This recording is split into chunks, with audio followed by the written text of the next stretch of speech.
of knowledge, resources, and best practices. Collaborative efforts not only amplify our collective strengths, but also position Indonesia as a key player in the global economic landscape.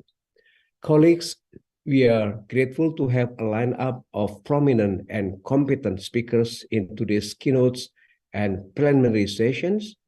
And on the next day, we will also benefit from a rich discussion on multifaceted issues by Indonesian high-ranking officials as well as experts in their respective field. I believe we will get valuable insights from all speakers on formulating Indonesia's strategy to recover and grow. And more importantly, I hope that every one of you could make full use of this event to identify low-hanging fruits and contribute to actively participating in every possible collaboration.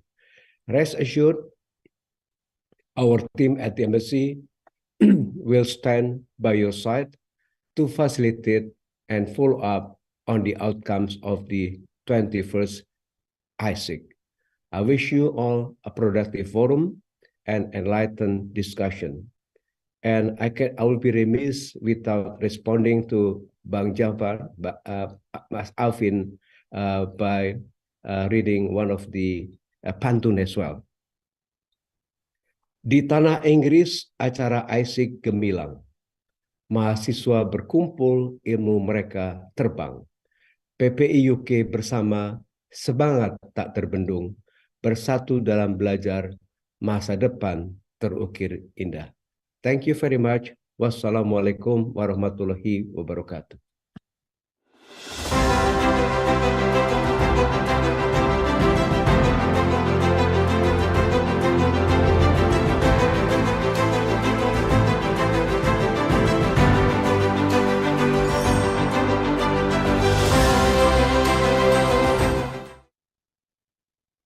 Waalaikumsalam warahmatullahi wabarakatuh. What a solid pantun that was, Bapak. Thank you very much once more, Bapak Desra Percaya, the father of all Indonesian students in the UK. What a strong message delivered by His Excellency, that as youth, despite being in the midst of challenges nowadays we are facing, we must be able to grow and blossom through robust economic policy, innovation, and digital transformation, as well as collaborations and partnerships. Now, proceeding to our next agenda, we are very honored to have the keynote speech delivered by His Excellency, Vice President of the Republic of Indonesia, Bapak Kiai Haji Ma'ruf Amin, that will be represented by Professor Nunung Nuriantono, Deputy for Coordination of Social Welfare Improvement at the Coordinating Ministry for Human Development and Cultural Affairs of the Republic of Indonesia. To Professor Nunung Nuriantono, you may have the floor.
right? I think we are still going to be waiting for Professor Nunung to deliver his very speech. Now, again, before we commence to our next agenda, we would like to convey our utmost appreciation to those who have helped organize this event. We are supported by the Embassy of the Republic of Indonesia, and we are sponsored by the University of Nottingham, Bank Indonesia London, Equatorize, Doctrine UK, and Bank Negara Indonesia London. And just to give you updates that tomorrow, we will have our second day of the 21st ISIC that will be held in person in Nottingham. So make sure to get yourself a ticket to go there, right, Della? Yeah, that's so true. So just book your ticket right now and see you in Nottingham tomorrow, right? Yeah. And speaking of which, talking about the ticket to Nottingham tomorrow, if you are still interested and very adamant to attend this very event tomorrow in person, the committee of ISIC has been very, very kind to provide you with accommodations from London to Nottingham.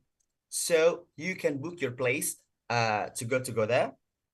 And the link will be provided in the chat Zoom soon, I think. Please, the committee, could anyone provide the link that they can access to book their tickets from London to Nottingham? You can just pay £15, which is very, very affordable. And you can get yourself there to Nottingham, return tickets. So London, Nottingham, Nottingham, London. And that's a very good deal. So make yourself not to miss it. Wow, was a very good deal, Mas. Yes, yes. And we will be meeting in person, Della, tomorrow. Yeah. Yeah, Hopefully. that's so cool. Mm-hmm. Yes. So we're gonna now, see each other tomorrow. Definitely, for sure. And now we would like to kindly invite again Professor Nunung Nuriantono for his speech. Bapak Nunung.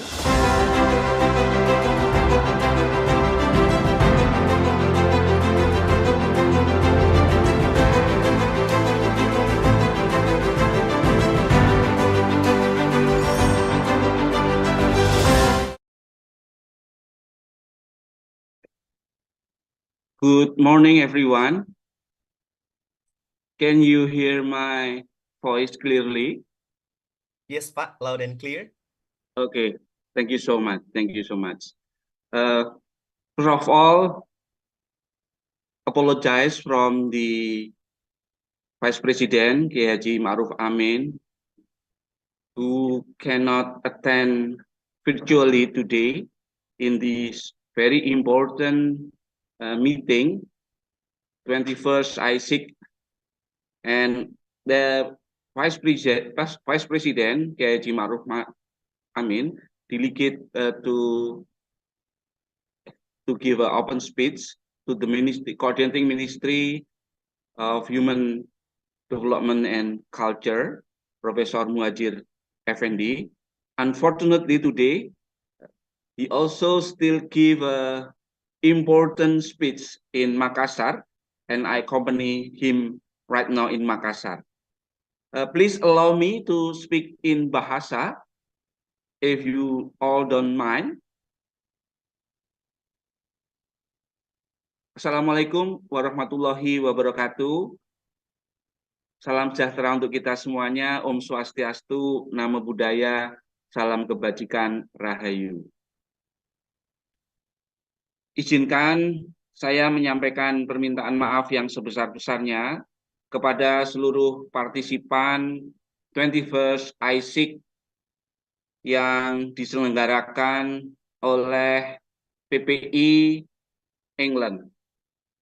Kilas balik sejenak, di tahun 2004, saya waktu itu juga menjadi ketua PPI di Jerman. S3 saya di Jerman, saya menjadi dosen di IPB, dan per Mei kemarin diberi amanah sebagai Deputi 1 bidang koordinasi peningkatan kesejahteraan sosial Kemenko PMK. Dear partisipan, yang saya hormati Bapak Menteri Koordinator Maritim dan Investasi Bapak Luhur Binsar Panjaitan atau yang mewakili, yang saya hormati Saudara Muhammad Afin Bahtiar, Head of Indonesian Student Association, United Kingdom, Duta Besar Republik Indonesia, atau yang mewakili para pembicara dan Ibu Bapak Sivitas Akademika dan para tamu undangan yang berbahagia. Puji syukur kehadirat Allah SWT, Tuhan yang Maha Kuasa, karena atas perkenannya pada pagi hari yang tentunya saya yakin di London dan sekitarnya cuaca cerah, masih summer. Kegiatan 21st Indonesian Scholar International Convention yang mengambil tema menurut hemat kami sangat strategik, yaitu Rethinking Indonesian Strategy to Recover and Grow. Tentu hal ini merupakan satu kebahagiaan bagi pemerintah Indonesia, di mana saudara sekalian masih tetap terus memiliki komitmen untuk bersama-sama mendiskusikan, memikirkan, dan sekaligus nantinya kami berharap ada hal-hal yang bisa disampaikan kepada kami pemerintah Indonesia untuk kemudian menindaklanjuti dari hasil pertemuan 21st ISIC ini. Hadirin sekalian yang berbahagia, sebagaimana kita ketahui bersama bahwa teman-teman semuanya ini memiliki peran yang sangat penting, terutama juga bisa diharapkan membawa Indonesia di tahun 2045 sebagai negara maju. Seiring baru saja kita merayakan kemerdekaan Republik Indonesia yang ke-78 yang mengambil tema untuk tetap terus bergerak dan tetap terus melaju agar menuju Indonesia maju. Saudara sekalian yang berbahagia, Indonesia memiliki visi di tahun 2045 menjadi Indonesia yang maju dengan 5 pilar utama, yaitu pembangunan sumber daya manusia, di mana teman-teman semuanya, saudara sekalian, sedang menempuh pendidikan atau menempuh studi lanjutan S2 dan S3 di berbagai perguruan tinggi di wilayah United Kingdom. Kemudian yang kedua adalah pembangunan infrastruktur. Kita menyaksikan dari Aceh hingga Papua, berbagai infrastruktur sedang dibangun oleh pemerintah Indonesia, karena kita meyakini sepenuhnya bahwa dengan pembangunan infrastruktur ini akan mampu mendongkrak mobilitas, akan mampu menghasilkan efisiensi di dalam berbagai mobilitas barang dan jasa, dan aktivitas ekonomi lainnya. Yang ketiga adalah penyederhanaan regulasi. Bagaimanapun tata kelola regulasi menjadi satu hal yang sangat penting untuk bisa memayungi segala aktivitas pembangunan. Yang keempat, penyederhanaan birokrasi berkaitan tentunya dengan yang ketiga, dan yang tidak kalah pentingnya yang kelima adalah transformasi ekonomi. Dalam mewujudkan Indonesia maju di tahun 2045 tentunya tidak mudah. Berbagai tantangan telah kita lalui dan tentu juga akan kita hadapi. Kita tidak lupa atau masih segar di dalam ingatan kita bagaimana Indonesia mampu keluar dengan cepat dari pandemi COVID-19. Tidak ada satu negara pun yang saat itu mampu untuk memprediksi, bahkan bisa memperkirakan kapan COVID-19 akan selesai. Indonesia dengan berbagai upaya yang dilakukan, pemerintah mulai dari tingkat pusat, pemerintah tingkat 1, pemerintah tingkat 2, seluruh komponen masyarakat bersatu padu agar COVID-19 di Indonesia bisa segera dilalui dengan baik. Dan kita bersyukur Bapak Presiden juga telah menyampaikan bahwa COVID-19 sudah berlalu hingga menjadi endemi, seluruh aktivitas masyarakat Indonesia kembali berjalan normal. Saudara sekalian yang kami hormati, tentu kita melihat bahwa krisis yang sebagai akibat krisis kesehatan COVID-19 memukul berbagai aktivitas, tidak hanya aktivitas ekonomi, tetapi juga aktivitas-aktivitas kehidupan masyarakat. Kita melihat Indonesia juga mengalami penurunan ekonomi yang cukup tajam pada saat COVID-19. Namun demikian, Indonesia berhasil keluar secara cepat dan kita bersyukur pertumbuhan ekonomi Indonesia setelah COVID juga sudah kembali kepada level di atas 5%.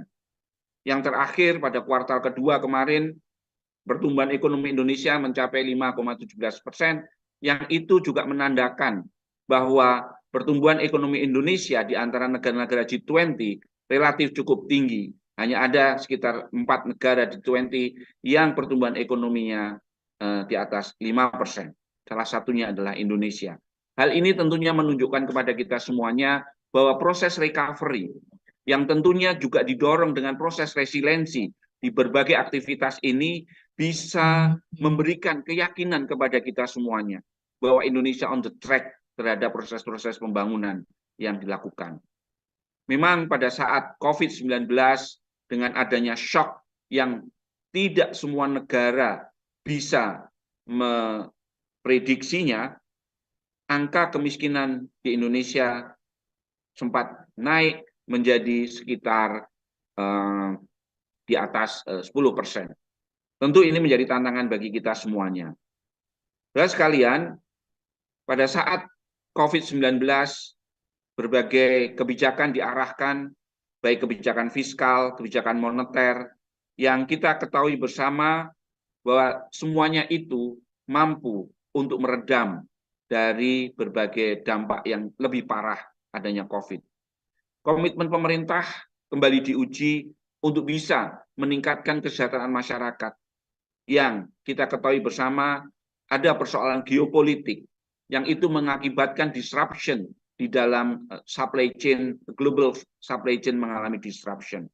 Menghadapi tantangan ini, pemerintah kemudian memutuskan untuk kemudian menyiapkan berbagai kebijakan bantuan sosial, karena pada saat yang bersamaan juga ada kenaikan harga energi yang mau tidak mau pemerintah mengambil keputusan untuk meningkatkan harga energi.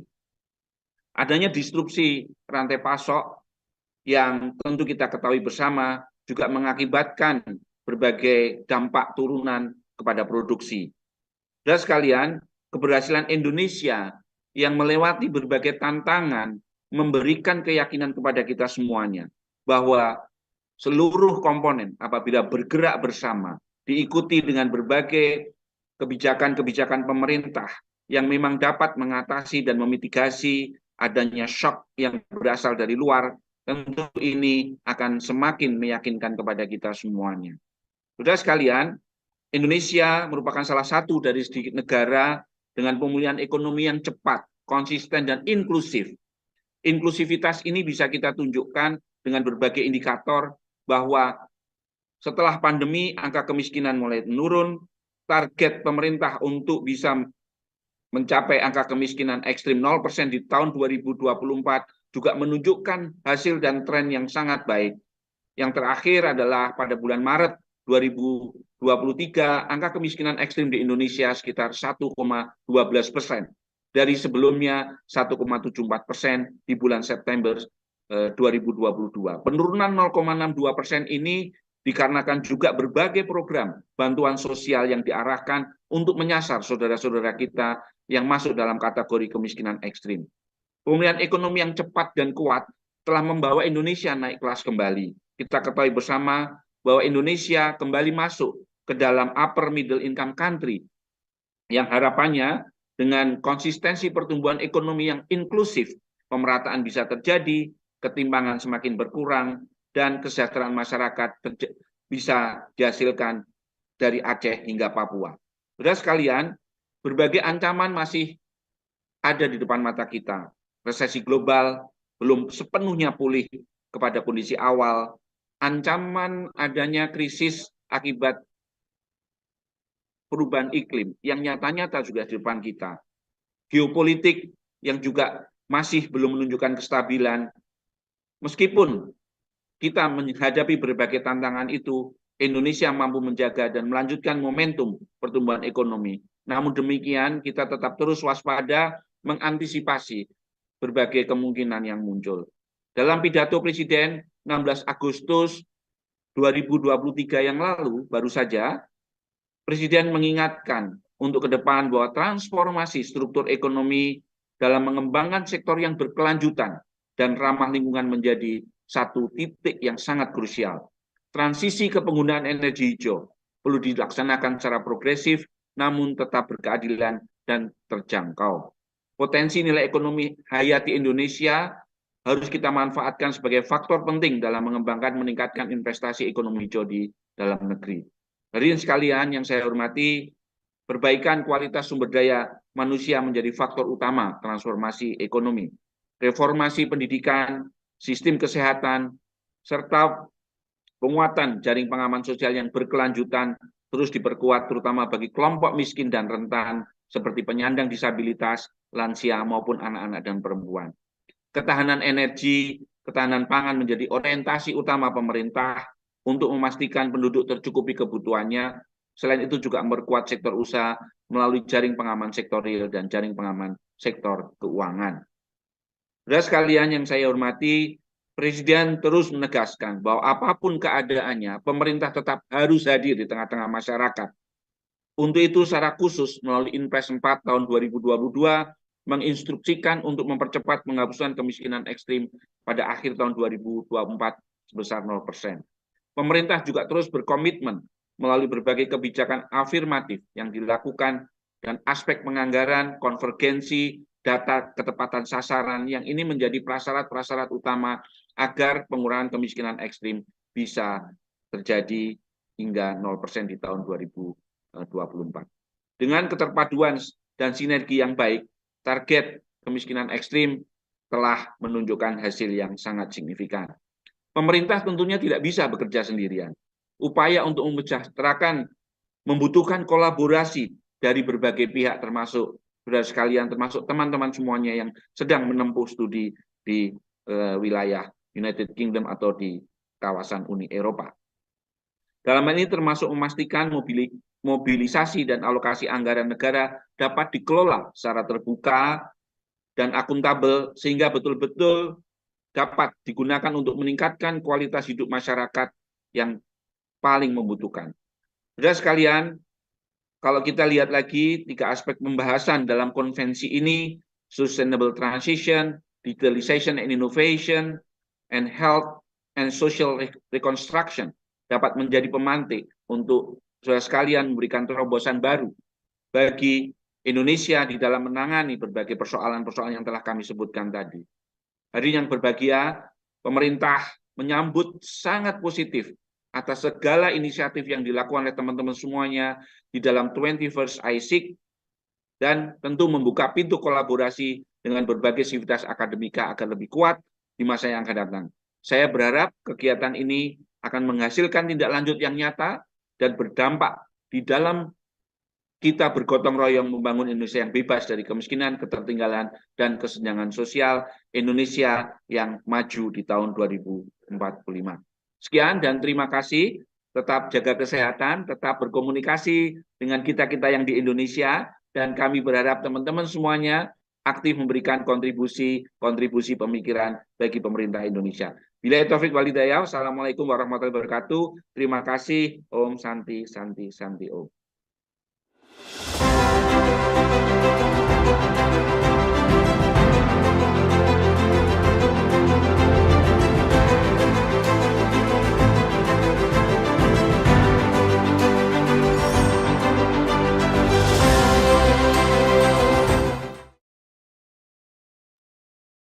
Waalaikumsalam warahmatullahi wabarakatuh. Thank you very much, Profesor Nunung. Terima kasih banyak. Proceeding to our next agenda. Now, we would like to hear and would like to invite Her Excellency, Ibu Syarifah Liza Munira, Deputy Minister, Health Policy Agency, Ministry of Health, to deliver her keynote speech. Ibu Liza, you may have the floor. Thank you.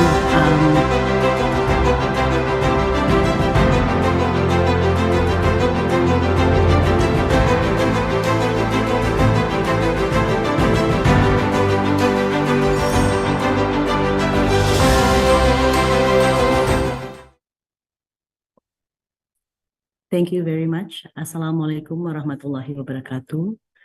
Yang saya hormati Ambassador Desra Percaya, Duta Besar Luar Biasa Berkuasa Penuh RI untuk Britania Raya, Irlandia, dan Organisasi Maritim Internasional, Profesor Nunung Nuriantoro, Deputi Bidang Koordinasi Peningkatan Kesejahteraan Sosial Kemenko PMK, Profesor Ali Gufron Mukti, Direktur Utama BPJS Kesehatan, Bapak Soleh Ayubi, Wakil Direktur Utama PT Bio Farma, Bapak Muhammad Afin Bahtiar, Ketua PPI United Kingdom, sumber, dan tentunya everybody attending this session today. It gives me real pleasure to share with you and start the session on health and social sector in terms of focusing on universal health coverage in primary health. Some of you may have been away from the country for a number of years or have just left to the UK, but as someone who has lived overseas previously for many years, it's always good to be in touch and understand what's happening in the country. And I guess one question to note is why health? If we look at Indonesia's intention, the government has stated that we are intending to be a high-income country, and that means to be moving from our current income per capita of $4,500 per capita to 12,500. And looking at the trajectory of other countries, the opportunity is to make sure that that happens within or before the demographic bonus. You might have heard this term before, but the demographic dividend, meaning that there will be more unproductive population compared to the productive one. So when we have that number of more unproductive population compared to the ones that are productive, that means our time is up, and we need to make sure that before we reach that time frame, which is around 2035, 2040, that we can really boost our income level, our productivity, so that we can then spearhead ourselves into that high income level.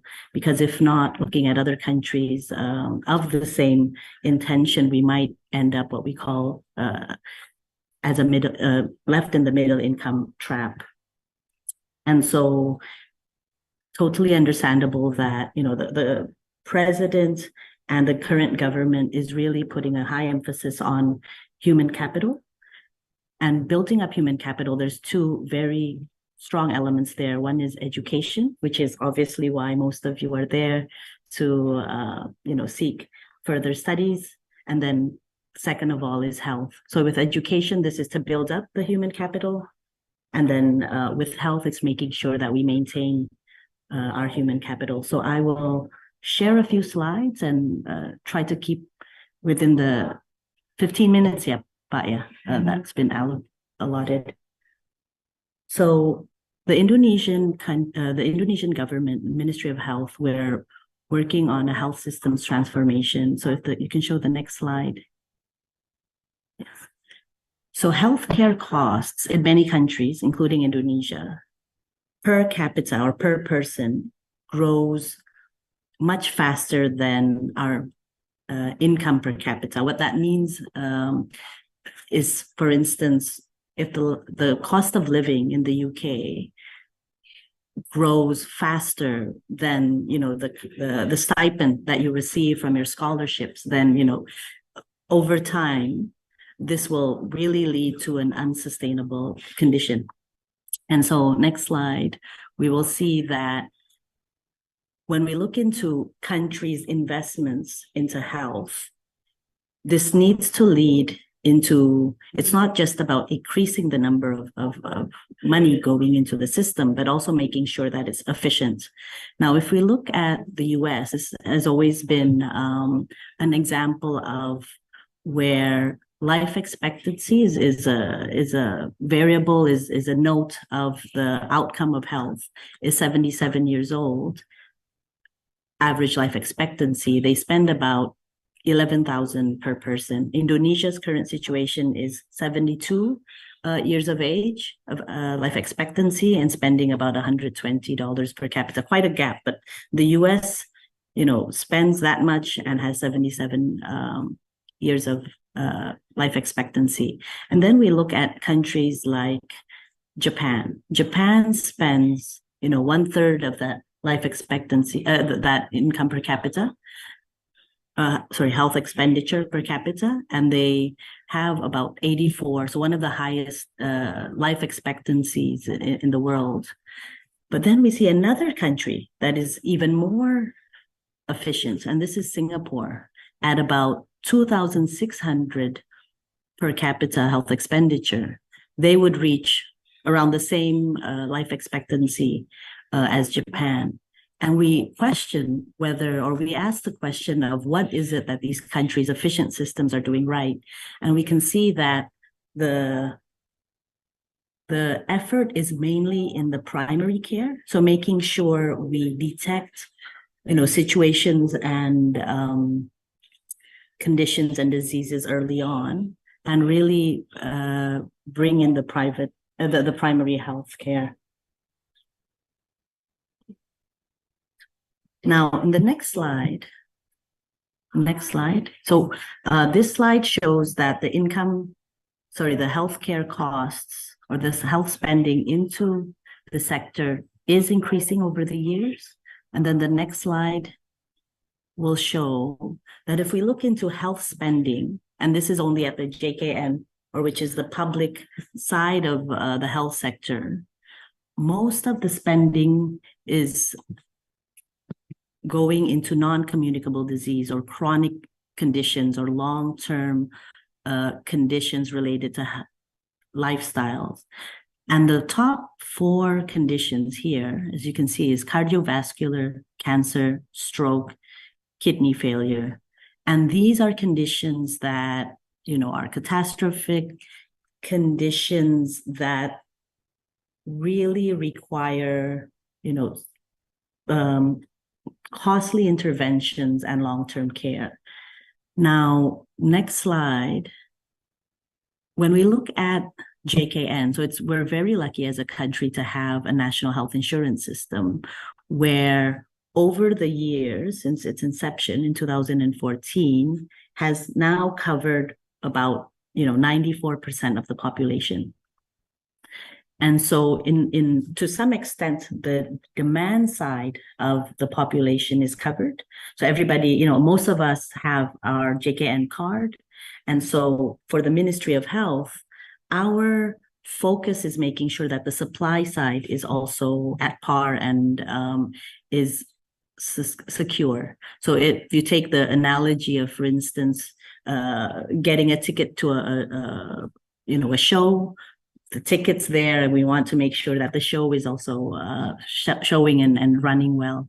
So in the next slide, this is because of these issues and because of these intentions and also learning from challenges that we see in COVID, the Ministry of Health is delivering a health transformation agenda under 6 pillars. I'll just go through the 6 pillars very quickly and then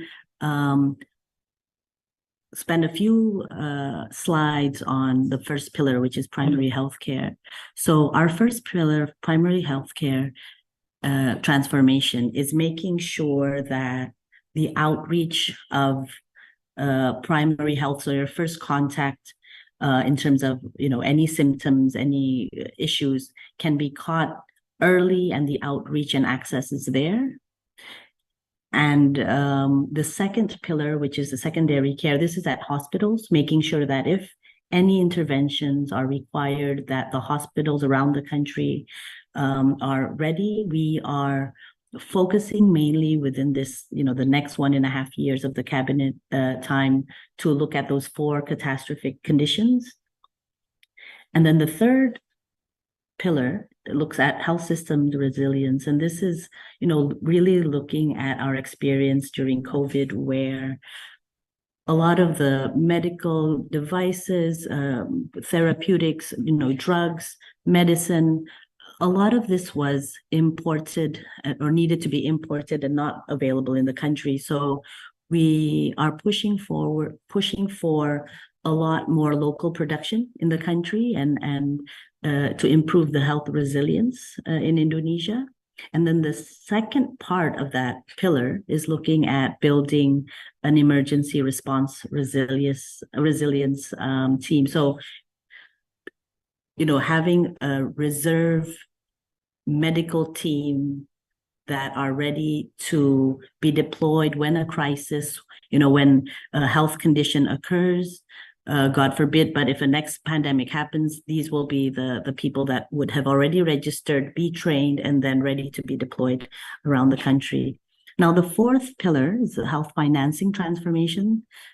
I shared a few points in why health financing is very important, and we're looking at making sure that the allocation, the decisions, the sustainability of health financing, which also includes JKN, is there. And then for the fifth pillar, this is health talent transformation, where we make sure that our doctors, our other medical professionals are sufficient in Indonesia.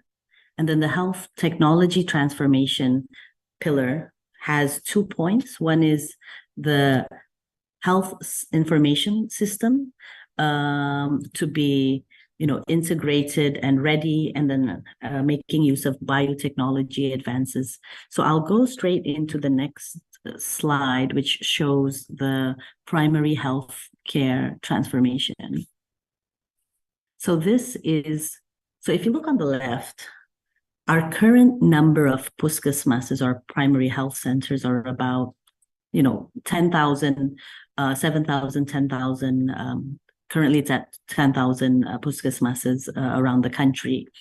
If we look at making sure, when we look at how companies make sure that certain products, your Coca-Colas, your Fantas, all these products can reach everyone around the country, we can see that they have outlets of about 300,000 outlets, the number of villages that are available in Indonesia. So obviously the outreach of primary healthcare needs to be that vast. A WHO recommendation is to make sure it's within 5 kilometers and about 30-minute maximum. And so what we have done is look at the structure below Puskesmas and develop a posyandu or Puskesmas Pembantu, Pustu. And your typical posyandu or Puskesmas Pembantu usually is only catered for maternal and child health, so for babies and mothers alone. And usually, it's not opened, it's only opened for certain times of the month, etc. And so what we're doing is making sure that these services will be available for the whole life cycle. So from, infant, pregnant mothers, infants, up until, the senior citizens. And this would be open every day. When the caters that run these, that are linked to these health posts or Puskesmas Pembantus will also do home visits, where the primary health service would be equipped or tagged together with a pathology or laboratory function, which would help diagnose, conditions early on. Now, diagnosis these days can happen with, rapid diagnostic tests, and these devices, simple medical diagnostic tools would be brought by the caters to these home visits to detect high cholesterol,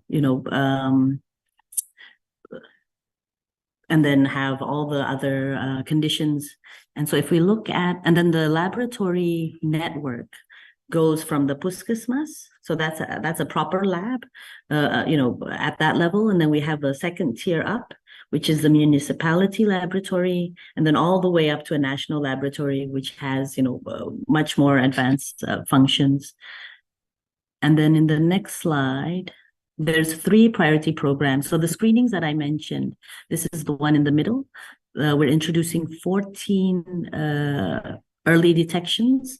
Some are available through these rapid diagnostic tools, and some, would be done at the puskesmas level, but catching these conditions early on and making sure, citizens, residents go to the puskesmases to make sure that, that we catch anything early on is very important. The government has also introduced new antigens. There's one of our panelists is a vaccine expert, and I think those of us in the health sector and noting about immunization progress in the country appreciate these 3 additional vaccines that are introduced: HPV, PCV, and rotavirus. Very important for women's health as well as children, highest causes of morbidity, pneumonia and diarrhea. And then a third one is expanding the antenatal checkups from 4 times to 6 times with USG. So these ultrasound devices are now being deployed to all poshandus all across the country, and the time frame would be to have all of the poshandus have these devices by the end of this year. So the next slide, this shows the different programs at the primary health level.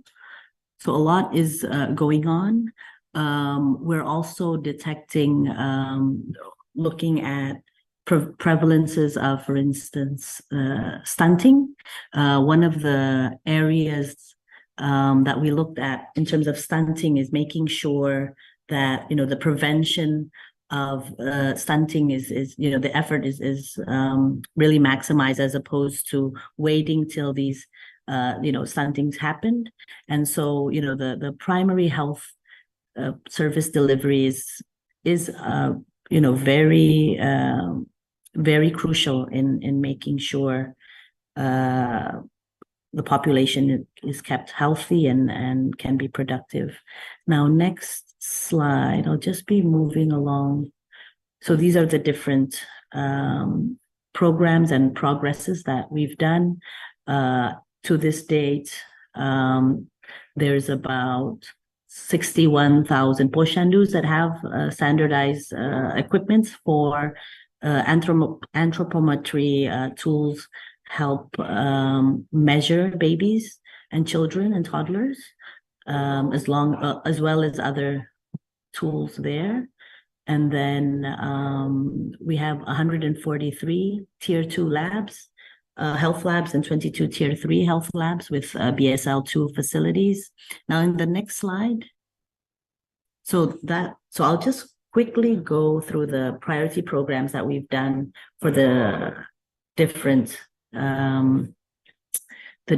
pillars. So here we see that for hospital abilities, and I'm just going to check in with the organizers for time. How am I with time? I think you are still in time, so you still have time, so you may continue your presentations. Thank you. So when the Ministry of Health looked at cardiac services ability in the country, so across 514 cities and districts around the country, the question initially was how many do not have cardiac service facilities, and we were told that that's the wrong question. The question is how many have it, and apparently there's only 40 hospitals around the country that have catheterization abilities, and only 10 that can conduct open heart surgery. So if a person has cardiac or has a heart attack in Ambon, for instance, they will have to then be flown into Makassar to have an intervention. Now, to have a heart attack, apparently there's a 4-hour window, which if treated within that time frame, there's an 80% chance that you'll make it. But if not, then the chances become slimmer. And so we don't want people to be left to chance to where do you have your heart attack and where you'd get treatment. So what the government is doing is, particularly for these four, so we're starting with the four catastrophic conditions, we're having a referral network system across the hospitals where we have our paripurna, or, you know, tier 1 or top hospitals, to then have a referral network system to the second tier and then third tier, so that by, can we go to the slide, next one, with the, so by 2027, next, 2027, all 500 and next one, 500, next, next. So by 2027, all, next slide, please. Yes, by 2027, all 514 districts would have this ability, this ability, and by 50% by next year. Now, the ability alone needs to be obviously completed with the workforce or the specialists, as well as the equipment. And so this is, these are efforts that the government is currently doing. We're deploying the medical devices to do, to perform interventions for cardiac, cardiovascular conditions, stroke, cancer, and urology conditions.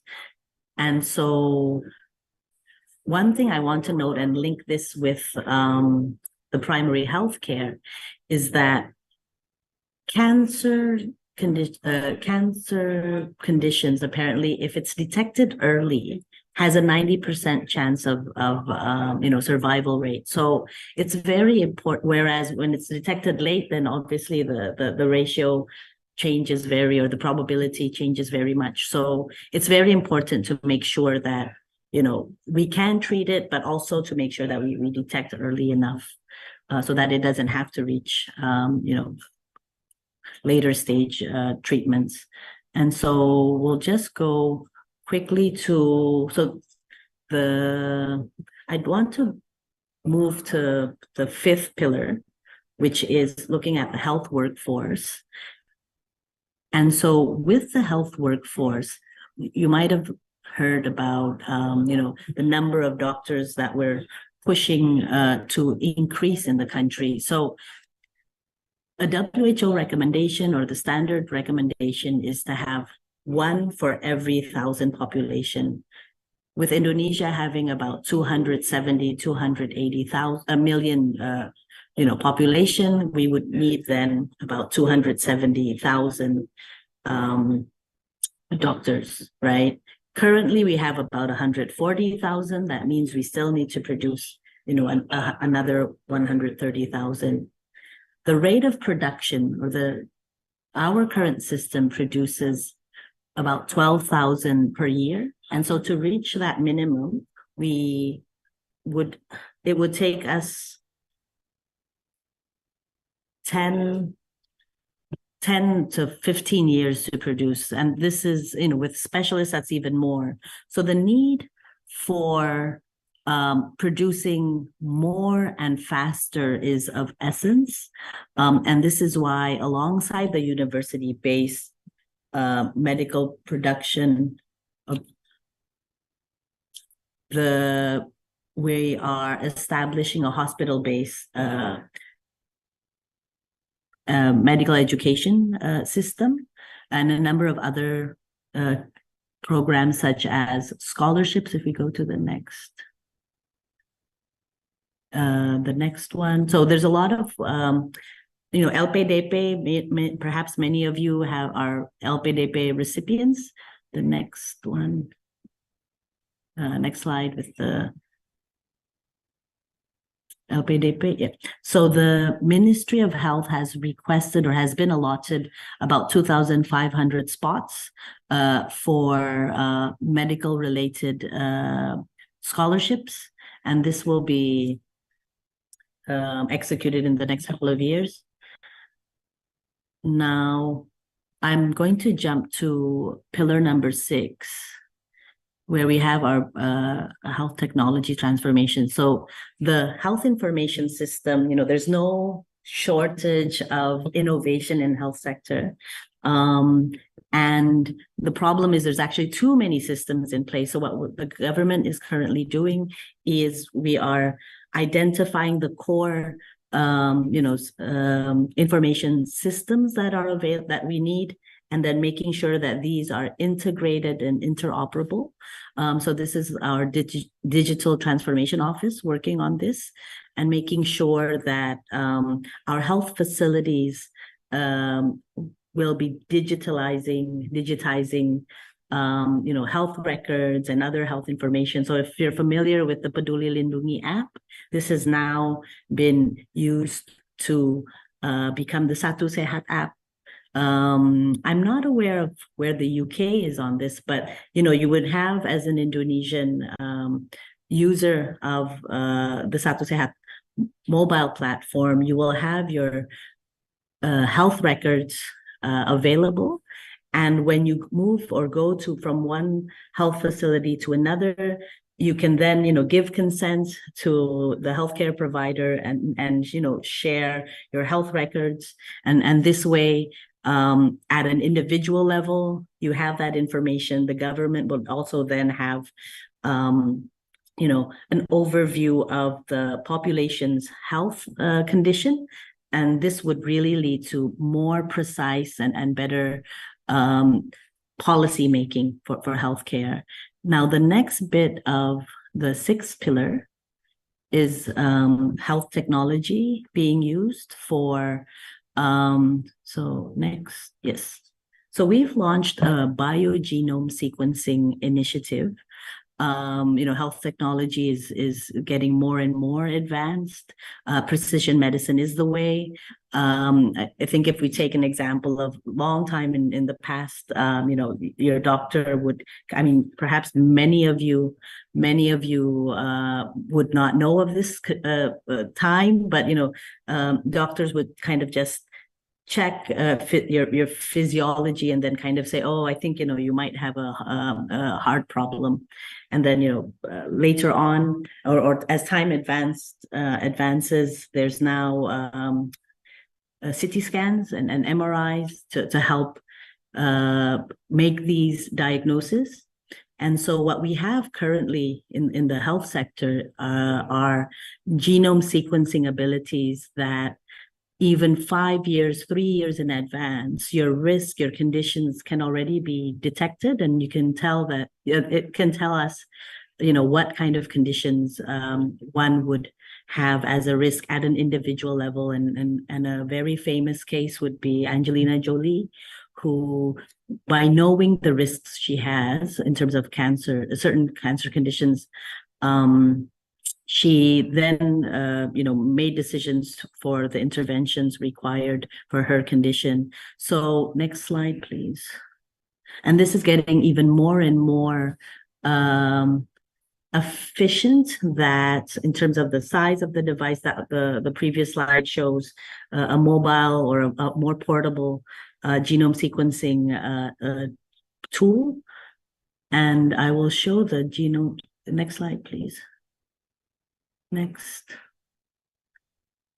slide. So the BGSI, the Biogenome Sequencing Initiative, will be a biobank where it will hold, data, genome sequencing data of the population.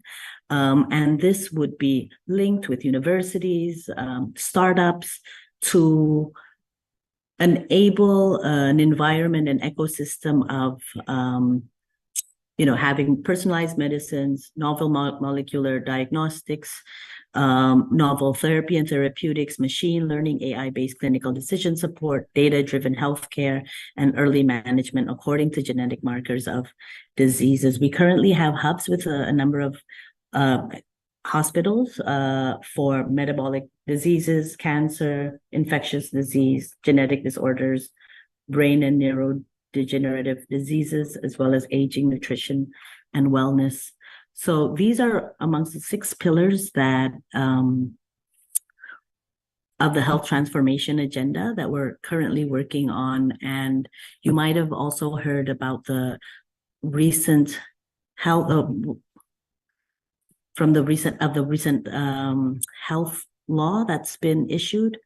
And so I won't go through the slides, but just showing that the regulation on that, but the regulations that and articles that are placed in the new law is really making sure that these health transformations agenda can be established in the country. And I'll just read the principles of which we are pushing for the reform. So from a curative to a preventative effort. And then next slide would be, you know, from poor to easy access to healthcare in terms of secondary care. Third slide would be, you know, from a dependency on imports to self-reliant within the country. And then from an inefficient system to a more transparent and effective financing. And then making sure that we have a more transparent, easy, and systematic method of registering and you know, producing and deploying health workforce. And then in terms of health technology, from a fragmented to integrated information system. So I'll stop here. And I'd really like to thank everyone for listening in, and very excited to see the panel that will happen next on this topic. Thank you. Thank you very much to the Honorable Ibu Sharifah Liza Munira for the keynote speech. And ladies and gentlemen, before we proceed to our next agenda, I would like to kindly remind all participants to share this very activity on your social media platforms. And please tag us at isic.uk and PPI_United Kingdom. And to remind all of you once again, the theme for this year is Rethinking Indonesia's Strategy to Recover and Grow. And today we have 3 main sessions around the topics, including universal health coverage in primary prevention settings, comprehensive sustainable transition through environmental, social, and economic dimensions, and shaping the future of technology using artificial intelligence and metaverse. Yeah, and Ibu Liza Munira, what you just have delivered is very comprehensive, eye-opening, and very enlightening. I'm sure that every one of us was flabbergasted, and in all of your presentations. I know this is very uncommon, but probably I'd like to invite one quick questions delivered to Ibu Liza Munira. If there's any, I'd like to just invite one participant delivering one questions. Does anybody from the floor want to ask questions, raise questions to Ibu Liza Munira? I believe like there's tons of questions I read from the chat box here. Yes, Bapak Gali, Richie, you may have the floor, but it's gonna be very quick. So make yourself to have a short, quick questions.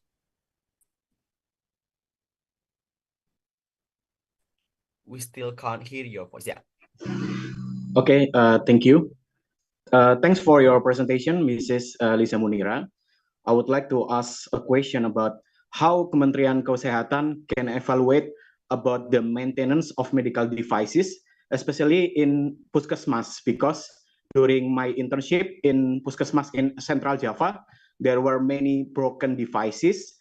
And I also heard that there was a Puskesmas with CPAP device, but no one can operate, so it left broken. So I think there is a big loss for us, especially about our health services. So I want your opinion about how to evaluate about inventorization and maintenance of medical devices in Puskesmas and many health services in Indonesia.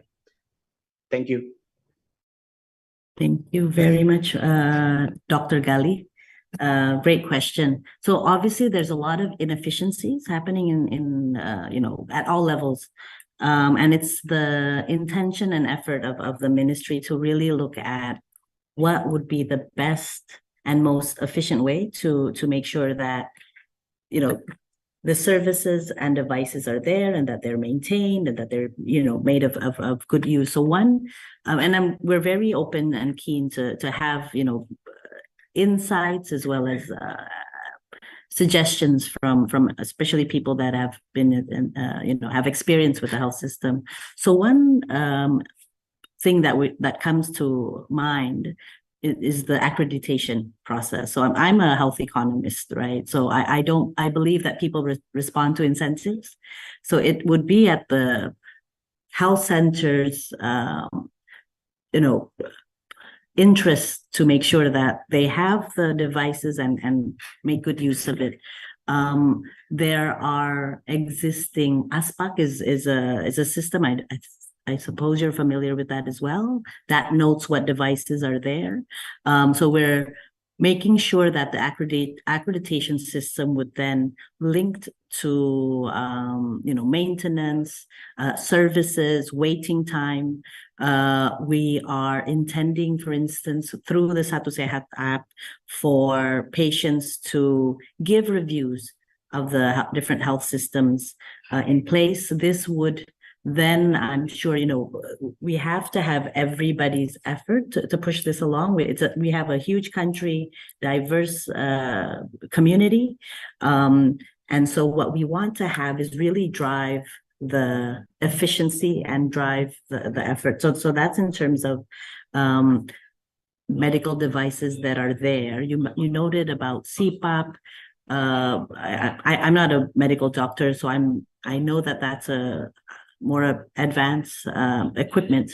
And so what we, together with BPJS, is doing is really identifying the different capacity levels that need to be at the primary health level, and then making sure that that's delivered, and then at the secondary level and further on. And so the BPJS system allows that segregation to happen. But as noted, Indonesia is very wide, very diverse. We don't always have, available doctors in even at the primary health level, or the specialists needed. So what we need to do is really bring the competencies or capabilities down, so that, in certain remote areas, areas where, it's very difficult to have specialists there, that the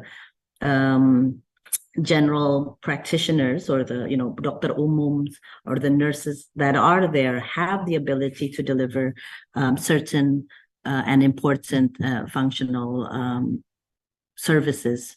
And so, it's not, I think the challenge is we're not working from a, clean or a white page. It's, it's a system that has really been inefficient, that we want to make sure can move. I think I wanted to note another thing. So one thing that we are pushing through the regulation of the new law and implementing regulation is really bringing in non-public players as well. So the government, as much as we want to, would not be able to cater for all health services. So this is where, community-based interventions, the private sector, NGOs, civil society organizations, we would really need to have, their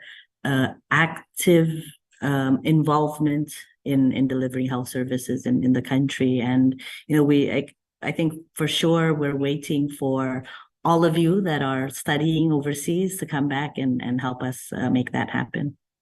Thank you. Thank you very much, Ibu Liza Munira, and thank you very much for Dr. Gali for the questions. Definitely, we're waiting for. We are very excited about the future of health that we have in the future. Now, ladies and gentlemen, we're moving on to our next agenda. This is the sessions that we've been waiting for. We will have the first preliminary sessions. The first session will discuss universal health coverage in primary prevention settings. And this session will cover critical topics on healthcare in Indonesia, from revitalizing Indonesia's BPJS Kesehatan to vaccine development. And in these sessions, we are honored to have speakers, Bapak Ali Gufron Mukti, President Director of BPJS Kesehatan, Bapak Soleh Ayubi, Deputy CEO Bio Farma BUMN, and Ibu Karina Jo, the vaccine scientist. And this very session will be led by Bapak Marcelus Korompis. Bapak, a bit of the background. Bapak Marcelus Korompis received his Doctor of Medicine from Gajah Mada University in 2020 and is currently a PhD student at the Jenner Institute, University of Oxford. During his time as a clinician, Bapak Marcelus worked in MDR-TB wards and treated patients infected with MTB at Yogyakarta General Hospital. Bapak Marcelus is particularly interested in development of tuberculosis vaccine as a part of his ambition to reduce the number of tuberculosis cases in Indonesia. And ladies and gentlemen, without further ado, Bapak Marcelus, you may have the floor.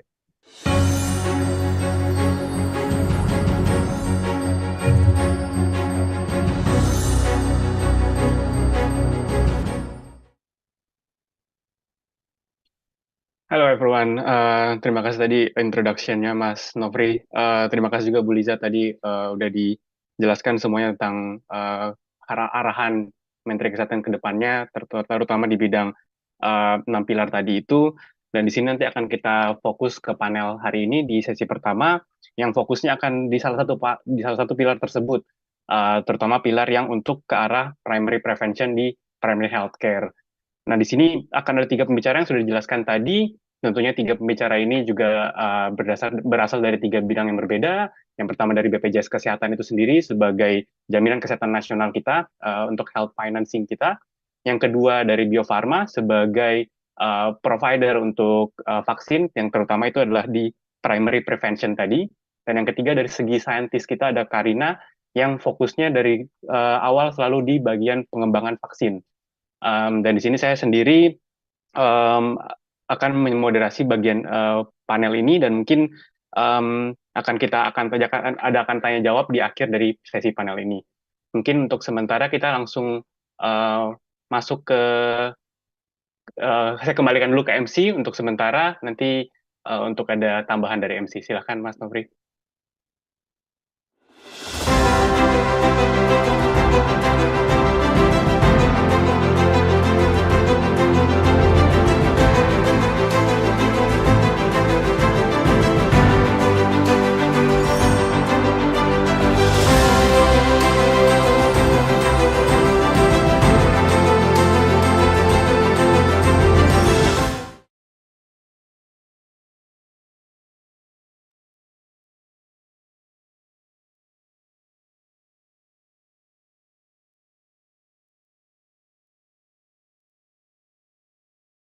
Thank you very much,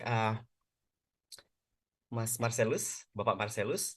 Now, ladies and gentlemen, before we proceed to the first session of this agenda, we are very honored to have Bapak Sandiaga Salahuddin Uno, our Minister of Tourism and Creative Economy, Republic of Indonesia. Selamat sore waktu Indonesia, Bapak Sandiaga Uno. Selamat sore, selamat malam, selamat pagi, dimanapun kita berada. Terima kasih telah mengundang saya di 21st ISIC Main Event Day 1, Rethinking Indonesia Strategy to Recover. Yes, thank you very much, Bapak, for your coming and attending this very event. Now, without further ado, I would like to kindly invite you, Bapak, to deliver your remarks before embarking to our journey today. Now, this is the perfect time for you to deliver your remark.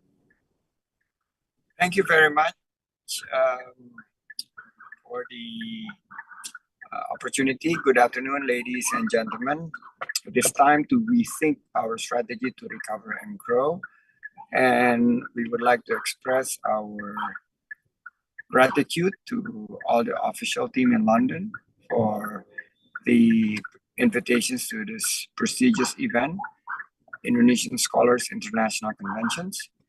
And as we come into a post-pandemic era, to rethink Indonesia's strategy to recover and grow, in particular in my sectors of tourism and creative economy development, there are three major parts of today's discussions. First, tourism and creative economy performance.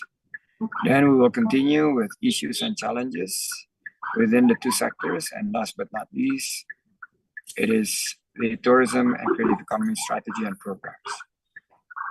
Indonesia's tourism and creative economy sectors have become one of the sectors that suffered so much from COVID-19, and the impact has devastated the sector in terms of jobs that are lost, and the lowest point that we experienced during the 2020 to 2022 pandemic.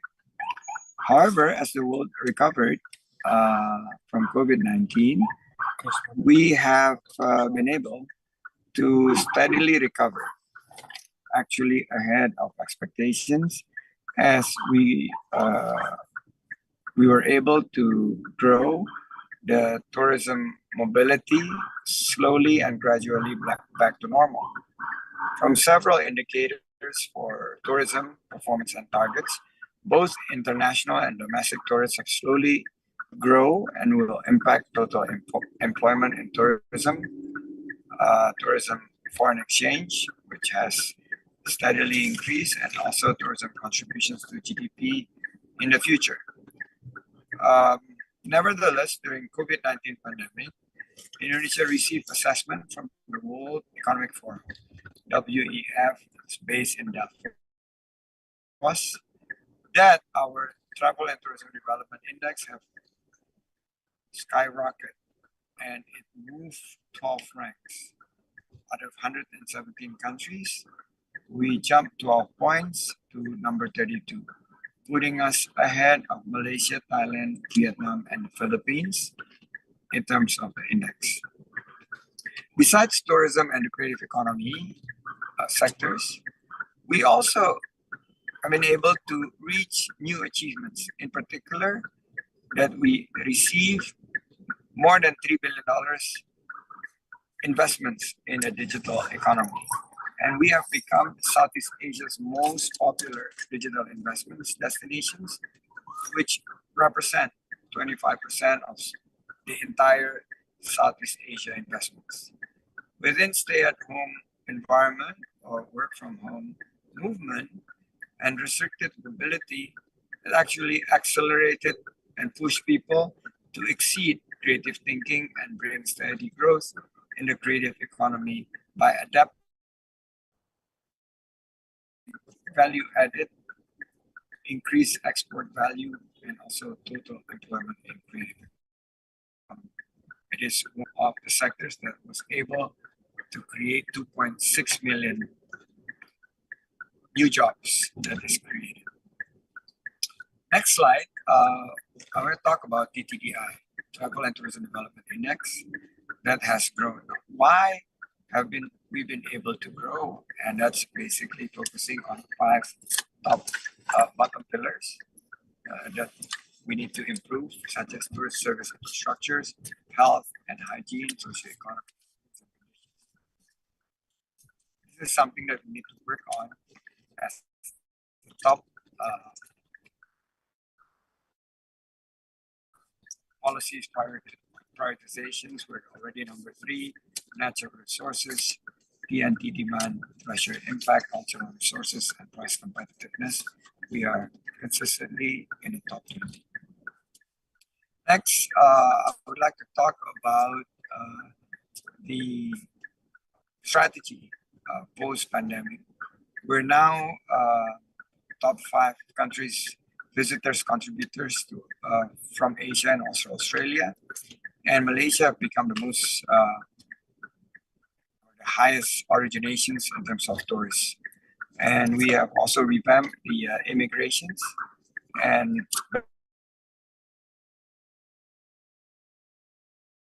better flight availability. And before this year, we are now on track to register close to 10 million of new tourist visits into Indonesia. For the last 3 years, on the next slide, we have also addressed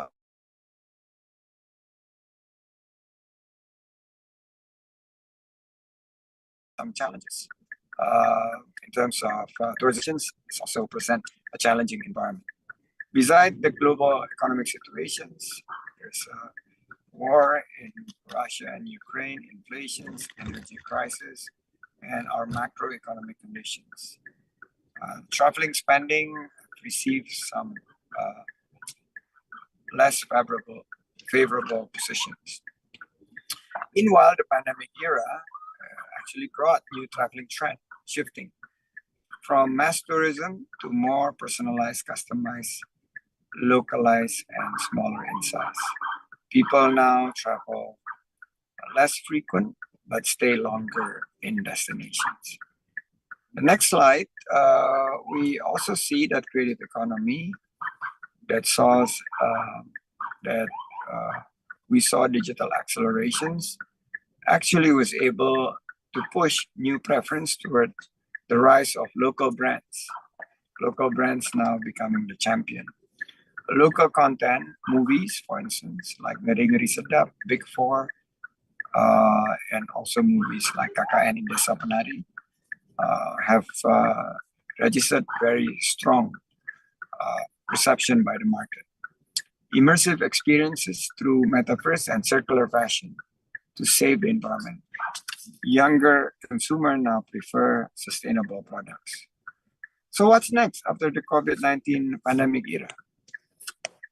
We are seeing in the next slide that we're moving into the certifications of CHSE, Cleanliness, Health, Safety, and Environmental Sustainability, to accelerating the recovery on improving productivity.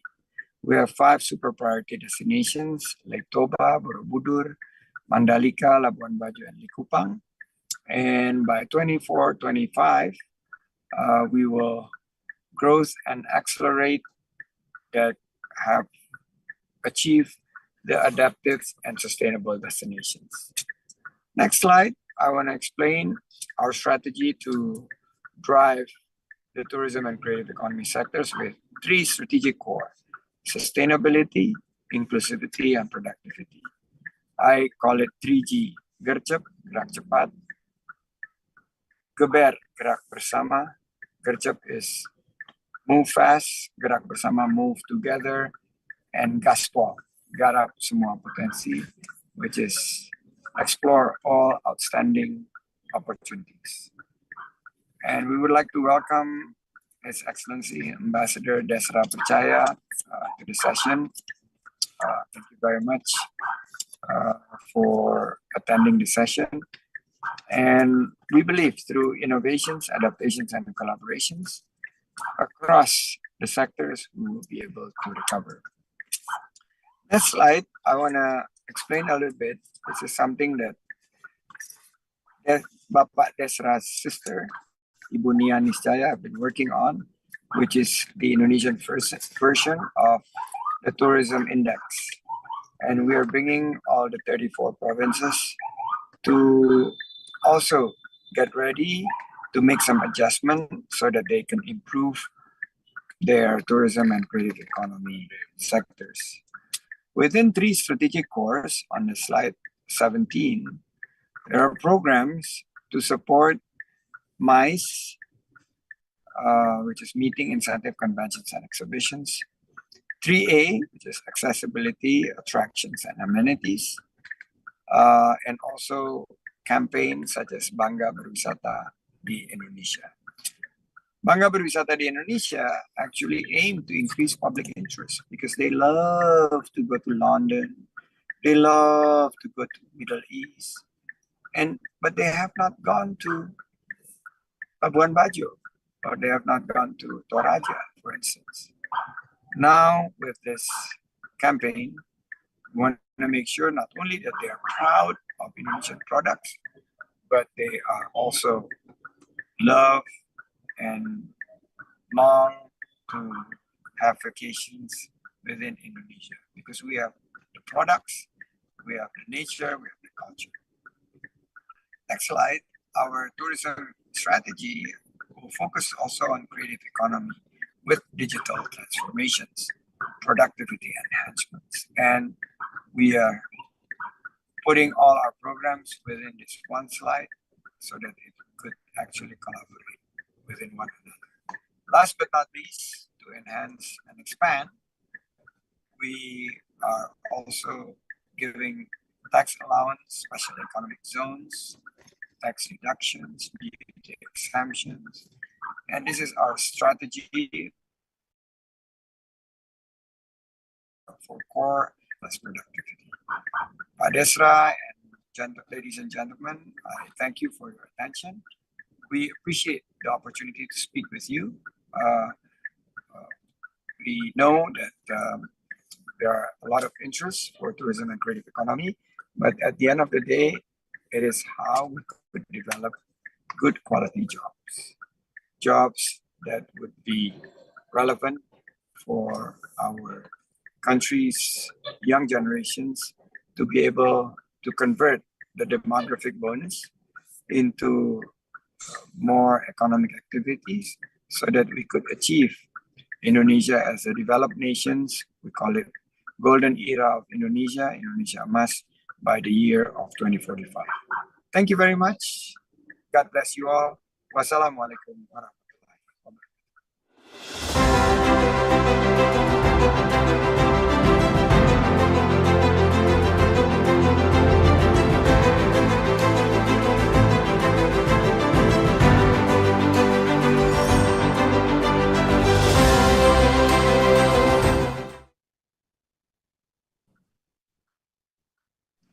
Waalaikumsalam warahmatullahi wabarakatuh. Thank you so much, Your Excellency, Bapak Sandiaga Salahuddin Uno. Thank you so much for your remarkable keynote speech. It's so valuable for us, especially for our event today. So take care, Bapak. Thank you so much for coming to our event.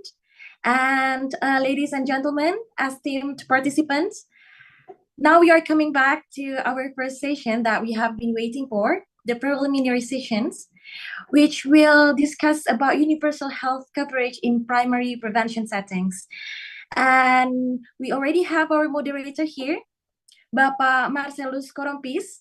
So we're giving you the screen back.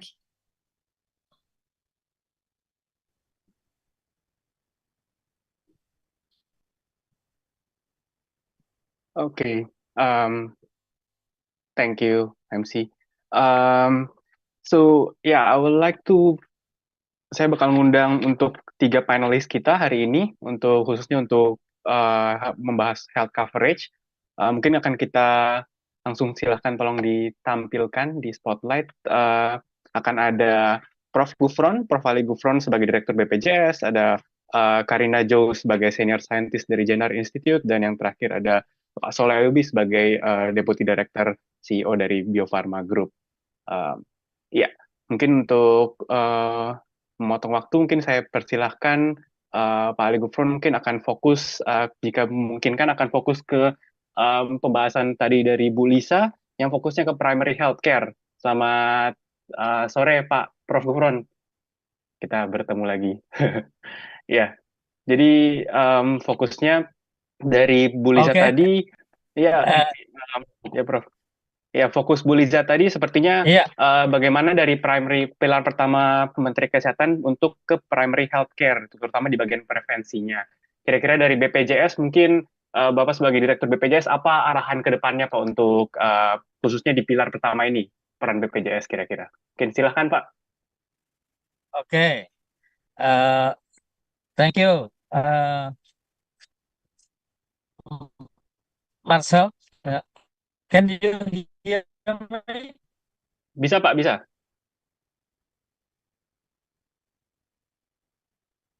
Halo. Ya Pak, bisa Pak. Oh, okay, okay. I think I would like, yeah. So, because now I'm on the way to Gajah Mada University, I'm afraid if my connection is not good.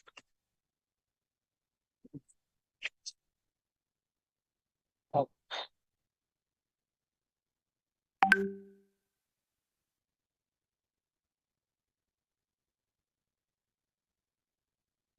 okay.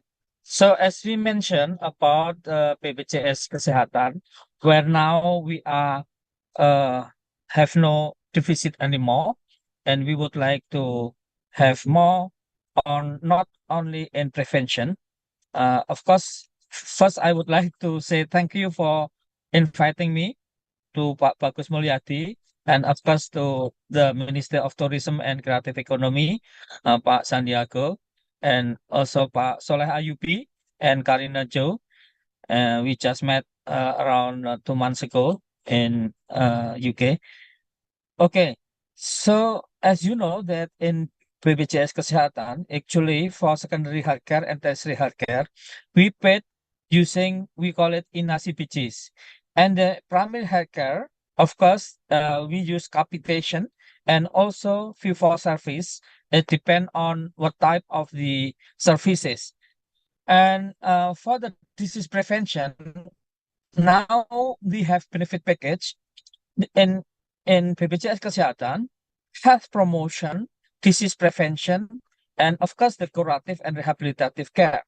But when we are talking about disease prevention, especially in primary health care, so that is now is quite good because not only we are offering each of our member, if above 15 years old, they can fill questionnaires. And by using this questionnaire, we are able to classify our members whether they have low or medium or high risk. And if they have high risk, so we recommend them to have further examination. And the result of examination, for example, like diabetes mellitus or maybe hypertension, then we give information to each of our members who already fill the screening. So as you may aware here, the determinant of health system resilience framework, where the governance and financing here we are dealing with this, and of course the health service delivery, as mentioned also by Bu Lisa, public health functions. So as you know that actually BPJS Kesehatan is responsible for demand side, not for for supply side, and also for public health function. So that is not our responsibility. It is Bu Lisa and our colleague in Ministry of Health. But of course, health workforce also already mentioned, and medical product and technologies. So now we come to BPJS Kesehatan, where now we having more than 260 million people. So it is much, much more compared to NHS in the UK. Yeah. And this, compared to, for example, in Germany, where they got universal health coverage in 1 to 7 years, it means more than 100 years. And Belgium, 118. In Indonesia, we around 10 years. So now more than 93 years. So, of course, more than 23,000 contracted primary care providers where we can, suggested the people to have prevention.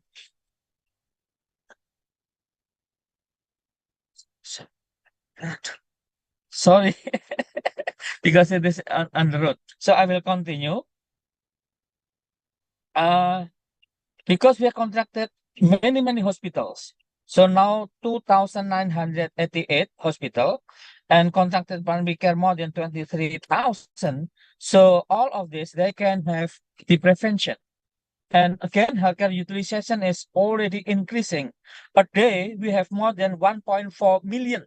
So if you or your friend would like to have a dissertation or maybe thesis, we can use the BPJS data.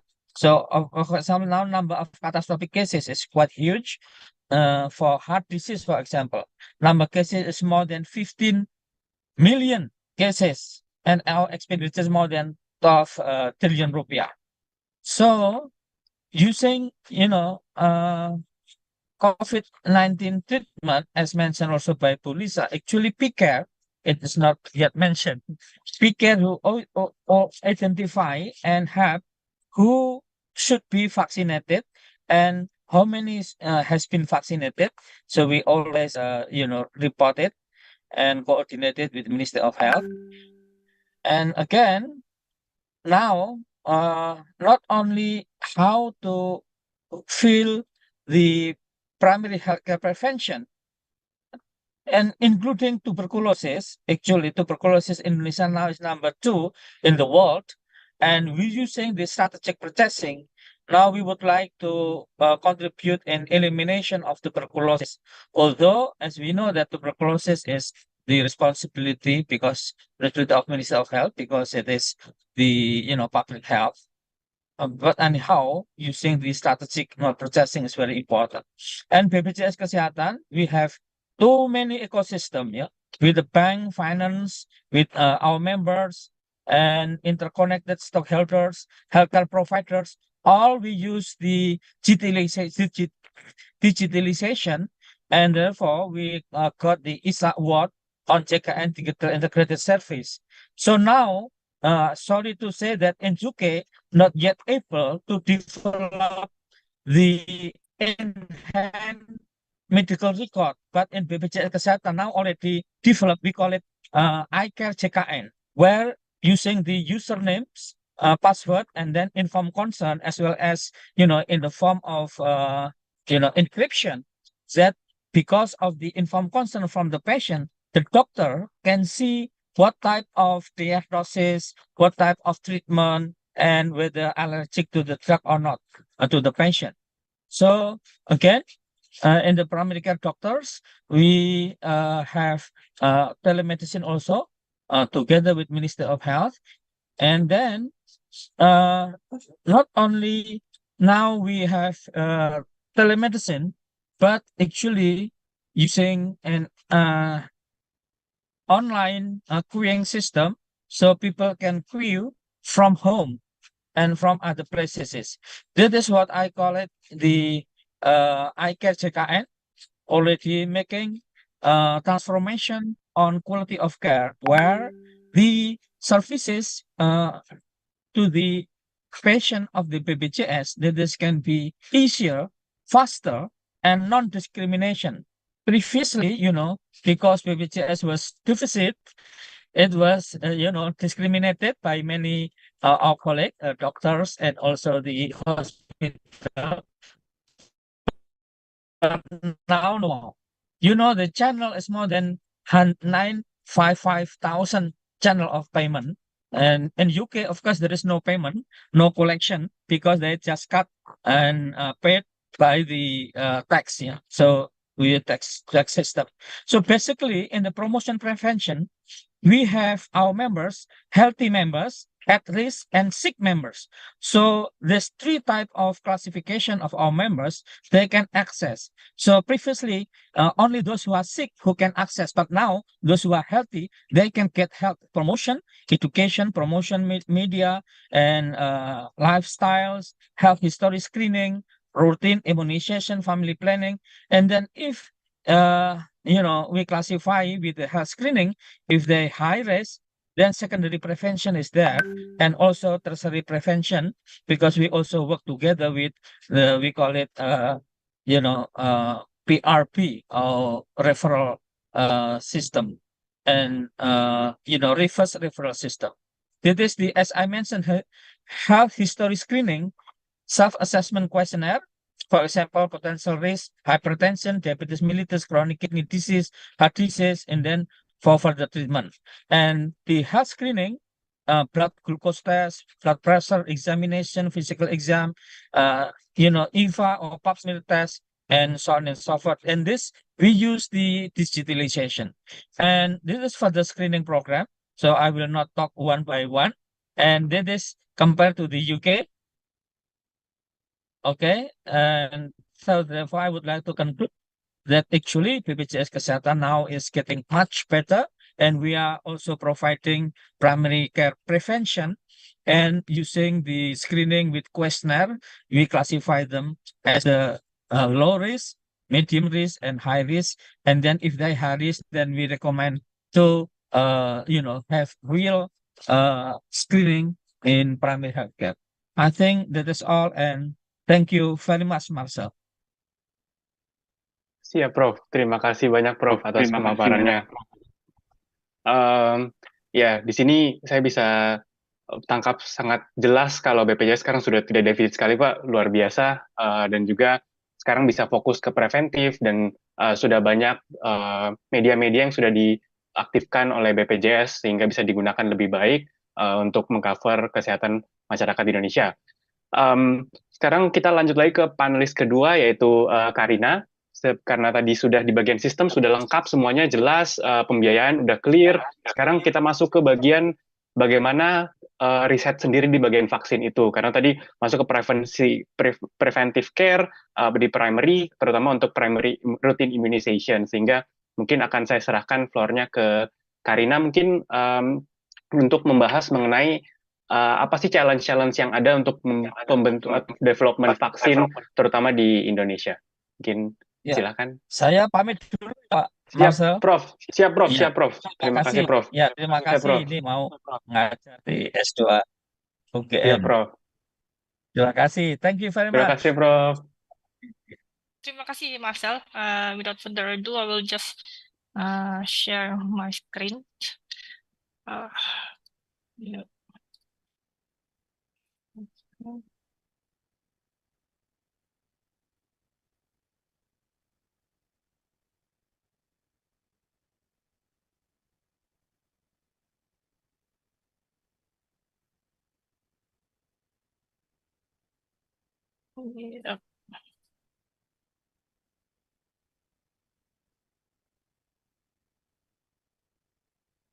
Okay, yep. With the interest of time, I will just start. Thank you, Marcel, for the kind introduction. So good afternoon and good morning for everyone.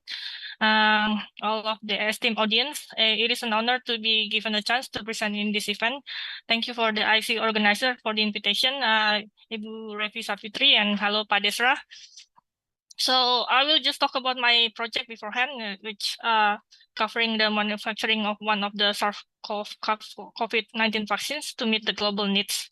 I will talk a little about our work, that what we did in 2020 and 2021, and use it as a springboard to talk about our 100-day strategy.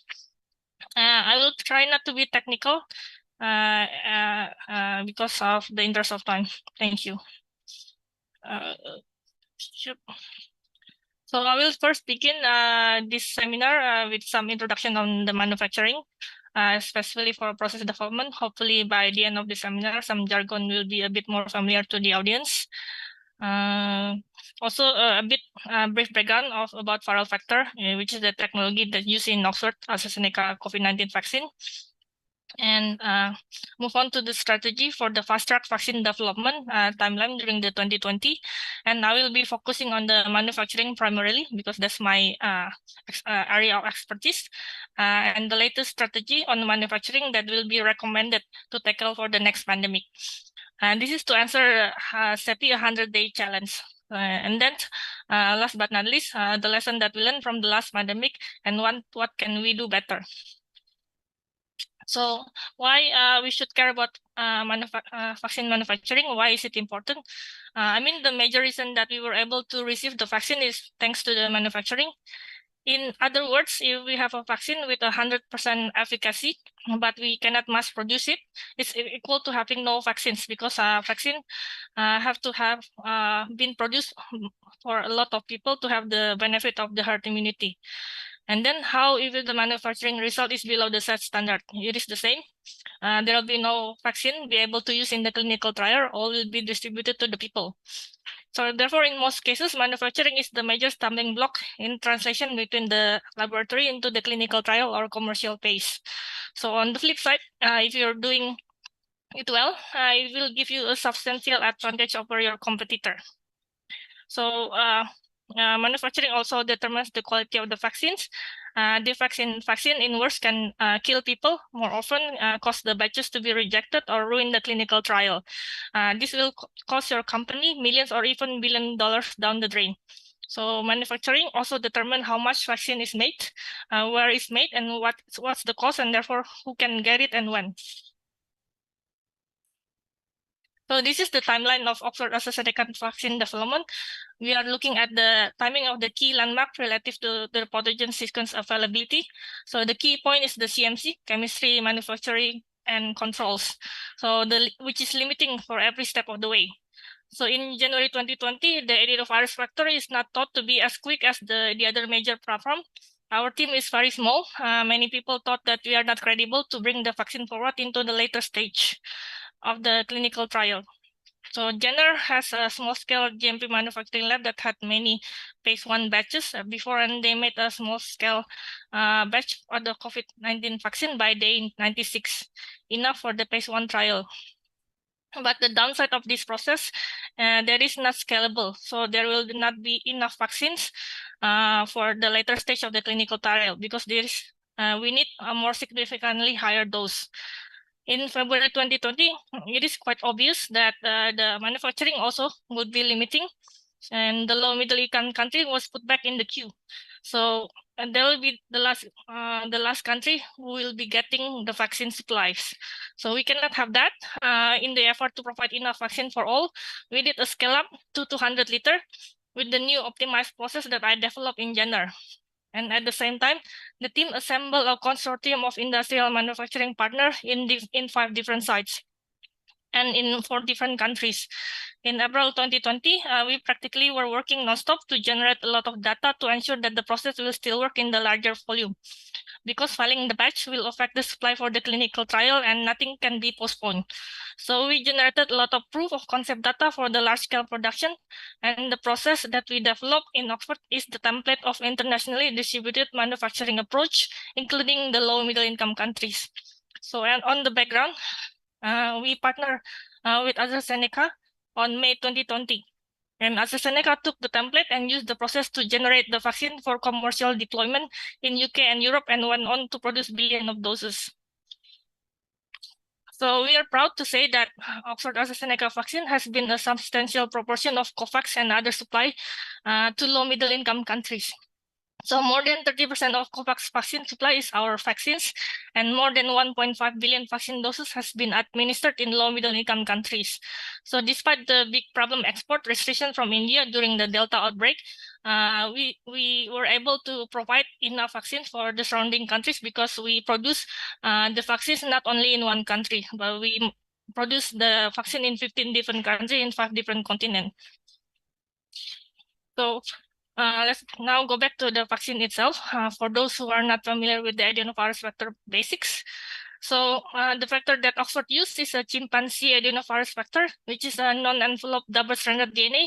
It is robust and stable in storage at 2 to 8 degrees, which is beneficial compared to the other vector. It is non-replicating due to gene deletions and doesn't circulate in human, but it's capable of infecting human cells. So we have used this vector in many vaccine candidates, which have gone to clinical trial. So we have long safety and immunogenicity profile of this vaccine. So many traditional vaccines deliver an infectious pathogen or a part of it to our bodies to train our immune system to fight off the future exposure to the pathogen. But the viral vector vaccine work differently. So they make use of a harmless virus to deliver a piece of genetic code from a pathogen to our cells to mimic an infection. This harmless virus acts as a delivery system or a vector for the genetic sequence. Our cells then make a viral or a bacterial protein to that vector that has been delivered and present it to our immune system. So this allows us to develop a specific immune response against a pathogen without the need to have the infection. So, okay, back in February 2020, The scale-up process started with some very rapid small-scale experiment building the open data, which I have obtained back in 2020, showing that I could get a really great productivity using a particular commercial medium feed combination in the shaker flask. So I performed some condition screening looking at the influence of the cell density, multiplicity of infection, how many viruses that I have to put in the bioreactor, time of harvest, and so on, and settled on some optimal conditions. For example, this is the data looking at the effect of cell density at infections upon the cell-specific productivity. So the problem with the adenovirus is that the cell-specific productivity falls at the really low cell density, which limits the volumetric productivity. Here, I was able to maintain the cell-specific productivity below a certain point, which is, while still modest, it is higher than it is common. And that enabled the higher volumetric productivity with this commercial medium, meaning that I can increase the productivity significantly, as shown in the red bars. So back in February 2020, we in Oxford were concerned about the situation, the outbreak in China. But we also knew that at least in some respect, we were in an unusually good position to respond to the outbreak.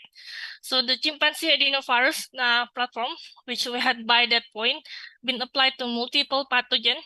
Hopefully one of those was another coronavirus, which is MERS. And then we knew this platform had performed well in primates and in phase 1 clinical study. So therefore, we have a good trials platform. And then meanwhile, Jenner had just run the first trial of an Ebola vaccines. So it was the combination of an effective team and the efficiency of the UK ethics and regulatory environment. So it is important to mention that the key plank of the Jenner capacity to run a small trials of a new vaccines have been the in-house small-scale GMP manufacturing. We are lucky to have this on-site manufacturing facility, pilot facility, for the PI in Jenner and University of Oxford. So, but we have a problem that we have really no large-scale manufacturing process. So at the time, we ran the risk of getting a positive trial results, which was a scientific curiosity, but without having any vaccine to actually distribute. So the problem is quite a big one. So we needed to step up from our pre-pandemic production scale of 1,500 doses by 6 order of magnitude. So as we look at the option on how to tackle it, it seems quite daunting. So whether do we increase productivity, do we have to scale up, or do we have to scale out? But in conclusion, the team reached is we couldn't decide between the options. We needed to do all while supplying really fast for the phase 3 trial. So we have a problem in the process development. In April, we had fun. So we can start the process development. And then we had done a run at 200 liter. But we had a partner that prepared to go to 2,000 to 4,000 liter. But our work in getting 200 liter really fast was making the bottlenecks in our initial process.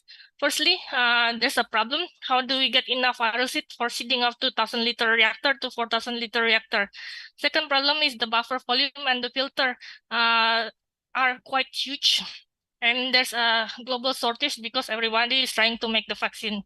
And then this filter is required for the first step of the purification, which is huge. And at that point, AstraZeneca also entered the picture. So I'm going to tell you now is the problem that we solved through the collaboration between Oxford and AstraZeneca, which to tackle these bottlenecks and challenges. So the first problem with the viral seeds, normal way of making adenovirus, involves a single cycle of virus replications, and then we inoculate the reactor with cells, but no virus grow to required density, and we add the virus and then the harvest batch 48 hours ago.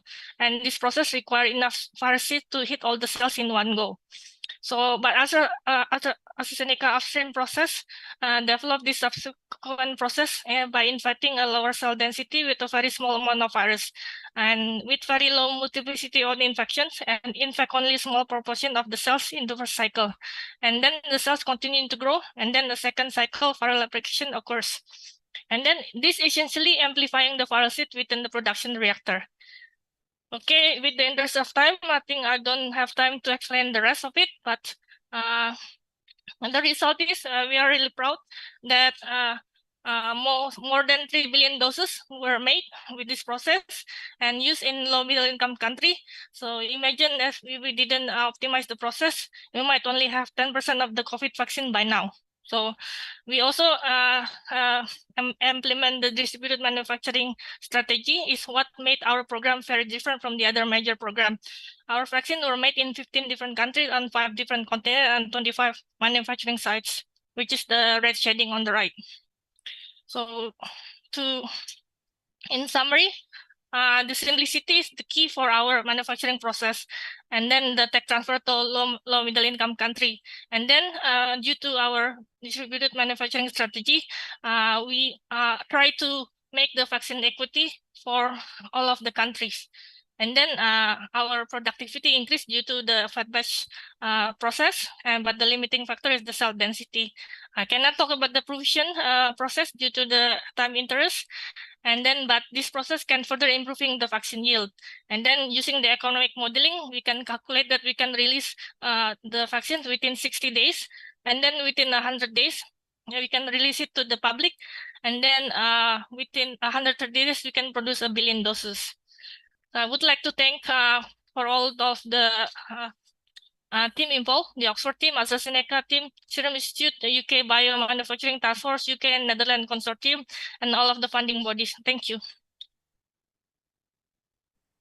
Okay, thank you so much, Karina. Thank you for sharing those experience, and also berarti intinya di situ adalah skema untuk optimisasinya itu sangat penting untuk terutama untuk scale out dan juga terutama untuk menyediakan dosis sebanyak-banyaknya dengan cost efektif yang paling baik gitu. Mungkin untuk pembicara panel selanjutnya karena tadi sudah dari sistem kesehatannya, health financing, terus kemudian dari riset tentang mengenai produksi vaksin dan cost effectiveness dari produksi tersebut, kita langsung masuk ke industri vaksin di Indonesia, terutama khususnya fokus saya hari ini saya undang Pak Soleh Ayubi sebagai Deputy CEO dari Bio Farma Group. Silahkan Pak, the floor is yours. Thank you so much. Good morning, good evening everybody. Pak Sandi Uno, Pak Desra Percaya, Pak Dubes, and then Bu Sarifah, Pak Ali Gufron, Karina, and all the attendees, all the students from PPI UK. It's an honor for me to be here, and then we'll share with you what Bio Farma has been doing.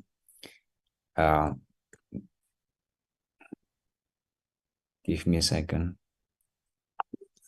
It seems that I will only have like 15 minutes to share what we have been doing, right? Betul, Pak. Okay. Yeah, so you know, many of you, I think all of you probably know Bio Farma as the vaccine company, but actually Bio Farma is currently a healthcare holding company, like state-owned enterprise healthcare holding company. Under Bio Farma Group, we have Bio Farma, the vaccine company. We also have Kimia Pharma, Indo Pharma, Inuki. Total, we have about 16 companies or 16 subsidiaries under Bio Farma Group. And I just want to share with you that in addition to the vaccine company, you know, I think a majority of you, if you live in Indonesia in the past couple years, you will be getting you have been getting COVID-19 vaccines, and almost 95% of them coming from Bio Farma. So in addition to that vaccine company, I will share with you that a couple of facts about Bio Farma Group, right? We are also a healthcare service network, the biggest healthcare service network private in Indonesia. We have almost 1,200 retail pharmacies. We have more than 400 clinics. Soon it's going to be like 600 clinics. We also have 72 labs across Indonesia with total about 40 million visits every year. Right? At the same times, we also have more than 500 million people use our product every year globally. We have been exporting our products to more than 153 countries. And what we're trying to do at this moment is to consolidate all those 16 companies into one holding healthcare company. And it's still in the progress. It's still in the progress, and hope very soon we're gonna have that holding established. This is kind of the simplified version what I just said, that biopharma is in transition stage, from vaccine company into currently pharmaceutical holding company, and then at the end of the year we're hoping to be a healthcare company. Just to summarize about our portfolio, we have almost end-to-end healthcare portfolio. The strongest one I would say is the national immunization programs, antigens. We have currently about 16 vaccines, with 12 other vaccines are in the development, including TB vaccine, malaria vaccines, hexavalent, and some other vaccines, and hoping couple of them is going to be released in the next couple of years. At the same time, we also have a business in R&D, business in manufacturing, business in distribution, and medical devices, natural extract, biosimilars. But the one that I think makes me very interested and very exciting is the consumer healthcare products. We're entering FMCG market.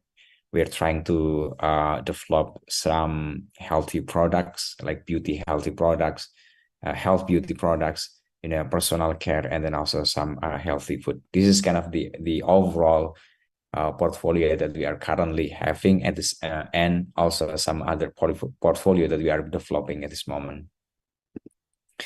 And our approach has been always in collaboration with global partners whenever we whenever we develop a products, right? So all the vaccine that we have developed in the past, like 16 vaccine in the past, we always have collaboration globally. We never build or we never develop a product from scratch by ourselves, because of the capability, because of the funding that we need, because of the resources that we have. I will share with you 3 examples of global collaboration that we are currently doing or we did it in the past. The first one is what we call as Indovac vaccine or COVID-19 vaccines, which is developed under collaboration between Biopharma with Baylor College of Medicine in Texas, WHO, PATH, and with support from UNICEF and Bill and Melinda Gates Foundation as well. The second one is some of you who knows Bali. We have special zone in Sanur that we are developing, we are currently developing that area into special economic zone for healthcare. We are establishing that area. We're building international hospital in that area in collaboration with Mayo Clinics, right? And then the last product that we are developing together with global collaboration is NOPV2 or novel oral polio vaccine version 2. This is we developed these vaccines about a couple years ago, and at this moment it has been produced, it has been distributed across the globe to more than 150 countries. That vaccine was developed under collaboration between Biopharma, UNICEF, and Bill and Melinda Gates Foundation. Just to give you kind of in-depth story about its collaboration, the first one is the Indovac vaccines. When we developed these vaccines, started about early 2021. You might remember that's the time when Biopharma in collaboration with Sinovac distributing COVID-19 vaccines across Indonesia. At the same time, we were also spending resources, spending energy to build our own or to develop our own COVID-19 vaccines. We got support from multiple partners, but the working seed that we used to develop that COVID-19 vaccines, we got it from Baylor College of Medicine in Texas. And at the beginning of 2022, so we need about like 1 year to develop that vaccine. We launched the vaccines with Pak Jokowi attended that event. And at the end of the day, we are very proud that we were able to develop that COVID-19 vaccines with 79% of domestic component. This is kind of the detail of special economic zone that I just mentioned before. In Sanur, it's very close to Ina Bali Beach, or some of you may know about the Makbeng, ikan goreng. That's kind of the area that we are currently developing to be a special economic zone. And we're hoping to launch that zone to be active, to be operational in Q1 next year. We're hoping that, by having this special economic zone, we will have foreign doctors. We may have special drugs or medicine that have not been approved by Indonesian NRA can be administered in that area as well.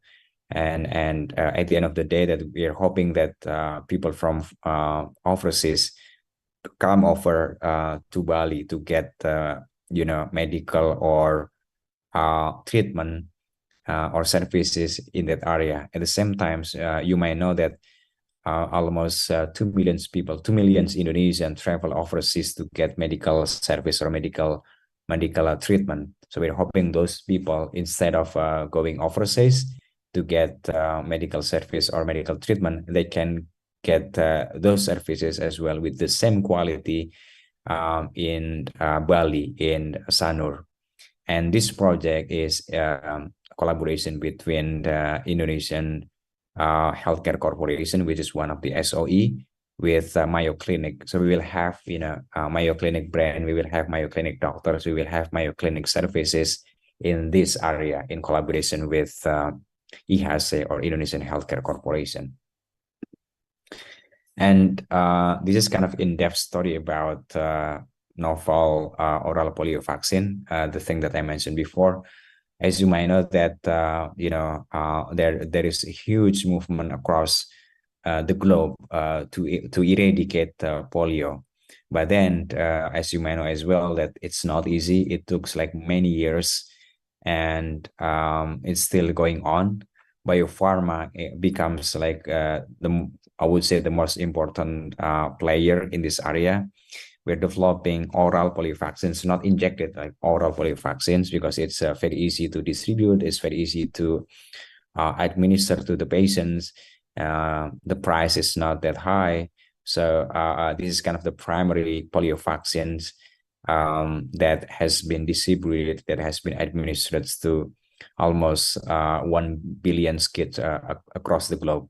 And we're hoping by this kind of rate of vaccination globally, at the end of 2035, we will be able to eradicate polio from the earth. And those 3 success stories have been inspired the company to open and to explore collaboration with many companies globally in the area that you can see here.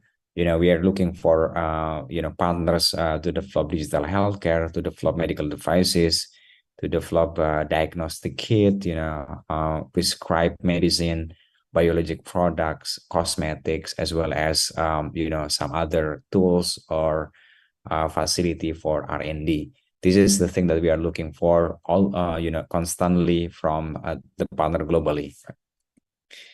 I would say that's the thing that I want to share with you guys, and I was hoping that this presentation can inspire some of you who are willing to join Biopharma and then be part of Biopharma.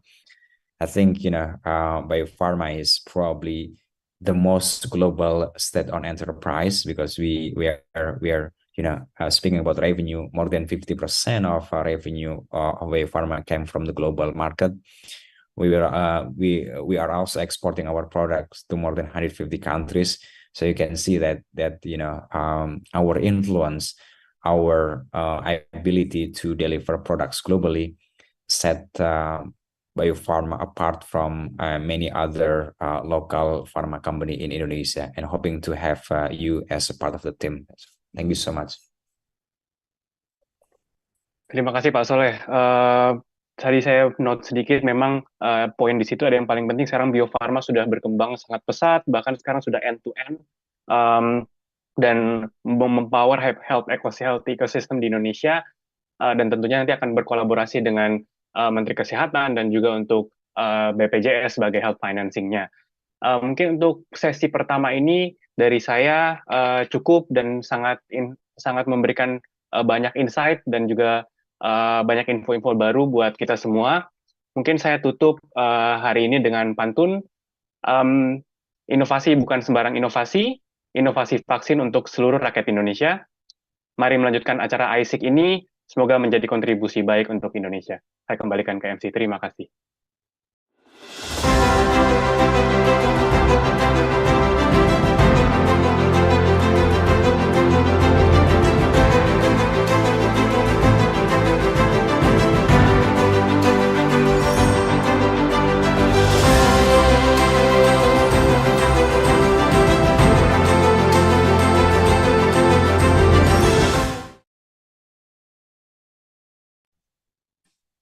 Thank you, Bapak Marcelus Korampis, for expertly moderating session 1, and to all the distinguished speakers for your valuable contributions to session 1.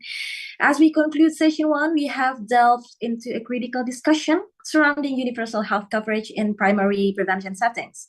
And throughout this enlightening session, we explored pivotal topics concerning healthcare in Indonesia, ranging from revitalizing the nation's BPJS Kesehatan to advancement in vaccine development.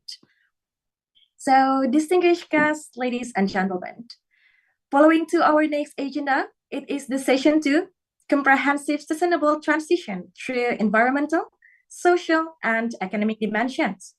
This session will discuss the application of a comprehensive sustainable transition in Indonesia through aspects such as tourism and governance. And to moderate this session, I would like to kindly invite my colleague, Muhammad Syaiful Mujab.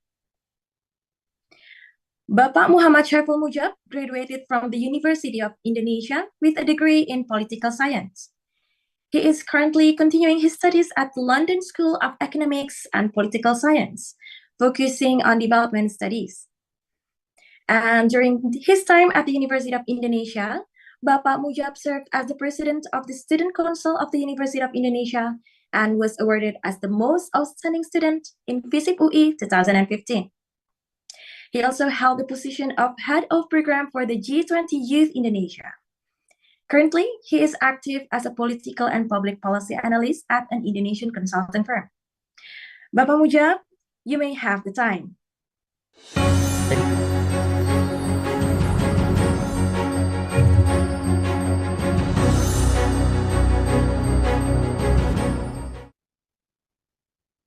Thank you, JL, for the nice introductions. Assalamualaikum warahmatullahi wabarakatuh. Shalom swastiastu, namo buddhaya, dan salam kebajikan.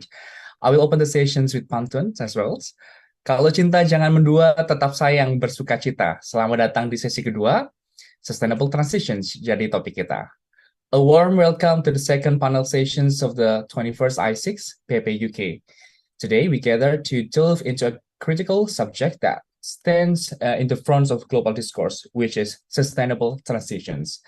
I'm Mujab, a master's student of development studies at the London School of Economics and Political Science, and it's both an honor and privilege to be your moderator for these insightful panel sessions. Ladies and gentlemen, the world around us resonates with terms like climate change, green energy, sustainable lifestyles, environmental responsibility, and so on and so forth. These buzzwords has become more than mere vocabulary. They embody a shared commitment to reshape our economy and nurture our planet, ensuring a harmonious coexistence. While as Indonesian students based in the UK, we find ourselves uniquely positioned to comprehend the urgency and significance of this issue. The United Kingdom has been proactive in spearheading sustainable transitions at both national and international levels. So our exposure to this effort ignites our own drive to contribute to a greener future for Indonesia and the world. On the other hand, recent news and social media highlighted have the distressing state of air pollution in Jakarta. The very air we breathe, a fundamental necessity of life, has come under scrutiny, prompting discussions about governmental air quality management in Jakarta and Indonesia as a whole. So these predicaments remind us that every breath counts and compels us to explore novel ways of nurturing our environments. While the immediate focus isn't exclusively on air pollution, our sessions aim to assess Indonesia's strides towards sustainable transitions. We endeavor to gauge the progress made and deliberate on strategy to ensure that Indonesia remains steadfast on this crucial journey. It is important to note that I will conduct these sessions both in English and Bahasa Indonesia. So feel free if you guys in the Q&A sessions want to use Bahasa Indonesia or English to ask to our panelists today. As we engage with our distinguished panelists, we encourage you to reflect on their insights and queries, as we will reserve times for a thoughtful, provoking Q&A sessions after their presentations. We will have only 45 minutes to conclude this session, so I will proceed to introduce you to the three prominent speakers of this panel sessions.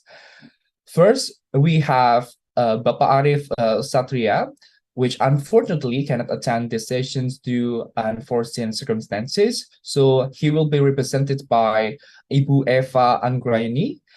She is an Indonesian expert in resource and environmental economics. She is the director of Global Connectivity IPB University, holding a doctoral degree from Humboldt University of Berlin. She has contributed significantly to the field through her roles as lecturers at IPB University. Her extensive work encompassed diverse topics, including marine economics, environmental conservative, economic developments, and more evidence in numerous publications. And we have second speakers, which as Indonesian students in the UK, we already familiar with his names. He is Stephen Marcelino. Stephen is the managing partners of Ecotourize Advisory, a London-based, which is our sponsor today. So Ecotourize Advisory is a London-based firm facilitating Indonesian business in the Europe and the UK, and edging European firms in Indonesia. He also leads GIPA, Leadership Councils, empowering global Indonesian professionals through GIPA. And he also served as Indonesian COP26 Business Sherpa, guiding CEOs and advising guiding on international affairs. Welcome, Stephen. Thank you for coming along. And then the third speaker is one of my favorites, actually, Andita Firsalutami. Afu, known as Afu. Afu is a former environmental economist at the World Bank in Jakarta, provide advisory support to Indonesia's climate policy. With a master from Harvard, she co-founded Think Policy, a one-stop platform to address intergenerational policy challenges through evidence and empathy-based policy. So for the first sessions, I will proceed to Stevens, who want to shed light on the UK pivotal roles, leveraging its climate expertise and resources to support Indonesia's journey toward a greener future. Through collaborations and shared responsibility, the sessions will illuminate the path toward net zero emissions and the transformative potentials of UK and also Indonesia relations and the realms of climate actions. So, Stevens, are you ready? You will have 10 minutes to deliver your perspective. Stephen, time is yours.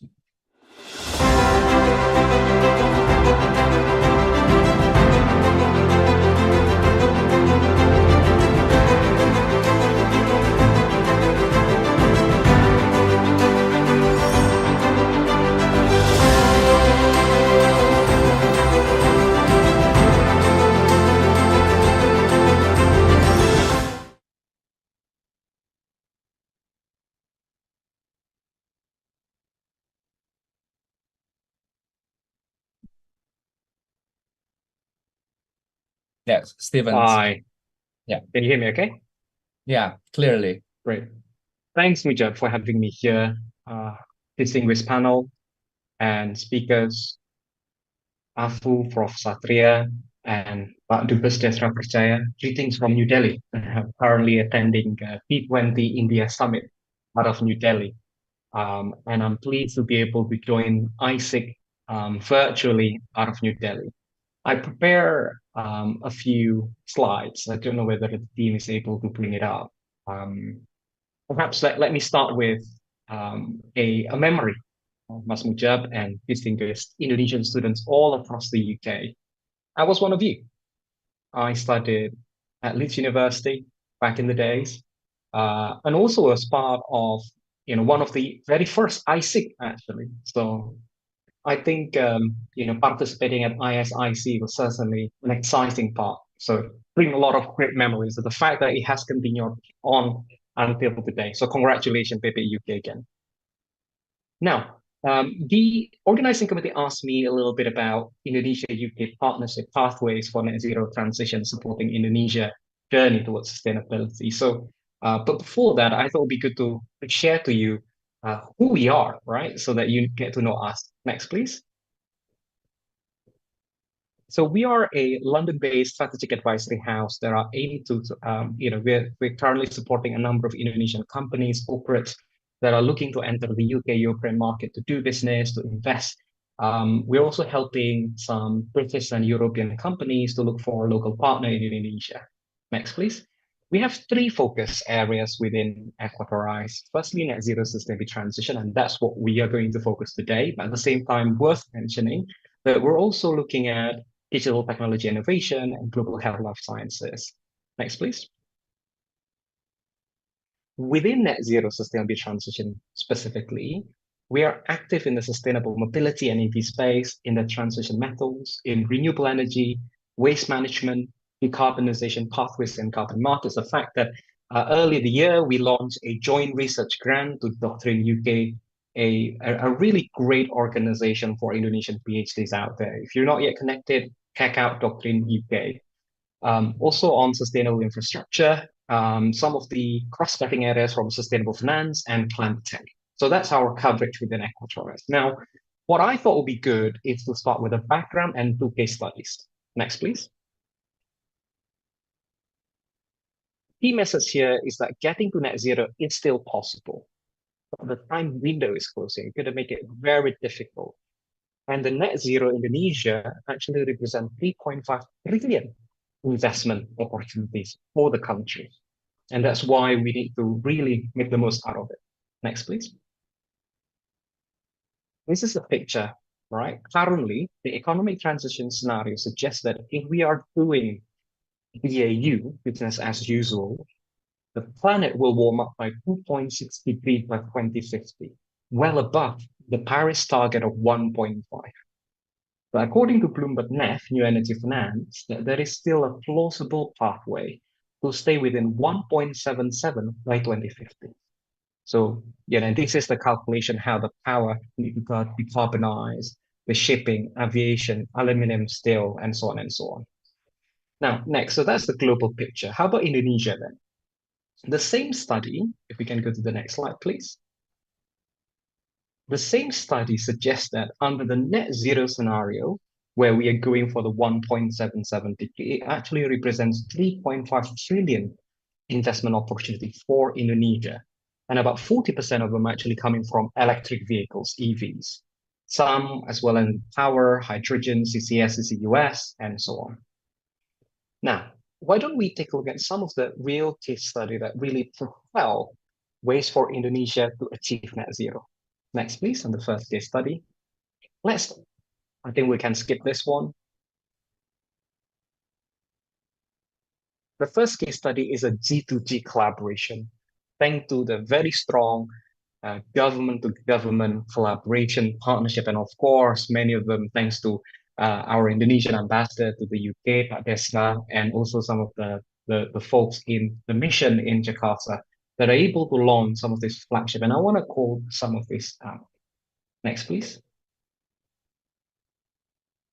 So some of you may this thing called Indonesia-UK Pact sort of funding, where they are able to really bring to life a flagship partnership to support Indonesia net zero transition in three sort of key areas: sustainable mobility, energy transition, and low carbon policy, low carbon economic development policy, including carbon market, carbon pricing. Next, please. Just to give you a bit of numbers, this is how much the UK will be, spending, a good amount of funding to kickstart some of these areas in the next sort of 3 to 4 years. Over, close to 15 million of grant for capacity building, technical assistance for the future cities, electric vehicle in buses and municipalities, Mentari, which is the renewable program, and other things. Next, please. So that's a little bit example of UK-Indonesia collaboration in the net zero space. How about the private sector, and where this is where we're a lot closer, right? From Equator's perspective, end of 2022, at the end of the G20, and as we close the year of 2022, there was certainly a great celebratory moment where Indo-Pacific Net Zero Battery Materials Consortium, INBC, was launched in London, that aims to supply nickel battery materials to the UK gigafactories and beyond. Next, please. Now, this new cooperation is really aimed to build a new sustainable reputation for Indonesia, to get Indonesia to achieve net zero 2060 or earlier. I think the next slide is probably easier. If we can go to the next slide, please. So one of the aims of INBC is they're trying to put both Indonesia and the UK at the heart of global EV supply chain, starting with the B20, G20 in Bali, where there are a number of players, whether it's Bakri Group, Envision, and Glencore, come together to sign heads of agreement in order to really collaborate in creating the first net zero industrial park in South Sulawesi. So creating green jobs in remote part of Indonesia outside of Java. This is an opportunity for Indonesia to promote new economic growth, green growth outside of Java, right? And the INBC was launched in London, and that's an exciting part. Some of you may have heard, or some may not have heard. You could see Pak Desra, KBRI, UK and Indonesia investment ministers all there to really launch it. And sort of a month afterwards, during the World Economic Forum annual meeting in Davos, this INBC is admitted as part of the Global Industrial Cluster Initiative and gaining momentum. So it create, and we can go to the next slide, please, a very unique role, what Indonesia could do. Some pictures, we can go to the next slide. Yeah, so by supplying, up to 120 gigawatt of gigafactories, we need to fuel them with the right nickel battery materials, with a total projection of about sort of 4 billion of estimated revenue. This project is one of the flagship project, actually, to process up to 85,000 metric tons of nickel, process it to nickel sulfate, all the way to battery precursor for the UK and Europe consumption. Without Indonesia, UK and Europe will not be able to achieve their net zero and able to satisfy their EV, zero emission vehicle requirements. Now, all of this INBC will be housed in a new industrial cluster park powered by 1 gigawatt of wind power plant. Next, please. I think that's it on this one. Thanks. Oh, that's it really. So what I've told you today. So I've told you a little bit of background. Where are we heading? A bit worrying, but there is a time window for us to close there. And getting to net zero, a lot of people think that it's expensive, it's a lot of burden, but it also creates up to $3.5 trillion if Indonesia ever to reach net zero by 2060 or earlier. That is what we collectively can seize. We share case study on the G2G sort of partnership that has been shaped, but at the same time, to extend the role of private sector could do. So one call to action for many of you who are attending in Indonesia or in the UK, all across the UK, is that what's your role in a global net zero transition in Indonesia? What you would like to see? Let us know, and we're very happy to plug you in ways you think you would like to contribute, whether it's academic through doctrine, right? We did a research grant together in carbon market, or if you're actually interested in really getting involved in the sustainability transition. I'll stop there. Back to you, Mucha. Thanks. Thank you, Stevens. It's exactly 10 minutes. So, based on this, his perspective, you know that the United Kingdom has supported Indonesia's journey toward net zero emissions, including substantial 14.2 million pounds sterling to build capacity and infrastructures in Indonesia. This commitment is realized through various avenues, including participations in the G20 and fostering bilateral collaborations between Indonesia and also United Kingdom. So thank you so much, Stephen, for your perspective. We know that the partnership with the UK has opened many opportunities for Indonesia, enabling the developments of essential infrastructures and capabilities. So, ladies and gentlemen, we are proceed to the next speakers. She is representing IPB University and also Prof. Aris Satria, who unfortunately unable to attend this event due to personal circumstances. Ibu Eva, good afternoon, I suggest, in Indonesia. Yeah, thank you for coming along. A warm welcome to our sessions with Bu Eva. Today, we will explore the symbiotic relationships between local communities and governance structures, shaping Indonesia's sustainable futures. Ibu Eva will spotlight the importance of community portrayals, collaborative platforms, and effective governance in addressing resource challenges and driving sustainable practices. Ibu Eva, are you ready? Well, okay, great. Yeah. Thank you. Okay, Bu Eva, So it was screen just- and time is yours. Thank you very much, Pak Mujab. Good afternoon, everybody. Pak Desra, percaya, our best in the UK.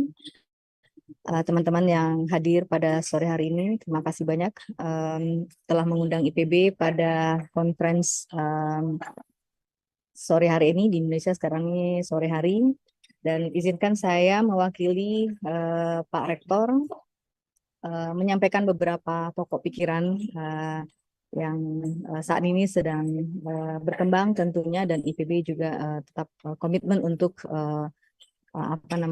mewujudkan SDGs.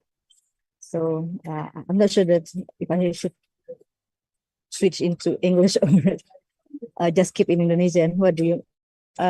Ya, saya lihat di sini semuanya banyak mostly Indonesian, or probably there are some cannot understand Indonesian bahasa. So let me just switch. Okay.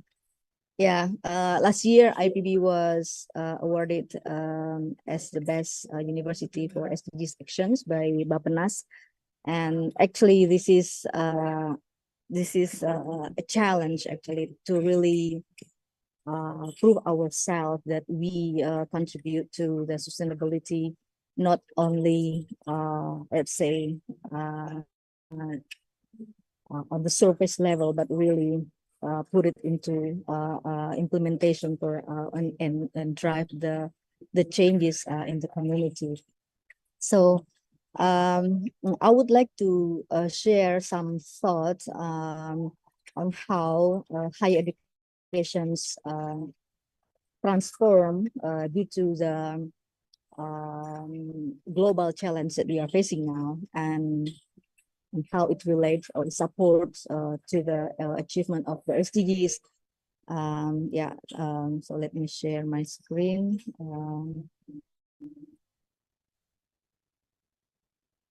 I hope all of you can see the screen, or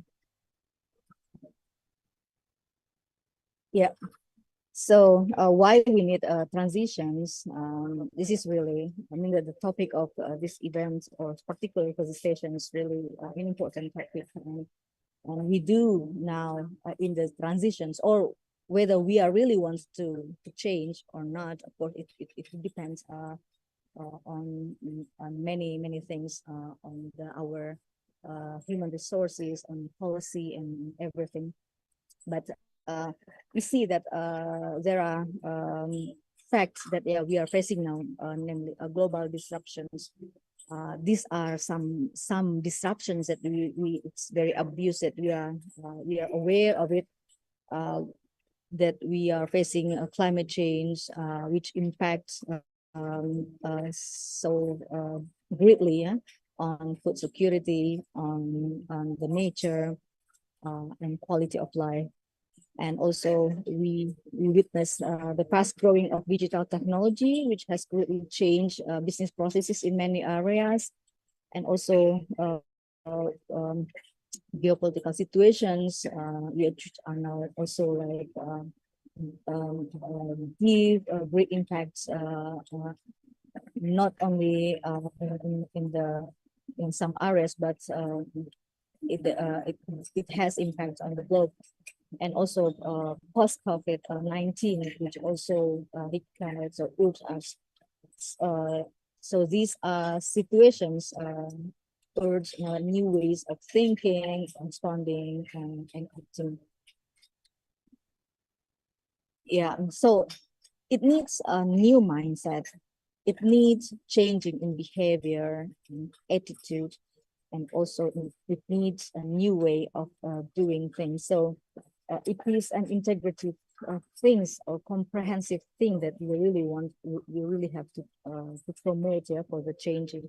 So and we are seeing now that since the last few years that various things are coming on social relationship, on working habits, or also in regulations, technology innovations, and environment, the supply chains, and these are changing that we have to, of course, we are now responding, but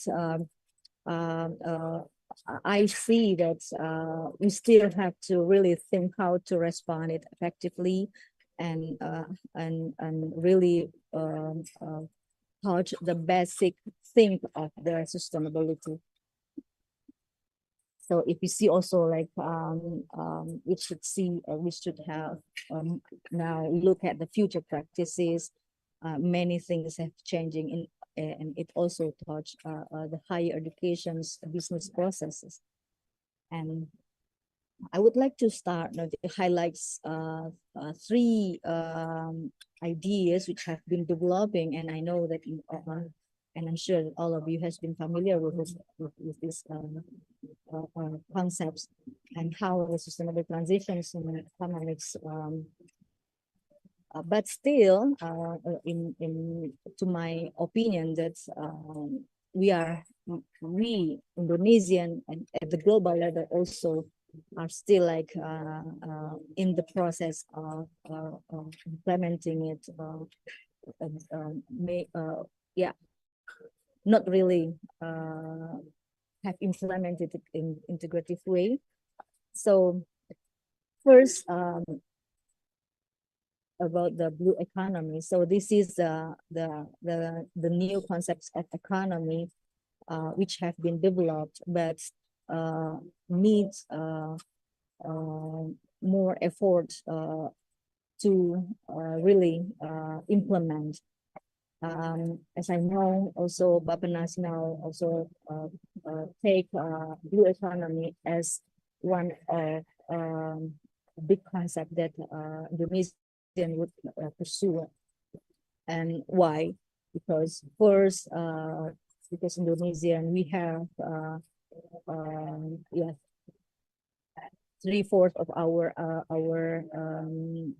area, waters, and blue economy is platform, economic platform, which promote the use of natural resources, particularly based on maritime and ocean, in order to promote the economy, but at the same time to promote also the sustainability. So if we look at the economies that has been developed, we mainly focus on extractions, either for the natural resource, renewable resources, or non-renewable resources. But blue economy encourages us to promote more sustainable sectors. Let's say what we call like focus on how to promote the economy, but not to reduce or not to increase the depletions of the natural resources and the degradation of the environment. So you have to really promote the economy based on environmental services, bioprospecting, something like that. So if you see that in the third and the fourth class of the type of activities, this is what we have to promote in the short future. And Apologies, this is Eva. Yeah, I'm afraid you only have like 2 minutes to finish your presentation. Thank you. Okay. Yeah, it's relates to the minister, our Santiago, mentioned before. So like the tourism is really an important sector for the economy, particularly for the marine tourism. And the third one is a circular economy, where it has three principles that you to eliminate the waste and pollutions and circular products and materials and regenerative nature. And the other things, how to promote the regenerative agricultural practices. And this is an alternative way for farmers to create multiple income generation by producing high value products and environmental services. And in education also, we face transitions, particularly it is mainly driven, not mainly, but yeah, we see that COVID's really make it the transitions faster. So shifting to online class, changing people behavior and transitions. So I would like to see how IPB responds on this situation. So IPB tried to develop a curriculum where it can, to develop a curriculum which fit to the future demands. So like, so we are here developed not only for regular classes, but also for training development, and also for promoting or encouraging the entrepreneurship for the students, so that they have the kind of orientation to develop the economy, but at the same time also have an concern on the environment and the social thing. So by through our vision for being a techno-social university. So yeah, I think okay, let me stop here. We are try to develop the techno-social entrepreneur university through various programs. Which I think yeah, since my time is limited, so I will stop here. And thank you very much. All right. Thank you so much, Bu Eva, for the wonderful perspective. From the Bu Eva sessions, we can have takeaways in the face of pressing global challenges. There rise an urgent need for innovative thinking and maybe fresh mindsets such as green economy, blue economy, regenerative agriculture practices, and also circular economy. That in this context, the role of academia becomes increasingly crucial. So it is my hope that this event serves as catalysts, inspiring some of you to delve into further research endeavor that will drive and accelerate sustainable transitions within Indonesia. Thank you, Bu Eva, once again. Please wait, because we have a question and answer sessions at the end of the sessions. We'll proceed to the last speaker of the panel, Afu. Hello, Afu. How are you doing? Hi, Mujab. Good. How are you doing? I'm good. Let me introduce you first, and also our your point of views. Well, Afu will shed light on how sustainability serves as strategic investment in shaping the initial futures, unlocking economy and advantages while nurturing our environments. I think she will illustrate the potential for an environmentally driven economy, highlight the symbiotic relationship between sustainability and also economic prosperity. Afu, without further ado, time is yours. but Thank you only so much. Yes, 10 minutes. Got it. Thanks a lot, Mujab, and my greetings to fellow Pepe UK friends. Hi, Afin. Thanks for having me here. Hi also to all the other committee. It's such a pleasure to actually be part of this panel. So I figured because the previous two speakers kind of one focused on the energy transition, and then Bu Eva, greetings as well. Bu Eva mentioned and focused partly on blue economy and circular economy. I thought I'll complement the picture by focusing on the land and forest transition. Just so that this transition story becomes whole, right? So we've heard the story on energy transition, blue economy, circular economy. But I think just to zoom out a little bit, right? When we talk about transitioning towards net zero, the pathway for Indonesia in particular is still so difficult. It's a very steep drop from where we are currently to getting to net zero by 2060, hopefully sooner. But needless to say, that the challenges are very big. And when it comes to looking at the sectors, right, as exciting as it is to talk about energy transition, the largest contributor of emissions remain in the land and forestry sector. So lahan dan kehutanan, right? A big shift, especially in 2015 and 19, when there's huge fire forest that took place in Indonesia, in parts of Sumatra and Kalimantan. But yeah, moving forward, it's still going to contribute a big chunk of our emissions while the energy sector is growing and transitioning, right?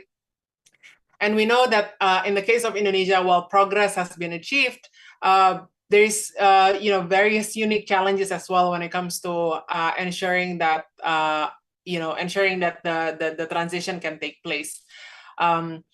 One big progress, I guess, or like milestone that can be celebrated to a certain extent is how the Ministry of Environment and Forestry put forth this operational plan to achieve net sink. So not just net zero, but actually net negative emissions for the land use and forestry sector by 2030. So that's a much shorter timeline of net zero transition if we compare it to the energy sector, right? So this is like much very urgent in front of us, and yet challenges remain on how, or a big question remain on how do we actually get there. And so Mujab earlier introduced me and promised that I will talk about how economic instruments can help us achieve the net transition target. And that's exactly what I'm going to talk about. And I'll focus on answering 3 questions, hopefully 3 minutes each, right? So one is why exactly, why do we need economic instruments to actually achieve that land transition target? What are some of the constraints and opportunities in actually, implementing those instruments, and what are some of the policy recommendations that we can highlight to get there? So, as a caveat or as a disclaimer, this is part of my research during my time at the World Bank, but I'm not currently with the World Bank anymore. But I thought that part of the findings would be interesting enough to be shared in this forum. So the first question, why should we leverage economic instruments to achieve the net sink target in the forestry and land use sector, right? So first of all, one way to understand the land use sector in Indonesia, because it's pretty unique and particular, is we want to do 3 things at the same time, right? One, so the left-hand bar on the screen is the current forest area, legally designated forest area in 2021. Where you have non-forested area, you have secondary forest, and you have primary forest, right? So first of all, by 2030, what you want to see is you want to avoid deforestation. So you want to lower the number of deforested area.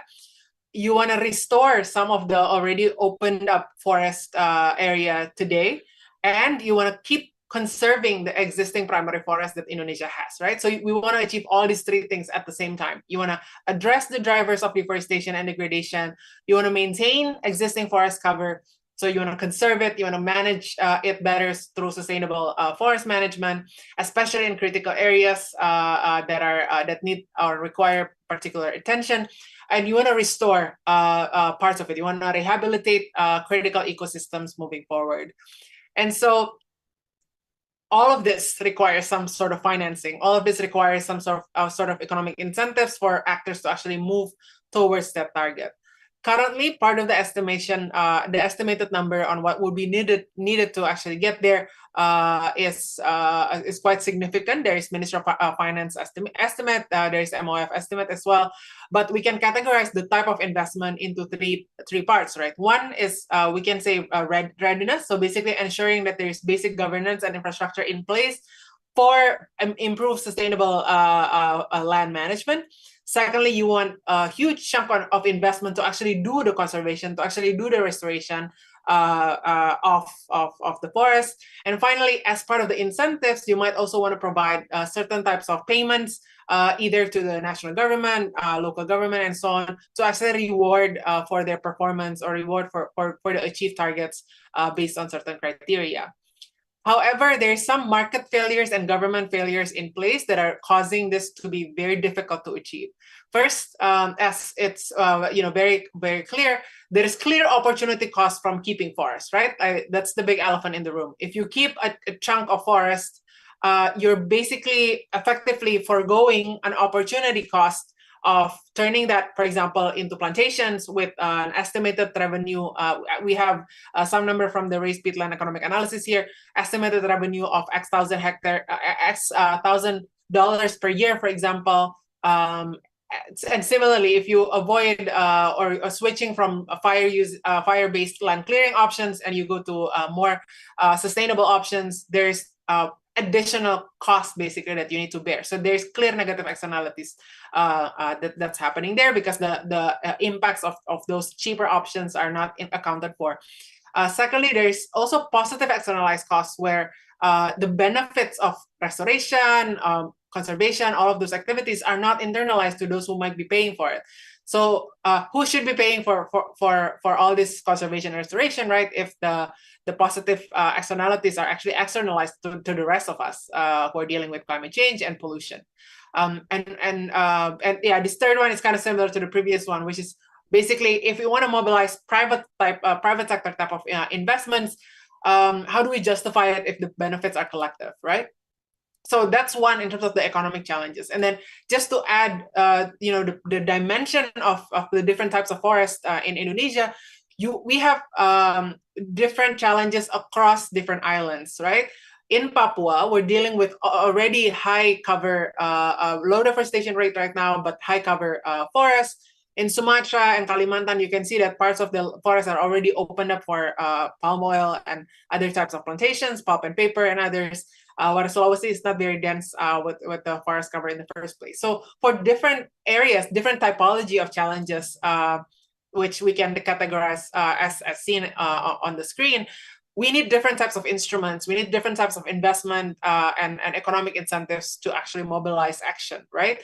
And so to avoid deforestation, to improve conservation and management, and to mobilize greater financing for restoration, you will need economic instruments. So the way part of what we then look deeper into are 5 instruments. So one is what's been the talk of the town, of course, as carbon trading. So the opportunities from payments from forest conservation through the carbon market.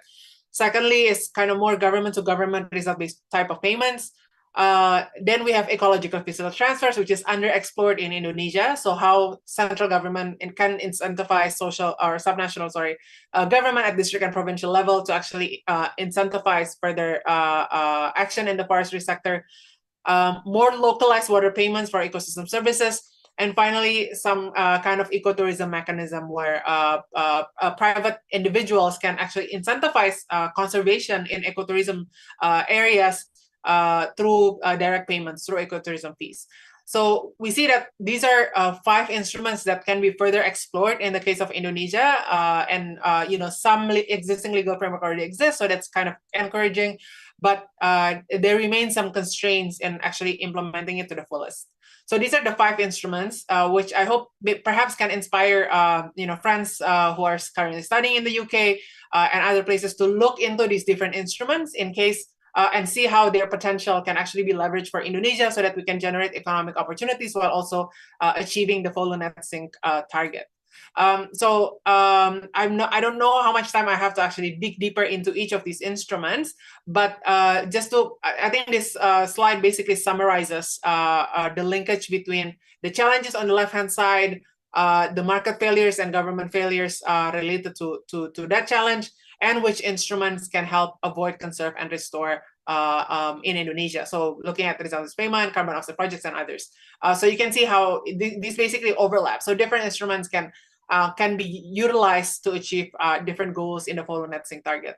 We've also identified which organization or which institution in the government that are in charge to deliver or to some extent can implement the instruments.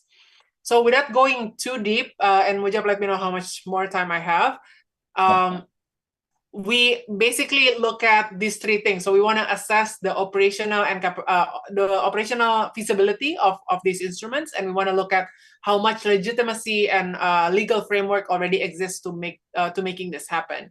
I'm not gonna read this at all. We can have further discussion, but basically for each of the instruments, we can already identify potential impact, like how much emissions reduction or how much deforestation can be avoided, for example, through these different instruments based on historical data. So based on retroactive examples in the past, compared to the estimated transaction cost of implementing those instruments, right?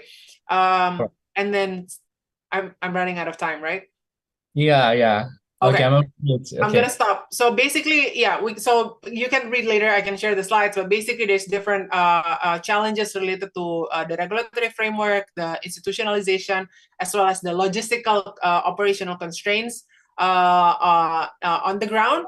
But in terms of recommendation, basically, we think that the areas that we want to look at is first improving the governance. So this left-hand side, sorry that this is very text heavy, but strengthen the institutional and regulatory infrastructure to actually make it happen, grow the domestic and international demand for ecosystem services so that more actors actually want or demand for forest conservation and restoration, ensure that the benefits are equitably redistributed across levels, close the information and capacity gap, improve the quality of the forest management itself, and facilitate transactions through intermediary such like the Environment Fund, the BPDLH, Badan Pengelolaan Dana Lingkungan Hidup in Indonesia, to actually allocate and redistribute those sources. I'll stop here. We can discuss more, I hope, in the Q&A session, but that's just a flavor of the economic instruments that we can use to improve forestry sector in Indonesia. Thank you very much. Wonderful speech. Thank you so much, Afu. From your perspective, I just knew that it's not only about net zero, but also net sinks, in the sense that we have to create a surplus of carbon capture that can contribute to mitigating climate change. Thank you so much. If you don't mind, Afu, may you share your PowerPoint to the chat box later on, so the audience can read your PowerPoints. So we have at times for one questions, unfortunately. Alex,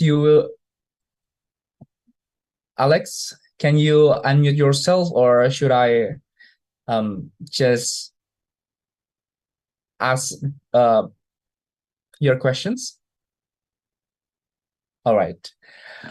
Question from Alex.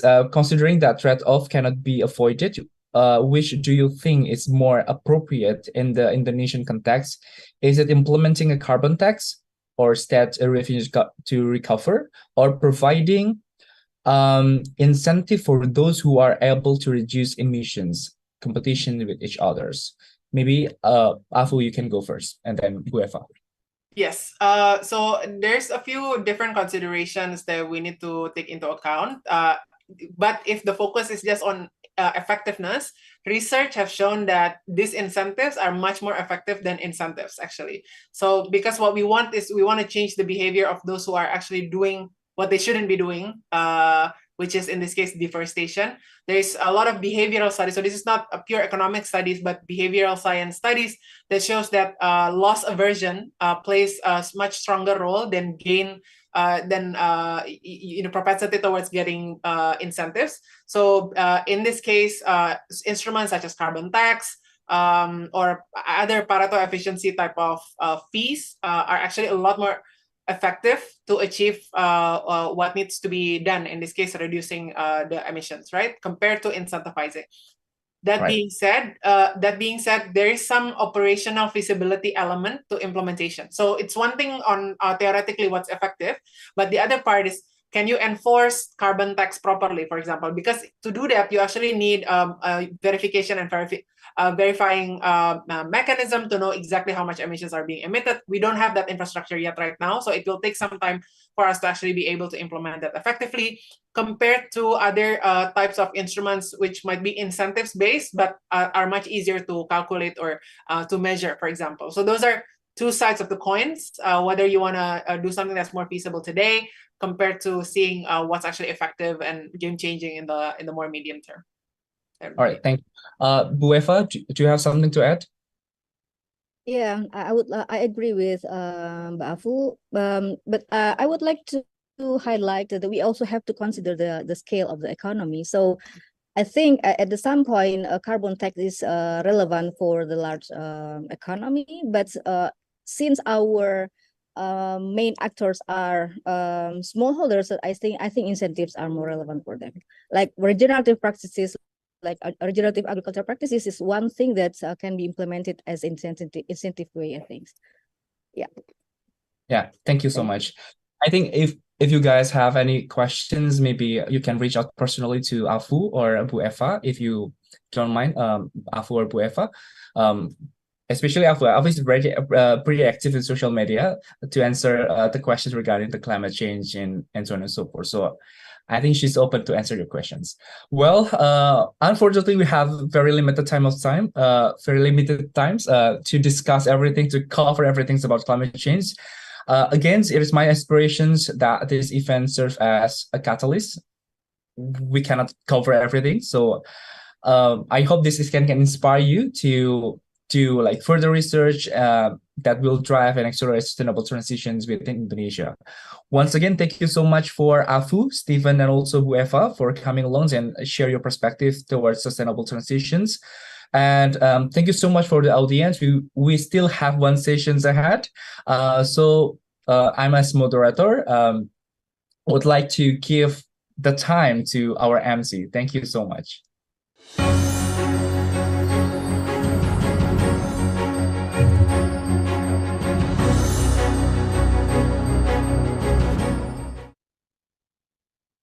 Thank you very much, Mujab, for moderating the sessions. What a sessions. We got to talk about anything ranging from blue economy, circular economy, land forest transitions to sustainable energy transitions.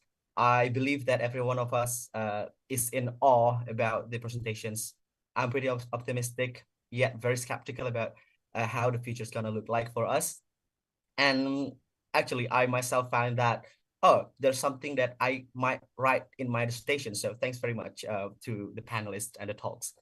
And now, distinguished guests, ladies and gentlemen, we are now moving on to the last agenda, which is our last sessions for today. And in these sessions, we will talk about shaping the future of technology using artificial intelligence and metaverse. What a transition from sustainable thing into a metaverse.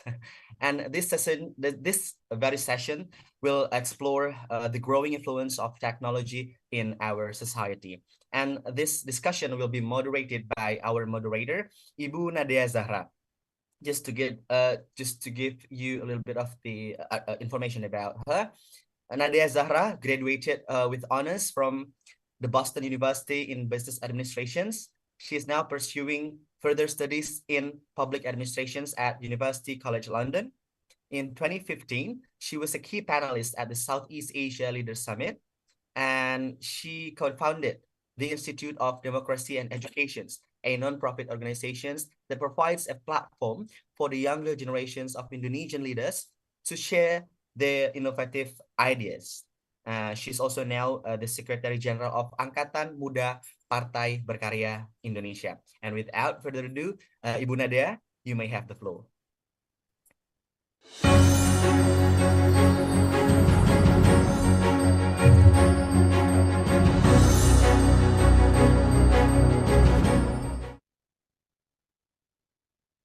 Assalamualaikum warahmatullahi wabarakatuh. Salam sejahtera bagi kita semua.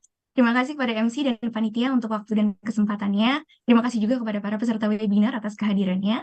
Izinkan saya selaku moderator untuk memandu jalannya acara sesi 3 kali ini dari seluruh rangkaian acara The 21st Indonesian Scholar International Convention yang mengusung tema Digitalization and Innovation, Shaping the Future of Technology Using Artificial Intelligence and Metaverse.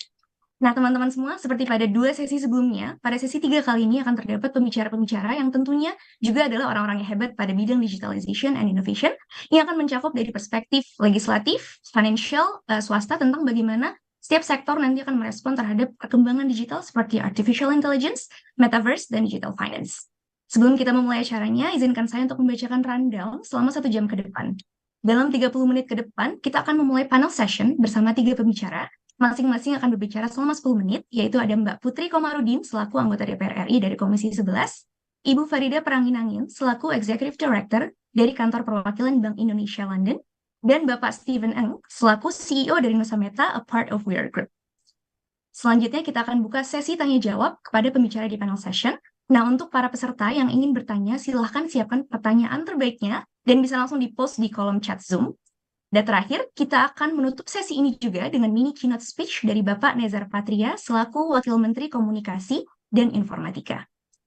Oke, baik teman-teman semuanya.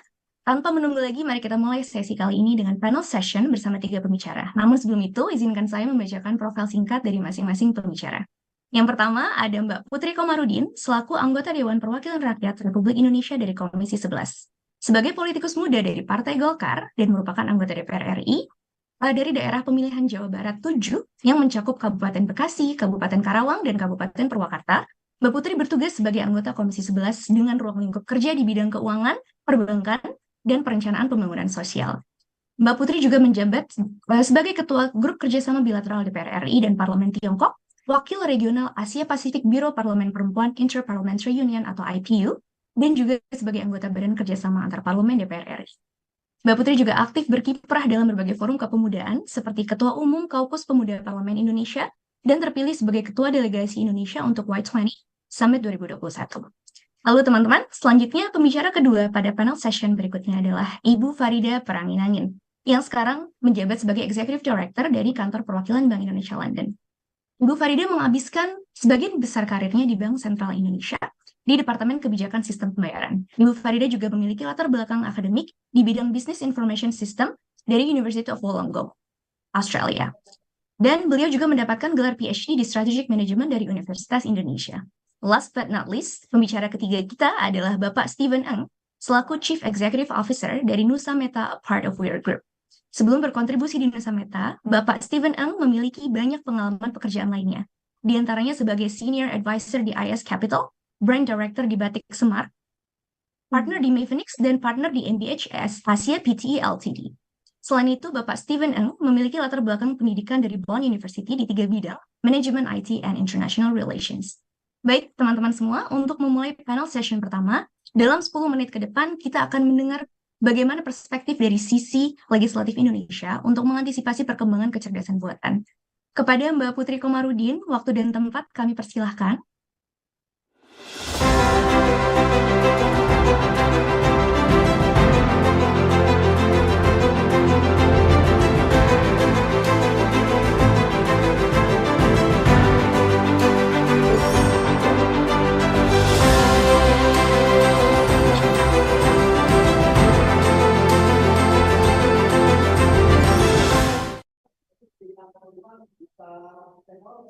Halo, sorry karena kita juga sambil acara di sini, jadi semoga sinyalnya baik-baik saja. Assalamualaikum warahmatullahi wabarakatuh. Selamat malam dari Bali, Indonesia. Pertama-tama perkenalkan saya untuk menyapa terlebih dahulu para narasumber yang hebat yang telah hadir. Wakil Menteri Kominfo Republik Indonesia, Bapak Nezar Patria, Kepala Kantor Perwakilan Bank Indonesia London, Ibu Farida Peranginangin. Sehat selalu Ibu. Kebetulan kami tadi juga habis acara bersama Bank Indonesia dan sekarang juga masih bersama dengan Pak Doni dan juga Pak Yuda dan juga Bu Aida di Bali. Dan juga CEO Nusa Meta Bapak Steven Eng. Dan kemudian saya juga ingin menyapa seluruh peserta The 21st Indonesia Scholar International Convention yang tentu merupakan putra-putri terbaik bangsa yang sangat kami tunggu sumbangsih dan juga kontribusinya untuk kemajuan tanah air. Puji syukur pertama-tama kita panjatkan kehadirat Allah Subhanahu wa taala atas segala limpahan rahmat dan karunia-Nya sehingga kita masih diberikan kesehatan, kesempatan dan kelancaran untuk bertemu, berdialog dan berdiskusi pada hari ini. Dan perkenalkan kembali, nama saya Putri Komarudin, saat ini menjabat sebagai anggota Komisi 11 DPR RI, mewakili daerah pemilihan Jawa Barat 7, yaitu Kabupaten Bekasi, Karawang, dan Purwakarta. Dan saya bertugas di Komisi 11 DPR RI yang mengawasi sektor keuangan, perbankan, dan juga perencanaan pembangunan nasional. Dan memang diantaranya kebetulan juga bermitra dengan Bank Indonesia yang juga hari ini hadir bersama kita, Kementerian Keuangan, Bappenas, OJK, LPS, Bank BUMN, dan BPK, serta BPKP. Dan untuk itu, topik diskusi kita hari ini tentu sangatlah penting dan akan saya coba arahkan dalam perspektif pengambilan kebijakan khususnya yang berkaitan dengan tugas saya di DPR RI yang membidangi keuangan. Selama beberapa tahun terakhir, penggunaan kecerdasan artifisial ini tentu terus mengalami peningkatan. AI terus dikembangkan karena memberikan banyak sekali manfaat untuk membantu tugas-tugas manusia sehingga bisa mengurangi error, menjalankan pekerjaan yang sifatnya repetitif dan juga mengolah big data sampai dengan membantu pengambilan keputusan. Dan untuk itu, hasil survei McKinsey menyebut saat ini tren adopsi AI terus meningkat sampai dengan 2,5 kali dibandingkan tahun 2017. Dan bahkan alokasi investasi untuk pemanfaatan AI sendiri juga meningkat hingga 52%. Dan tentu pesatnya penggunaan AI inilah yang harus kita kendalikan, bukan untuk menghambat perkembangannya, tapi supaya pemanfaatannya bisa lebih terarah dan juga mengantisipasi risiko atas dampak turunannya.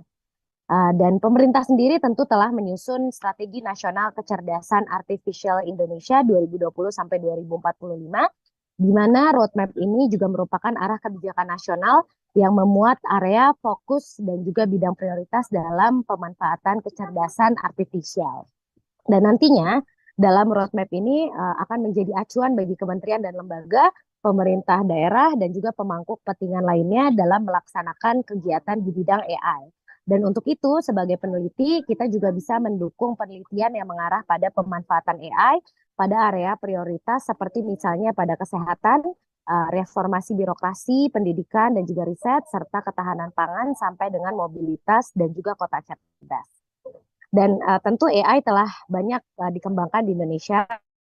Contohnya pemanfaatan AI dalam layanan perbankan, di mana perusahaan perbankan juga kini telah memberikan layanan chatbot di WhatsApp, sehingga ini bisa menjadi media yang sangat efektif dan efisien dalam menyampaikan keluhan dan tentu nantinya bisa direspon secara otomatis. Sebagai customer tentu sekarang kita tidak perlu lagi repot-repot untuk telepon ke call center misalnya atau harus datang ke customer service di kantor cabang dan bahkan BRI sebagai salah satu mitra kerja kami juga sekarang telah memanfaatkan teknologi AI untuk melakukan credit underwriting, fraud and risk analytics, dan juga smart services, dan juga operations.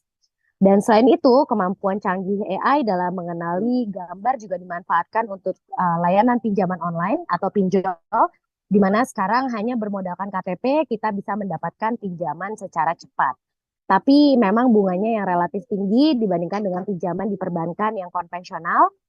Untuk itu kita tentu patut hati-hati dalam memilih produk keuangan, apalagi fenomena pinjaman online ini sekarang sedang marak menyasar kalangan mahasiswa di Indonesia. Makanya kita juga harus pastikan aplikasinya sudah mendapatkan izin dari OJK karena tentu banyak sekali aplikasi bodong yang ilegal dan masih beredar. Lantaran memang sangat mudah prosesnya untuk pembuatan aplikasi ini. Dan selain kecerdasan artifisial, teknologi metaverse kini juga telah diadopsi di Indonesia. Di antaranya pada ibu kota negara kita yang tahun depan rencananya kita akan menyelenggarakan upacara di sana. Dan Presiden Jokowi pada tahun lalu telah meluncurkan metaverse khusus untuk IKN Nusantara yang diberi nama Jagat Nusantara. Dan nantinya platform ini akan diintegrasikan dengan lahan asli di IKN sehingga ada kepemilikan lahan virtual yang mewakili kepemilikan lahan sesungguhnya di IKN. Dan berbagai peluang dan manfaat tadi di satu sisi juga menghadirkan berbagai tantangan. Yang pertama dari sisi lapangan kerja yang dipastikan akan terdampak langsung akibat AI dan juga otomasi. Di mana menurut riset dari McKinsey dan World Bank, sekitar 30% lapangan kerja saat ini akan tergantikan oleh mesin. Dan bahkan McKinsey menyebut sekitar 375 juta pekerja di seluruh dunia akan terdampak oleh AI. Dan utamanya pekerjaan yang sifatnya repetitif seperti misalnya data entry sampai dengan sekretaris, security, dan juga tenaga pembersih. Sementara menurut World Economic Forum mengatakan memang AI akan melahirkan 69 juta lapangan kerja, tapi jumlah ini tidak sebanding dengan 83 juta lapangan kerja yang nanti akan hilang pada tahun 2027. Memang sebenarnya kita tidak perlu menunggu sampai tahun 2027 karena dampak pemanfaatan AI ini juga sudah mulai terasa pada saat ini. Belum lama ini perusahaan teknologi IBM mengumumkan akan mengganti 7.500 karyawannya dengan AI. Bahkan AI disebut juga telah menguasai posisi back office di perusahaan tersebut. Dan selain itu di Indonesia sendiri dampaknya juga sudah sangat terasa. Bahkan pekerjaan yang sifatnya human based kini mulai tergantikan dengan robot. Seperti ada robot yang menjadi barista, robot yang bisa melakukan pembersihan lantai, bahkan kemarin juga muncul wacana pegawai negeri sipil kita atau PNS akan tergantikan oleh robot. Dan selain itu, kita juga dihadapkan dengan tantangan dari segi kompetensi dalam penggunaan IT yang masih sangat rendah dibandingkan negara lain. Seperti yang dipaparkan dari data World Bank, bahkan literasi digital rendah, artinya meskipun internet masih menjadi suatu pekerjaan kita segera selesaikan. Dan kemudian kita juga dihadapkan dengan akses infrastruktur digital yang masih timpang, baik itu dari segi kualitas maupun segi kuantitasnya. Dan ini karena masih ada lebih dari 5.000 desa atau kelurahan yang tidak mendapatkan akses sinyal telepon maupun BTS, bahkan walaupun sudah mendapatkan akses, tapi dari segi kualitas juga masih sangat kurang. Artinya kita masih juga harus mengejar peningkatan sekaligus pemerataan akses digital untuk memastikan agar kue dari ekonomi digital ini bisa kita rasakan manfaatnya secara inklusif dan merata. Dan selanjutnya kita juga menghadapi tantangan risiko serangan siber yang kian marak. Bahkan sepanjang tahun 2022 kemarin, BSSN mencatat total serangan siber ini hampir mencapai 1 miliar serangan. Sungguh angka yang sangat besar tentunya, di mana serangan tersebut kebanyakan menyasar pada sektor pemerintahan dan juga perbankan. Seperti misalnya kasus yang sempat terjadi pada Direktorat Jenderal Pajak dan juga Bank Syariah yang merupakan bank syariah terbesar yang ada di Indonesia pada saat ini. Dan memang ini sangat disayangkan karena pastinya selain mengganggu aktivitas transaksi masyarakat, juga menurunkan kepercayaan masyarakat terhadap layanan dari pemerintah. Makanya resiko siber ini tentu harus menjadi concern utama kita seiring dengan melesatnya pemanfaatan teknologi AI. Dan menghadapi berbagai peluang dan tantangan tersebut, kami di DPR tentu terus merespon dengan mendorong aturan yang forward looking untuk menangkap tren digitalisasi dan juga otomasi. Di antaranya kami di Komisi 11 bersama pemerintah telah mengesahkan Undang-Undang PPSK atau Pengembangan dan Penguatan Sektor Keuangan yang mengatur inovasi teknologi sektor keuangan atau ITSK seperti financial technology atau fintech yang selama ini hanya diatur dalam peraturan otoritas jasa keuangan. Sekarang sudah ada payung hukumnya. Dan selain itu kami juga dari fraksi Partai Golkar juga telah berhasil mendorong pengaturan bank digital dan kemudian kami juga berhasil mendorong pengaturan rupiah digital atau central bank digital currency untuk mengantisipasi dampak disrupsi aset kripto terhadap mata uang dan juga kebijakan moneter. Dan tentu kita juga sangat memperhatikan kebutuhan terkait perlindungan data dan juga ketahanan siber. Dan untuk semakin menjamin keamanan transaksi bagi konsumen pada produk atau jasa keuangan yang berbasis digital, kita juga selalu menyuarakan dengan satu semangat dengan Undang-Undang Perlindungan Data Pribadi yang telah disahkan Komisi 1 DPR RI bersama dengan pemerintah. Dan kemudian kami lewat Undang-Undang Harmonisasi Peraturan Perpajakan atau HPP juga berupaya untuk memperkuat perlakuan perpajakan bagi sektor ekonomi digital. Dan hal ini dilakukan untuk menyetarakan perlakuan perpajakan antara pelaku usaha konvensional dan juga digital. Dan terdapat 3 skema di situ, yaitu pemungutan PPN perdagangan melalui sistem elektronik atau PMSE atau produk digital luar negeri, termasuk juga skema PPN, pajak pertambahan nilai, dan juga PPH bagi penyelenggaraan fintech dan juga transaksi perdagangan aset kripto. Dan selanjutnya dari segi anggaran, DPR dan pemerintah juga berkomitmen penuh untuk mendukung akselerasi transformasi digital dengan mengalokasikan anggaran yang cukup besar setiap tahunnya. Dan tahun ini anggaran pendapatan belanja negara kita atau APBN mengalokasikan sekitar 19,7 triliun untuk pembangunan teknologi informasi dan komunikasi, yang diantaranya digunakan untuk penyediaan BTS, internet publik, literasi digital, pengembangan data center, sampai dengan utilisasi palaparing. Yang tentu tujuannya adalah untuk menjamin pemerataan infrastruktur digital yang berkualitas dan juga inklusif.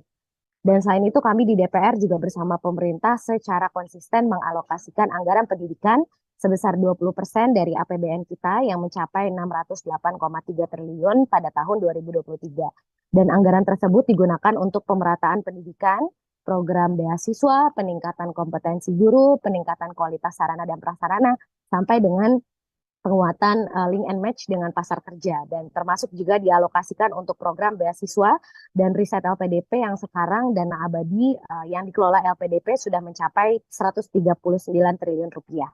Dan lewat anggaran pendidikan ini tentu harapannya kita bisa semakin mendorong penguatan kualitas dan kompetensi SDM untuk meningkatkan produktivitas sehingga kita mampu bersaing dengan otomasi ataupun AI. Dan tentu dukungan untuk perkembangan ekonomi digital masing-masing kami anggota DPR, di mana kami dapat bertemu langsung dan menyerap aspirasi dan juga sekaligus mendorong ketahanan ekonomi masyarakat melalui berbagai program. Dan dukungan tersebut dilakukan melalui program-program sosialisasi, edukasi keuangan, pelatihan, sampai dengan bantuan sarana dan prasarana digitalisasi kepada pelaku UMKM dan juga masyarakat umum. Dan tentu sebagai penutup, digitalisasi tentu hadir untuk memberikan kita ruang dan peluang yang baru. Makanya tentu kita sebagai generasi penerus bangsa harus menjadi ujung tombak, bukan hanya jadi penonton saja, tapi juga kita perlu menguasai dan membekali diri kita dengan kompetensi digital. Dan tidak hanya itu, kita juga harus mampu untuk berpikir kritis, kreatif dan inovatif untuk menghasilkan karya dan produk bernilai tambah yang digemari di era digital. Demikian yang dapat saya sampaikan. Terima kasih atas kesempatan yang telah diberikan. Mohon maaf atas noise-nya, karena memang saat ini sedang ada acara bersama dengan mitra-mitra di Komisi 11 juga. Selamat bekerja untuk teman-teman di sana, semangat belajarnya, dan semoga bisa kembali ke Indonesia dengan ilmu yang bermanfaat untuk kemajuan Indonesia. Wabillahi taufiq wal hidayah. Wassalamualaikum warahmatullahi wabarakatuh. Waalaikumsalam warahmatullahi wabarakatuh. Terima kasih Mbak Putri atas pemaparannya terkait bagaimana menakar peluang dan tantangan di era kecerdasan buatan ya Mbak. Mohon untuk stay sebentar ya Mbak, kita akan buka sesi Q&A untuk satu penanya. Namun sebelum itu izinkan saya untuk men-summary apa yang sudah Mbak Putri sampaikan. Jadi Mbak Putri tadi menyampaikan tentang bagaimana AI dapat membantu pelayanan publik, namun di sisi lain juga terdapat beberapa tantangan yang harus dimitigasi dari penerapan AI tersebut, seperti pekerjaan yang tergantikan, unskilled replaceable workers, cybersecurity risk, dan digital divide yang kurang merata di Indonesia. Selain itu juga telah dijelaskan bagaimana peran legislatif DPR untuk menghadapi tren AI dengan memaksimalkan fungsi legislasi untuk pembuatan UU PPSK dan juga fungsi anggaran. Baik, oke. Saya akan lempar ke publik terlebih dahulu. Apakah ada pertanyaan dari para peserta di sini?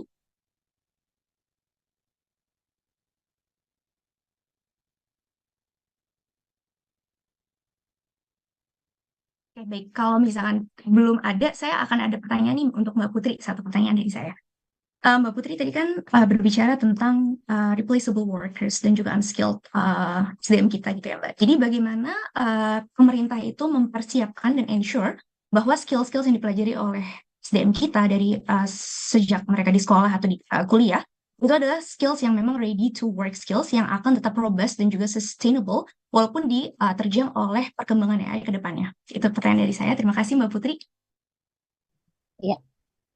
Memang kan kita selalu mengupdate kurikulum ya, terutama sekarang dengan kita mempunyai Menteri Pendidikan dan Kebudayaan yang masih muda dan punya pengalaman yang sangat ekstensif di dunia startup dan juga dunia teknologi dan digital. Beliau banyak sekali memberikan perubahan dan peningkatan pada sistem kurikulum kita, termasuk sudah ada Sekolah Merdeka, Kampus Merdeka, dan lain-lainnya.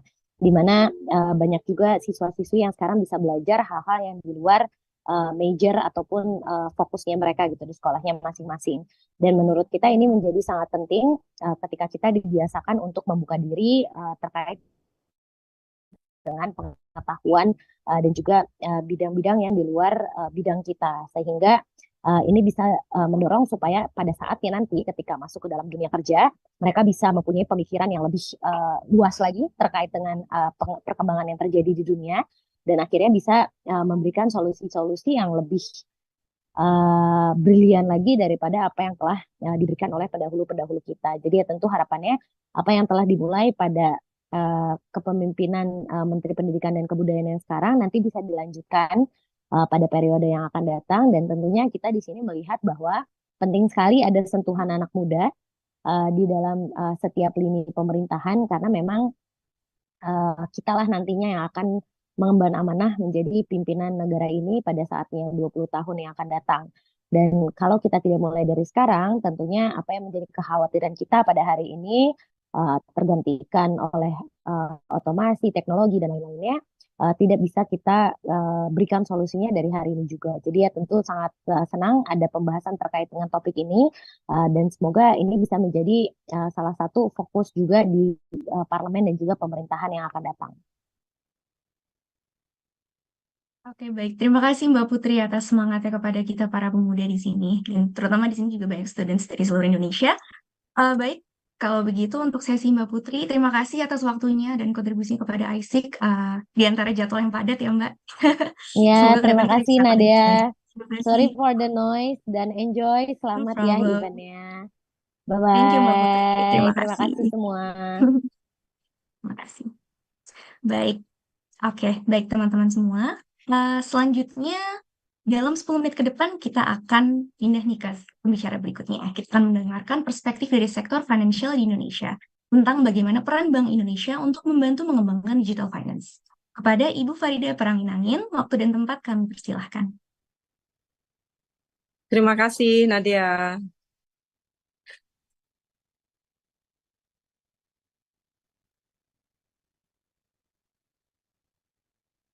Terima kasih Nadia. Suara saya terdengar? Terdengar jelas, Bu. Baik, pertama saya mengucapkan apresiasi saya dulu kepada seluruh panitia sehingga terselenggaranya 21st ISIC ini, satu event yang luar biasa menurut saya, mudah-mudahan mendapatkan manfaat sebesar-besarnya. Saya juga mau menyapa salam hormat untuk semua narasumber yang hadir, juga narasumber serta pihak-pihak yang tadi sudah tampil di sesi sebelumnya yang masih stay di sini. Selamat siang untuk semua audiens yang berada di UK, dan selamat senja menjelang malam untuk yang di Indonesia.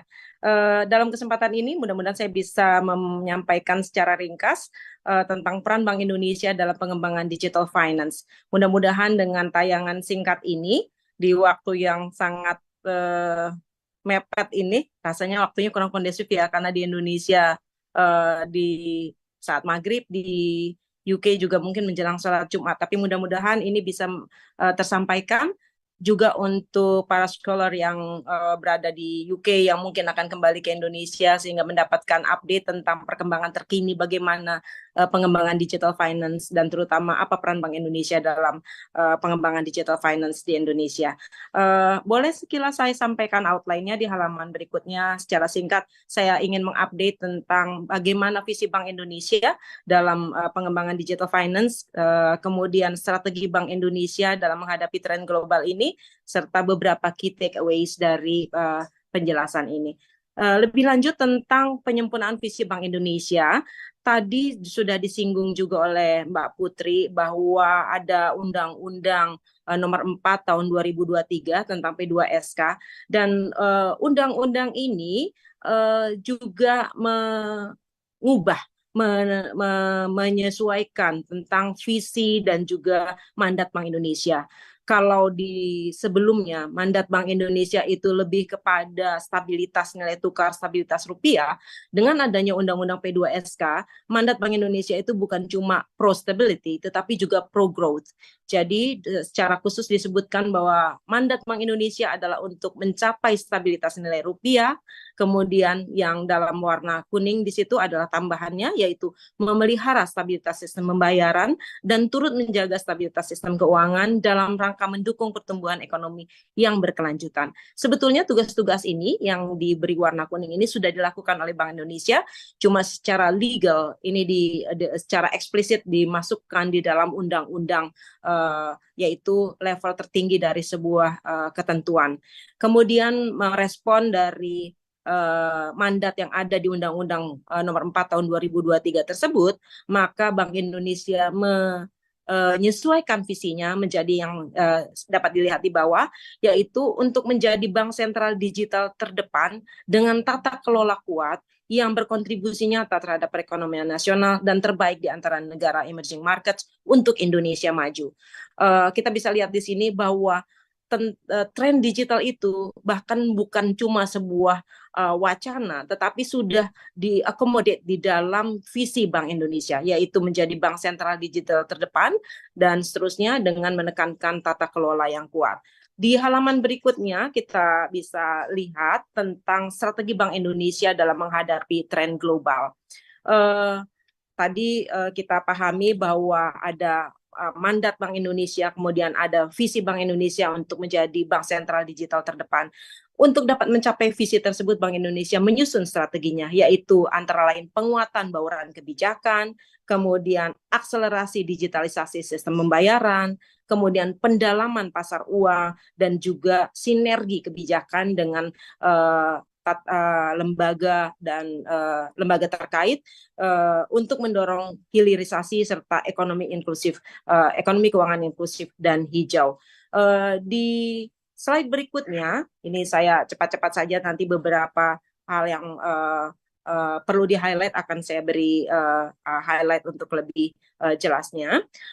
Terkait dengan tadi strategi pertama untuk penguatan bauran kebijakan dan terkait dengan mandat Bank Indonesia yang tidak hanya pro stability, tetapi juga sekarang ada mandat untuk mencapai pertumbuhan, yaitu pro growth.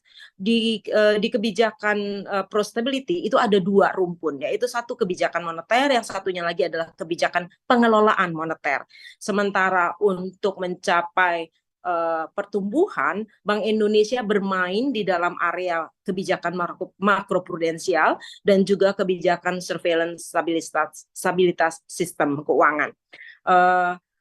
Kredibilitas bauran kebijakan Bank Indonesia ini disadari bahwa ini perlu sungguh didukung dengan konsistensi dalam penyusunan kebijakan, kemudian terus menerapkan inovasi dan sinergi dengan lembaga terkait dan juga dengan industri.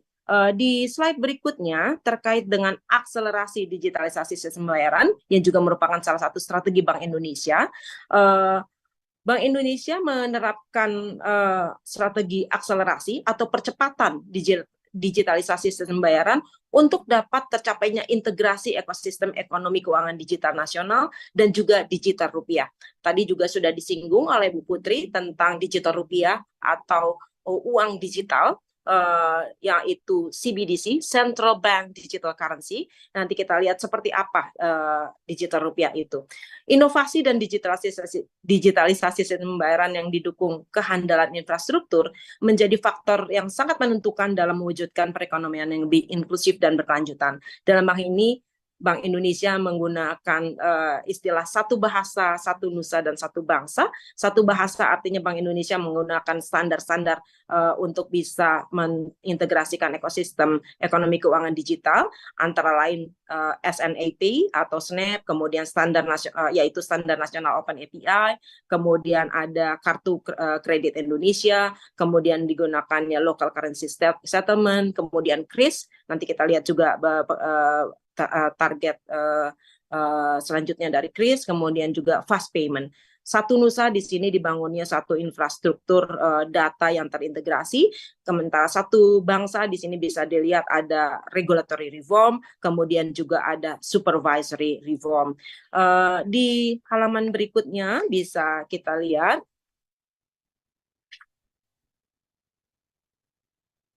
tentang kris tuntas dan kris antar negara. Ini adalah di event perayaan 17 Agustus yang terkini di Bank Indonesia. Dicanangkan bahwa pengembangan inovasi fitur kris secara berkelanjutan dan perluasan kerjasama baik di dalam negeri maupun lintas negara.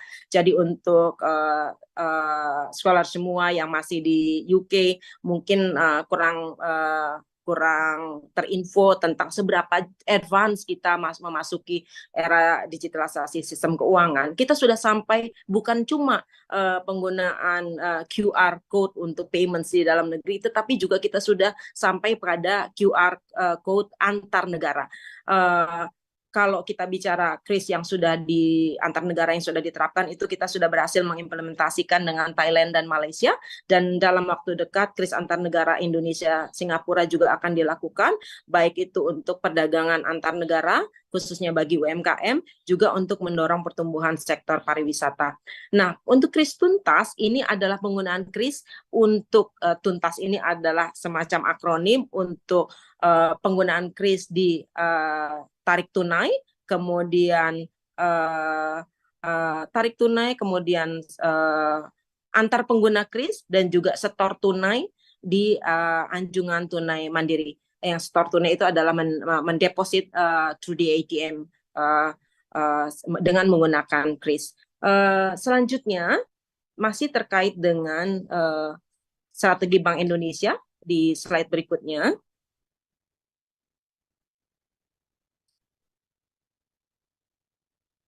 Kita mau bicara mengenai pendalaman pasar uang untuk efektivitas kebijakan dan pembiayaan perekonomian berkelanjutan. Pendalaman pasar uang yang diupayakan oleh Bank Indonesia ini, sebagaimana tadi sudah saya singgung, adalah bagian dari kebijakan untuk mendukung pertumbuhan ekonomi yang berkelanjutan menuju Indonesia maju atau pro-growth dengan prinsip-prinsip yang pasar uang yang terintegrasi, modern, dan juga efisien.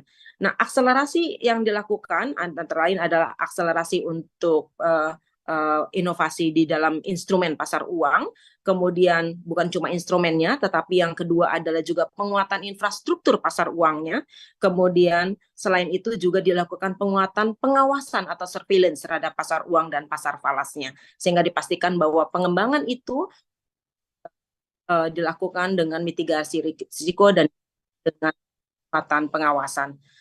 Lebih lanjut, di slide berikutnya, izinkan saya untuk menceritakan sedikit tentang Central Bank Digital Currency. Bagaimana Bank Indonesia memasuki fase ini, di mana banyak bank sentral yang juga sudah menyatakan rencananya untuk menuju penerbitan Central Bank Digital Currency. Kita boleh bersyukur sekaligus bangga, karena kalau kita bicara mengenai Central Bank Digital Currency, ternyata ya, kalau dibandingkan dengan negara lain, kita sedikit sudah lebih advance dalam hal pertama di dalam ketentuannya. Hal ini perlu diatur dengan undang-undang. Ini bukan cuma sebuah inovasi, tetapi mengubah banyak hal. Jadi perlu ada perubahan di dalam undang-undang, dan alhamdulillah, puji Tuhan, di dalam Undang-Undang P2SK sudah dinyatakan bahwa ini adalah kewenangan Bank Indonesia untuk menerbitkan dan mengeluarkan digital rupiah, yaitu uang sebagaimana uang yang diterbitkan Bank Indonesia sekarang, tetapi ini dalam bentuk digital. Jadi kalau kita bicara ketika kami bertemu dengan Central Bank of Hungary, yang merupakan satu dari sedikit bank sentral tertua, bahkan dia lebih tua dari Bank of England, mereka bilang mereka masih struggle untuk bisa mendapatkan kesepakatan dengan legislator, dengan legislatif tentang bagaimana mereka akan embark ke tren penerbitan digital currency, Central Bank Digital Currency. Sementara kita sudah tercantum secara eksplisit di dalam Undang-Undang P2SK. Itu salah satu landasan hukum yang sangat signifikan, sangat perlu untuk kita bisa memasuki era digital rupiah. Nah, digital rupiah ini akan mengintegrasikan ekonomi keuangan digital end to end. Dan CBDC ini seperti saya sampaikan tadi adalah uang sebagaimana uang yang kita kenal sekarang, uang rupiah yang kita kenal sekarang, jadi uang yang dalam wujudnya rekan-rekan yang dari belajar ilmu ekonomi memahami bahwa dia harus lengkap, dia harus punya fungsi untuk alat tukar, kemudian dia sebagai satuan hitung, dia juga sanggup menjadi satuan penyimpan nilai. Nah, CBDC ini atau digital rupiah ini akan memiliki ketiga fungsi itu. Di halaman berikutnya, di slide berikutnya bisa saya sampaikan bahwa Bank Indonesia akan menerbitkan ini dalam konsep integrated end-to-end, baik wholesale CBDC atau WCBDC, yang dimulai dari WCBDC atau wholesale, kemudian melangkah ke berikutnya yaitu ke retail CBDC yang disebut dalam proyek Garuda. Wholesale CBDC ini adalah yang level pertamanya gitu, jadi kita masih di level yang pertama one tier, kemudian nanti kalau sudah established di wholesale baru kemudian akan melangkah ke dalam retail CBDC, kurang lebih seperti itu. Di slide berikutnya terkait dengan sinergi antara pemerintah dengan Bank Indonesia untuk mendorong hilirisasi serta ekonomi keuangan inklusif dan hijau, Bank Indonesia melakukan penguatan strategi ekonomi keuangan inklusif antara lain pengembangan UMKM Go Export, Go Digital, kemudian peningkatan peran ekonomi syariah, juga penguatan sinergi pengembangan UMKM dan edukasi literasi ekonomi syariah. Penguatan strategi juga dilakukan untuk perlindungan konsumen secara end-to-end, juga penguatan strategi untuk mendukung ekonomi keuangan berkelanjutan, baik itu berupa pendalaman instrumen pasar keuangan hijau, pengembangan model bisnis ekonomi sirkular, kemudian pengembangan green farming, kemudian pembelajaran laporan keuangan hijau untuk para UMKM dan pelaku ekonomi syariah, juga pembentukan komite keuangan berkelanjutan bersama dengan instansi terkait.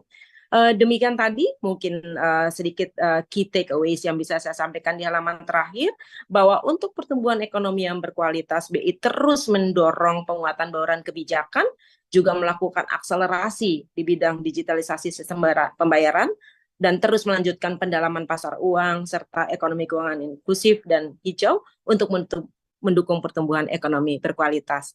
Demikian dari saya, terima kasih. Baik, terima kasih untuk Ibu Farida. Wah, banyak sekali ini Bu ilmu barunya terkait dengan perkembangan digital finance yang sudah diinisiasi oleh Bank Indonesia. Baik, sebelumnya mohon izin saya akan memberikan sedikit summary atas pemaparan dari Ibu Farida tentang bagaimana kontribusi Bank Indonesia dalam digital finance development, di mana Bank Indonesia memiliki beberapa strategi, yaitu penguatan bauran kebijakan, akselerasi digitalisasi sistem pembayaran, pendalaman pasar uang, dan ekonomi keuangan inklusif dan hijau. Strategi-strategi tersebut dilakukan untuk mendukung pertumbuhan ekonomi yang lebih berkualitas. On top of that, beberapa advancement juga realisasi dalam sistem pembayaran seperti QRIS antar negara yang digunakan untuk mengakselerasi digital ekonomi yang inklusif. Selain itu terdapat juga beberapa inovasi seperti digital rupiah, di mana kita di sini turut berbangga, Ibu, terima kasih untuk Bank Indonesia, bahwa Indonesia sudah tergolong lebih advance terkait dalam pengembangan CBDC atau digital rupiah dibandingkan negara lainnya. Baik, untuk itu saya akan buka satu pertanyaan. Sudah ada pertanyaan dari Mas Alexander Daniel Simanjuntak di chat box, Ibu. Mohon izin akan saya bacakan pertanyaannya. Ibu Farida, bagaimana pandangan Ibu terkait proyek Garuda terkait Central Bank Digital Currency dalam memerangi financial crime di ekonomi digital seperti money laundering, tax evasion, dan terrorist financing dengan penggunaan cryptocurrency? Waktu dan tempat kami persilakan kembali, Ibu. Ya, terima kasih. Ini pertanyaannya bagus banget dan menunjukkan Alexander udah paham apa itu cryptocurrency dan apa itu central bank digital currency. Sekilas saja supaya kita audiens yang lain juga bisa punya pemahaman yang sama. Kenapa pertanyaannya seperti itu dan kenapa relevan apa relevansinya pula antara central bank digital currency dengan cryptocurrency. Cryptocurrency marak dan disukai oleh banyak pihak. Karena dia salah satunya dia bisa dipakai untuk berbagai kegiatan ekonomi hitam. Jadi tidak terlacak, anonymous gitu ya. Kalau dilakukan transfer itu anonymous. Kemudian dia juga sebagai aset gitu ya, sebagai aset dia juga nilainya itu bisa cepat banget naiknya gitu, bisa cepat banget naiknya. Tentunya pada satu sisi lain dia juga bisa cepat banget turun nilainya. Nah, apakah central bank digital currency yang akan diisu oleh Bank Indonesia ini akan memerangi financial crime di ekonomi digital? Mungkin tidak langsung. Karena apa? Karena pertama tahapan penerbitan central bank digital currency ini yang pertama adalah pada level wholesale dulu. Di level wholesale mungkin dia belum sampai memerangi tadi penggunaan cryptocurrency yang untuk money laundering, tax evasion, kemudian terrorist financing. Apakah dia kemudian bisa memerangi ketika dia sudah sampai di level retail CBDC atau uang Garuda yang versi retail? Paling tidak dia mempersempit ruang gerak.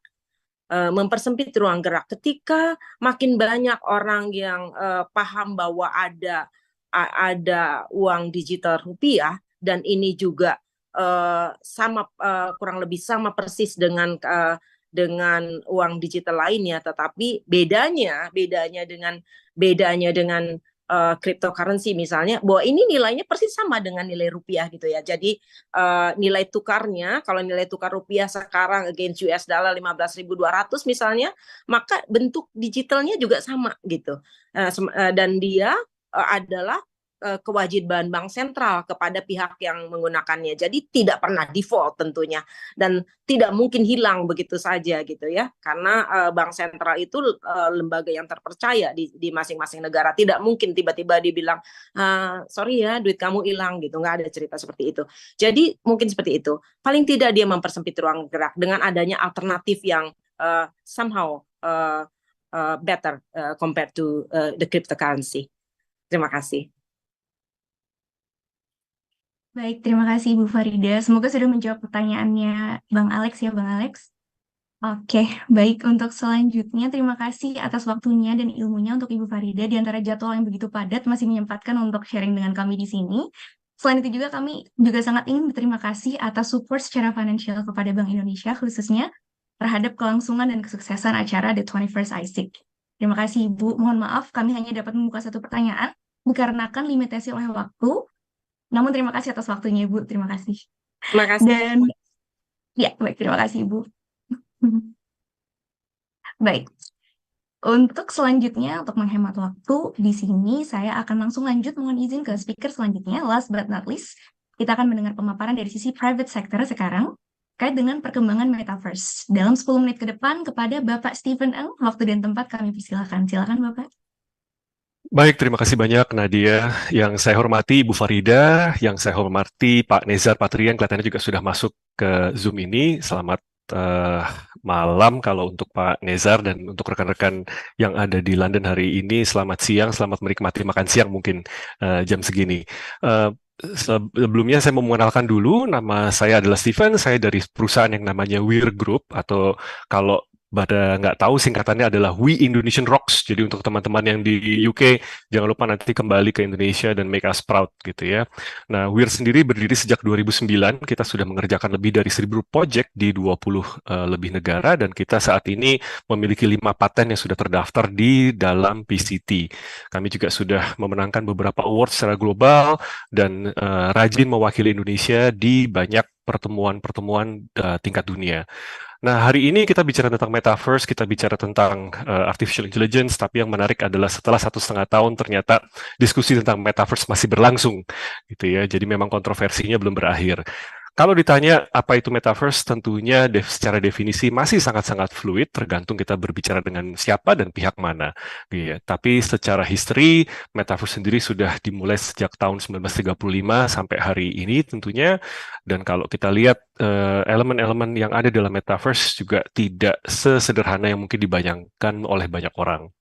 Nah, kalau teman-teman masih ingat di tahun 2001 ketika Facebook merubah nama menjadi Meta, lalu tahun lalu juga banyak sekali nilai investasi yang dituangkan ke dalam Metaverse, tentunya kita semua semakin intrik gitu ya, kenapa Metaverse ini menjadi buah pembicaraan.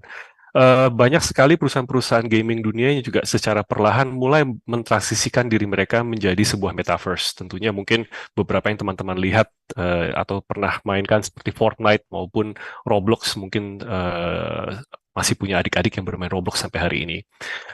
Di luar judul-judul yang tadi, kita juga melihat semakin banyak pemain-pemain dalam metaverse yang memilih niche-nya masing-masing, entah itu di ranah kesehatan, di ranah edukasi, maupun di ranah kreatif. Nah, yang menarik juga semakin banyak industri-industri tradisional seperti misalnya MTV yang mulai mengakui keberadaan metaverse dengan memberikan salah satunya adalah award bagi performance di dalam metaverse. Nah, semua ini akhirnya membuat opportunity buat kita semua, dan ternyata banyak sekali industri yang akan terdampak oleh metaverse, baik itu jangka pendek, jangka menengah, maupun jangka panjang. Kalau teman-teman sempat mampir ke South by Southwest di awal tahun ini di Texas, tentunya mungkin sempat mendengar keynote dari Ibu Emi yang sangat menarik. Kalau nanti teman-teman ada waktu, silahkan dicari di online. Nah, kenapa metaverse akhirnya memberikan opportunity untuk growth? Beberapa penelitian atau beberapa jurnal juga sudah mulai membahas bagaimana kita akan perlahan-lahan menghabiskan hidup kita di dalam metaverse. Mungkin secara sadar ataupun tidak sadar, teman-teman sekarang sudah tidak bisa lepas dari komputasi yang setiap hari dikantongin gitu ya, dalam bentuk mobile phone, dan akhirnya nanti kita melihat komputasi ini akan berevolusi menjadi sesuatu yang sifatnya imersif yang hari ini kita diskusikan dalam topik metaverse. Secara brand atau secara retail, secara komersial, sudah banyak brand-brand yang mulai bereksperimen dan masuk ke dalam metaverse, baik itu bank global maupun brand-brand yang ada di ranah retail. Dan jumlahnya terus bertambah setiap hari. Nah, di Indonesia sendiri kalau kita melihat metaverse, salah satu benih dari industri metaverse tentunya adalah industri game. Secara numbers, Indonesia sangat-sangat signifikan. Lalu kalau kita lihat juga beberapa survei yang dilakukan oleh beberapa pihak independen, Gen Z maupun Gen Alpha di Indonesia sudah siap untuk mengembrace era metaverse.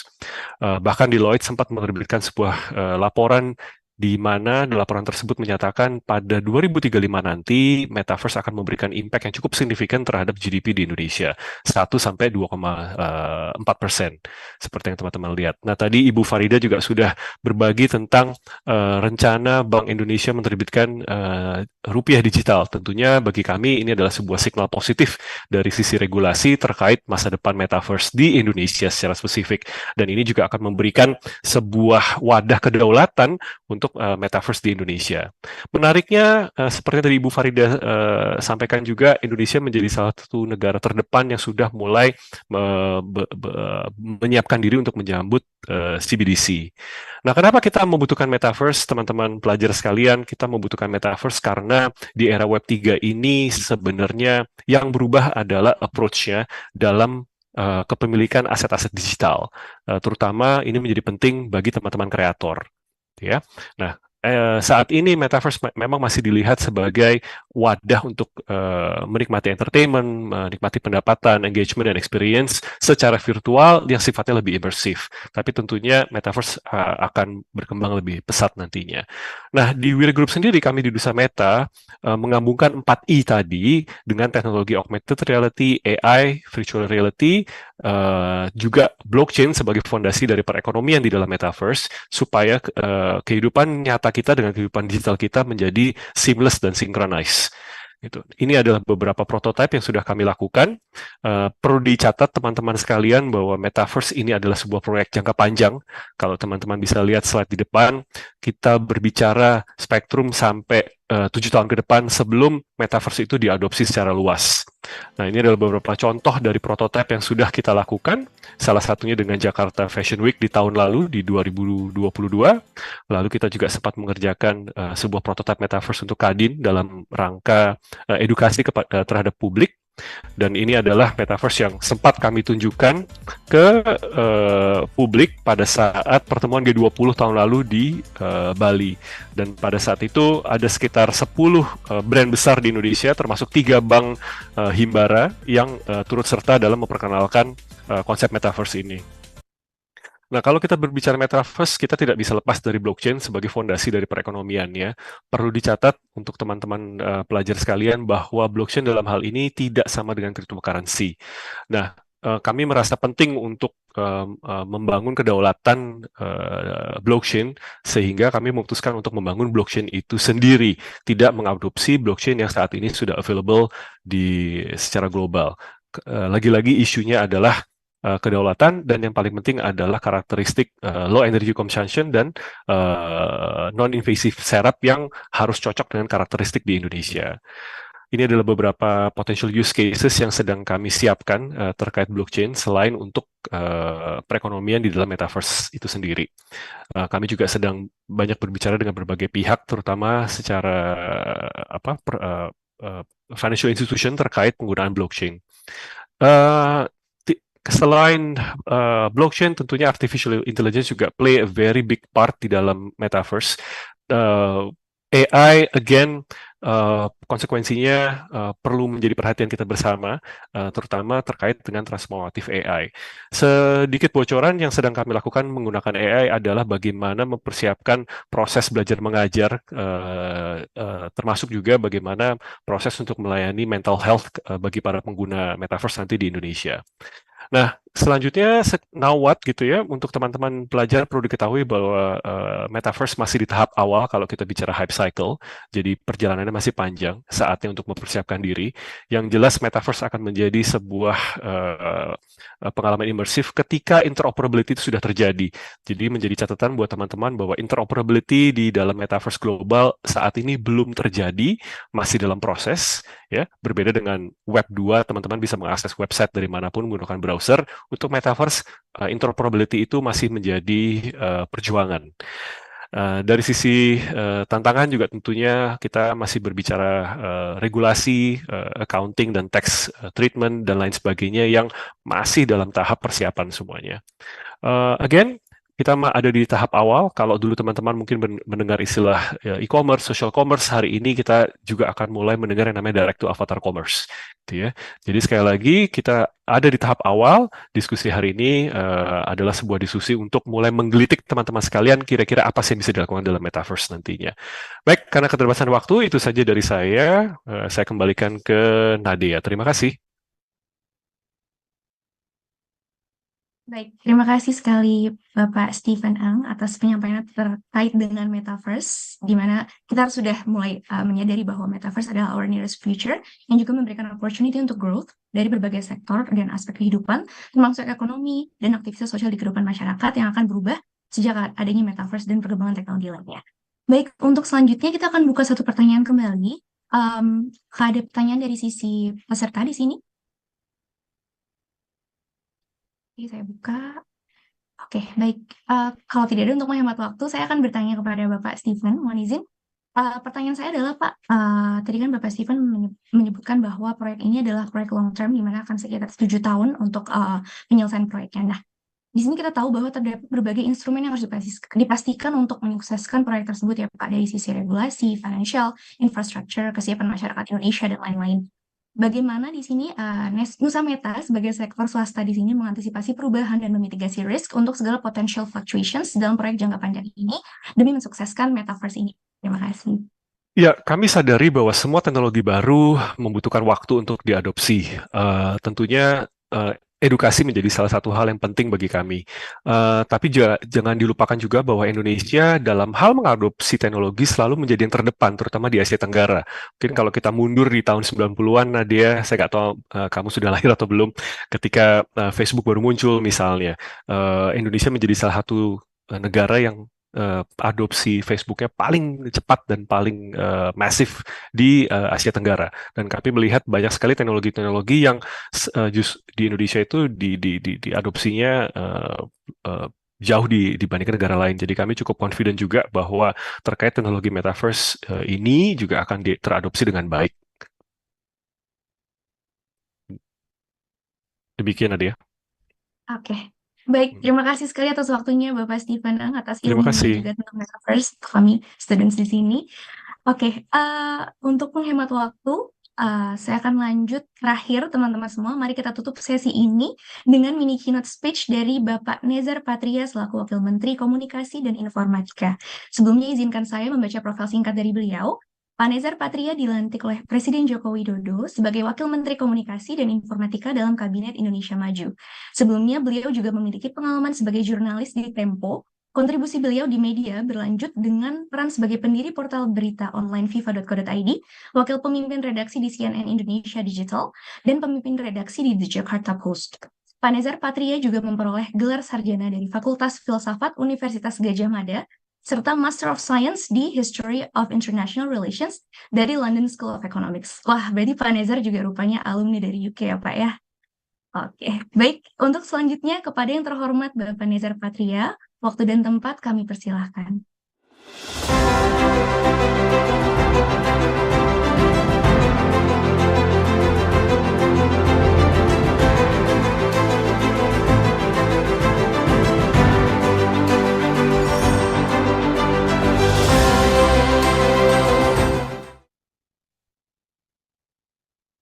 Ya, baik. Terima kasih Nadia dan teman-teman BPI yang hadir di dalam satu forum yang saya kira sangat penting ya, Indonesian Scholars International Convention. Judulnya juga sangat menarik, Rethinking Indonesia Strategy to Recover and Grow. Sangat timely saya kira ya. Baik, terima kasih kepada Ketua PPI United Kingdom, Muhammad Afin Bahtiar. Saya nggak melihat di sini, maaf, karena agak terbatas layarnya. Terima kasih Bapak. Ya, hadir ya. Ya, lalu steering committee ya, project manager dan semua yang hadir di forum ini. Terima kasih banyak atas undangannya buat saya untuk bisa bergabung. Ini mengingatkan saya pada tahun 2007, forum yang sama saya pernah bicara juga di forum PPI UK. Waktu itu kita selenggarakan di Kedutaan Besar Indonesia di London. Beberapa rekomendasinya juga sangat menarik dan saya kira forum ini sangat penting karena buat kita yang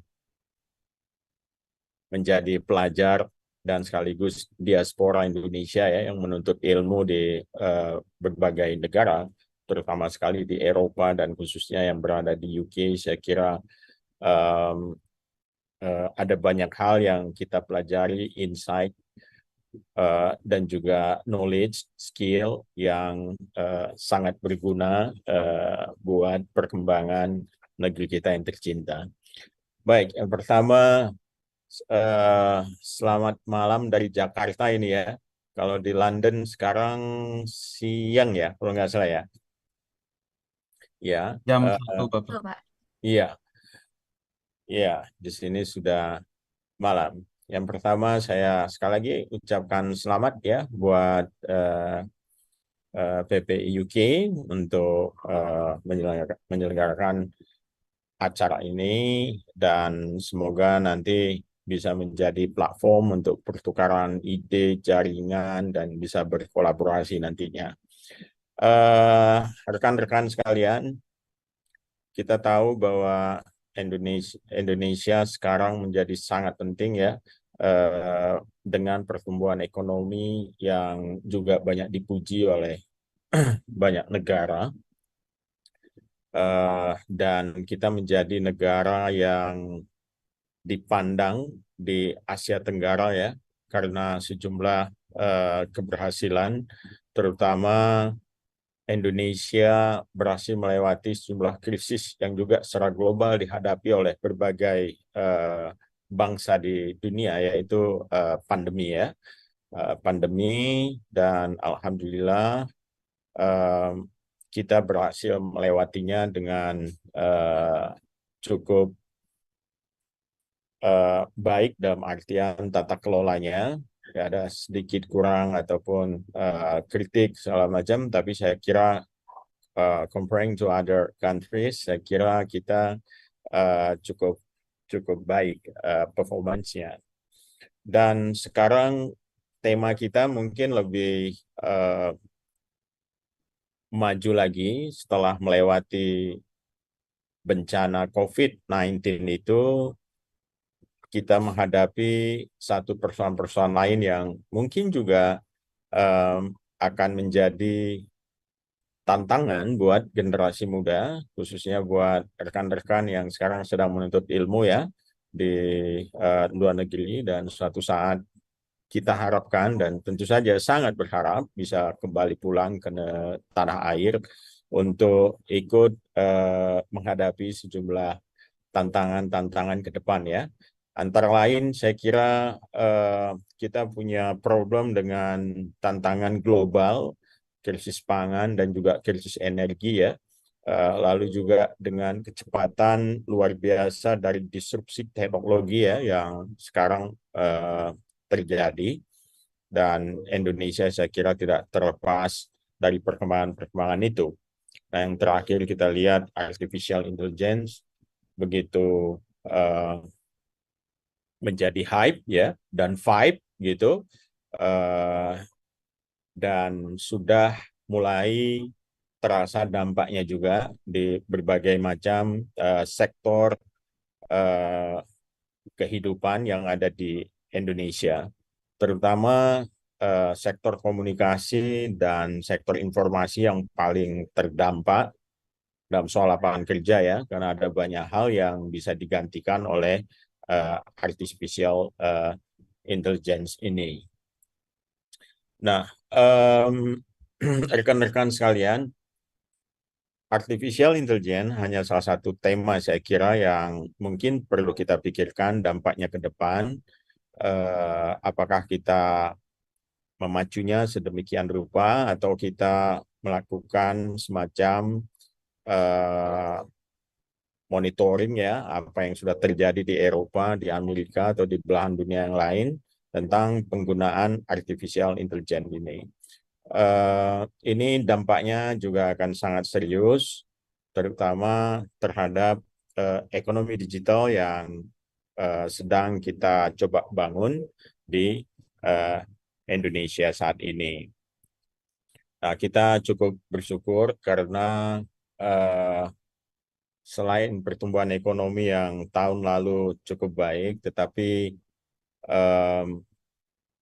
pertumbuhan di tahun 2023 ini juga membuat kita harus bersiap-siap dengan tantangan-tantangan yang lebih besar nantinya di tahun 2024 dan seterusnya, mengingat dunia juga mengalami sejumlah krisis ya, ada perang di Eropa Timur, lalu kemudian climate change yang punya dampak yang sangat serius juga. Pengalaman kita dengan pandemi, kita itu loss dalam soal pertumbuhan ekonomi hampir 1.300-an triliun rupiah ya pada waktu kita didera oleh pandemi. Namun demikian kita cukup percaya diri lah dan optimistis menghadapi langkah-langkah ke depan dengan pertumbuhan ekonomi yang diproyeksikan secara moderat ada di 4,9% ya untuk tahun 2023 ini. Dan saya kira pengalaman kita dalam menangani sejumlah krisis yang baru lalu itu bisa menjadi modal ya untuk terus melaju ke depan gitu. Rekan-rekan sekalian, ada tiga tiang yang penting saya kira dalam usaha kita untuk melakukan transisi ekonomi menuju negara yang lebih maju, terutama berhadapan dengan tantangan-tantangan global ya. Yang pertama, kita harus bahu-membahu dalam soal bagaimana menata persoalan-persoalan lingkungan, ya, lingkungan hidup. Yang kedua, bagaimana kita melakukan digitalisasi dan inovasi untuk memperkuat daya saing secara global. Ini tantangan yang tidak ringan, saya kira. Lalu kemudian juga bagaimana kita memecahkan persoalan-persoalan kesehatan di masa depan. Pengalaman kita dengan pandemi menunjukkan bahwa ada beberapa hal yang harus kita refleksikan ulang dalam konteks ketahanan nasional kita, ya. Misalnya ternyata ada sejumlah bahan baku obat yang penting itu kita belum lagi siap, gitu. Lalu juga inovasi-inovasi kita untuk menghadapi virus-virus, ya, yang punya potensi sebagai pandemi, gitu. Ini juga perlu kita persiapkan. Ya, alhamdulillah pemerintahan di bawah Bapak Presiden Joko Widodo itu sudah melakukan sejumlah langkah-langkah dasar yang diharapkan nantinya bisa menjadi fondasi dalam usaha-usaha kita untuk memperkuat ketahanan kesehatan kita. Lalu juga saya kira dengan pencapaian-pencapaian yang sudah kita lewati, ya, secara internasional, secara global, saya kira Indonesia terus melaju, gitu. Apalagi sekarang kita menjadi chair di ASEAN, gitu. Dan kita juga komit dengan sejumlah isu-isu yang menjadi global concerns, termasuk juga dengan renewable energy, kemudian juga energi efisiensi yang sudah menjadi ASEAN Plan of Action for Energy Cooperation, ya.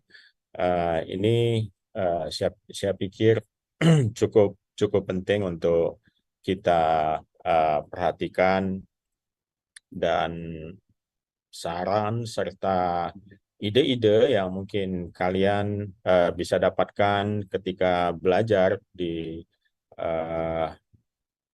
kampus-kampus di Eropa, mungkin bisa menjadi semacam inspirasi bagaimana ini harus ditata ke depan. Selanjutnya saya kira yang paling penting lagi adalah pembangunan ekosistem digital yang ada di Indonesia. Kita menghadapi persoalan yang tidak mudah, saya kira, karena kita berhadapan dengan persaingan yang cukup tajam. Tadi Mas Stephen sudah memberikan semacam insight yang menurut saya sangat menarik tentang metaverse. Sekarang orang mulai bicara soal ChatGPT, gitu kan. Orang mulai bicara soal artificial intelligence. Orang mulai bicara bagaimana large language model, kemudian natural language processing, gitu, bisa dipakai untuk mempermudah perdagangan, untuk mempermudah pekerjaan-pekerjaan yang ada di tanah air. Sekarang menjadi sangat tren, sekarang semua orang bicara tentang kecerdasan buatan. Tetapi sekali lagi kita jangan sampai hanya menjadi konsumen dalam soal ini, ya. Kita harus bisa terlibat dengan lebih aktif, dan inovasi-inovasi yang kita buat juga bisa memberikan dampak buat masyarakat secara keseluruhan. Karena AI ini selain dia punya sisi positif, saya kira dia juga punya beberapa sisi negatif, ya, atau dark side of artificial intelligence. Misalnya, ya, dengan ChatGPT kita tahu dia menghasilkan sejumlah halusinasi, dia punya bias, dia juga punya problem dalam soal hak cipta, gitu, ya. Dia juga punya sisi-sisi etik yang lain yang mungkin kalau perkembangannya terus melaju, saya kira di Indonesia juga akan menghadapi sejumlah problem-problem yang bukan hanya melibatkan perkembangan teknologinya saja, tetapi impact sosialnya juga. Gitu. Baik, rekan-rekan sekalian, saya kira saya tidak akan berpanjang-panjang lagi ya. Saya cukup senang dengan diskusi-diskusi yang sudah dilakukan di PPI UK ini, terutama di forum yang sedang kita ikuti ini. Menurut saya luar biasa dari tadi temanya ya, yang sudah dibicarakan. Sekali lagi, saya berharap bahwa rekan-rekan sebagai pemilik masa depan gitu ya, bisa belajar banyak dan juga bisa memberikan sumbangan-sumbangan pemikiran dan memperkuat jaringan. Itu yang paling penting, jaringan, network ya, dengan sesama teman yang lagi belajar di Inggris, di UK, dan cobalah membuat semacam terobosan-terobosan ya, pemikiran, dan sangat senang sekali kalau kalian semua juga bersemangat untuk kembali ke tanah air dan ikut serta dalam derap langkah yang dilakukan oleh teman-teman kita di sini ya, yang juga bersemangat untuk melihat Indonesia bisa menjadi negara maju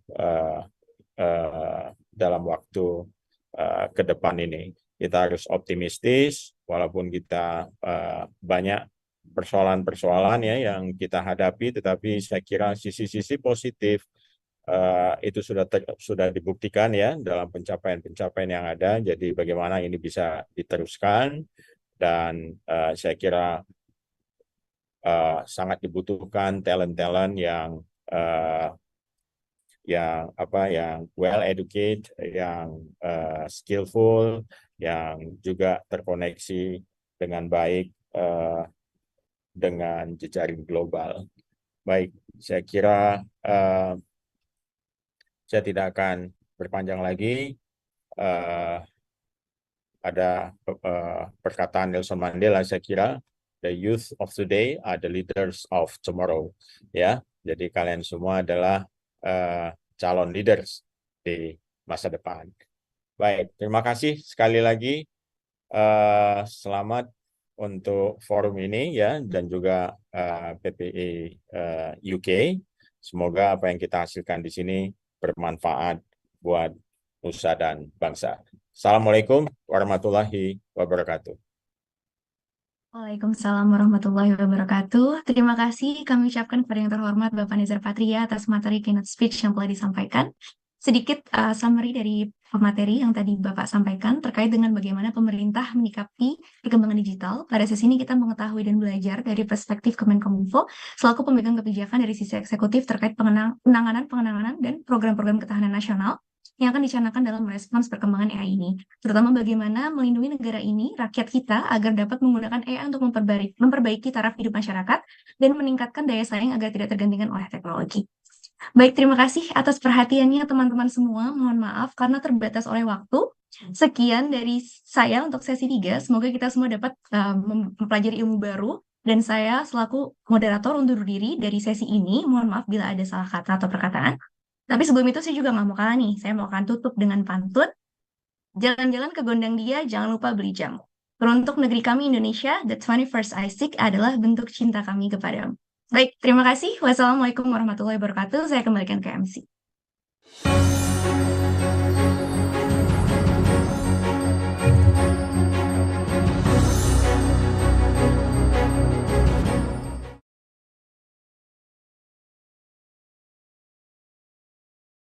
Yeah, thank you very much once again, Ibu Nadia Zahra, and distinguished guests, ladies and gentlemen.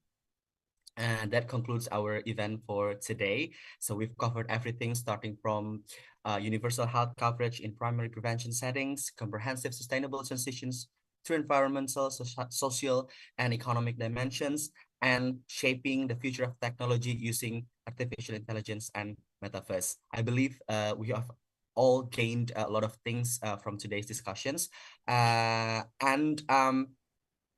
we have had a productive and interesting discussions today. And on behalf of the committee, we would like to convey our highest appreciations to distinguished speakers, moderators, and all the participants for attending this event. Yes, and we also would like to once again thank our sponsors for this event. This event is supported by the Embassy of the Republic of Indonesia and sponsored by the University of Nottingham, Bank Indonesia London, Equatorize Doctrine UK, and Bank Negara Indonesia London.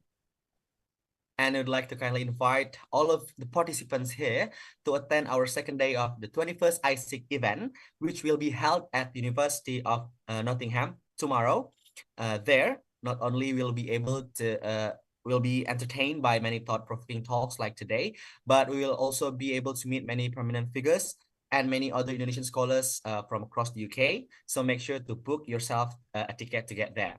And speaking of which, Della, you have a very good information about this. Tell them. Oh yeah, so don't forget to come to Nottingham tomorrow. We're gonna have so many good speakers tomorrow, and we'll be there in Nottingham. And from London, there will be an accommodation from London to Nottingham and Nottingham to London. So don't worry about the accommodation because we already provided you to go to Nottingham and then go back to London again. And yes, once again, on behalf of the committee, we want to say thank you. And Noprianto and I are signing up. See you tomorrow in Nottingham. The 21st Indonesian Scholar International Convention, uniting minds, spreading ideas. Thank you.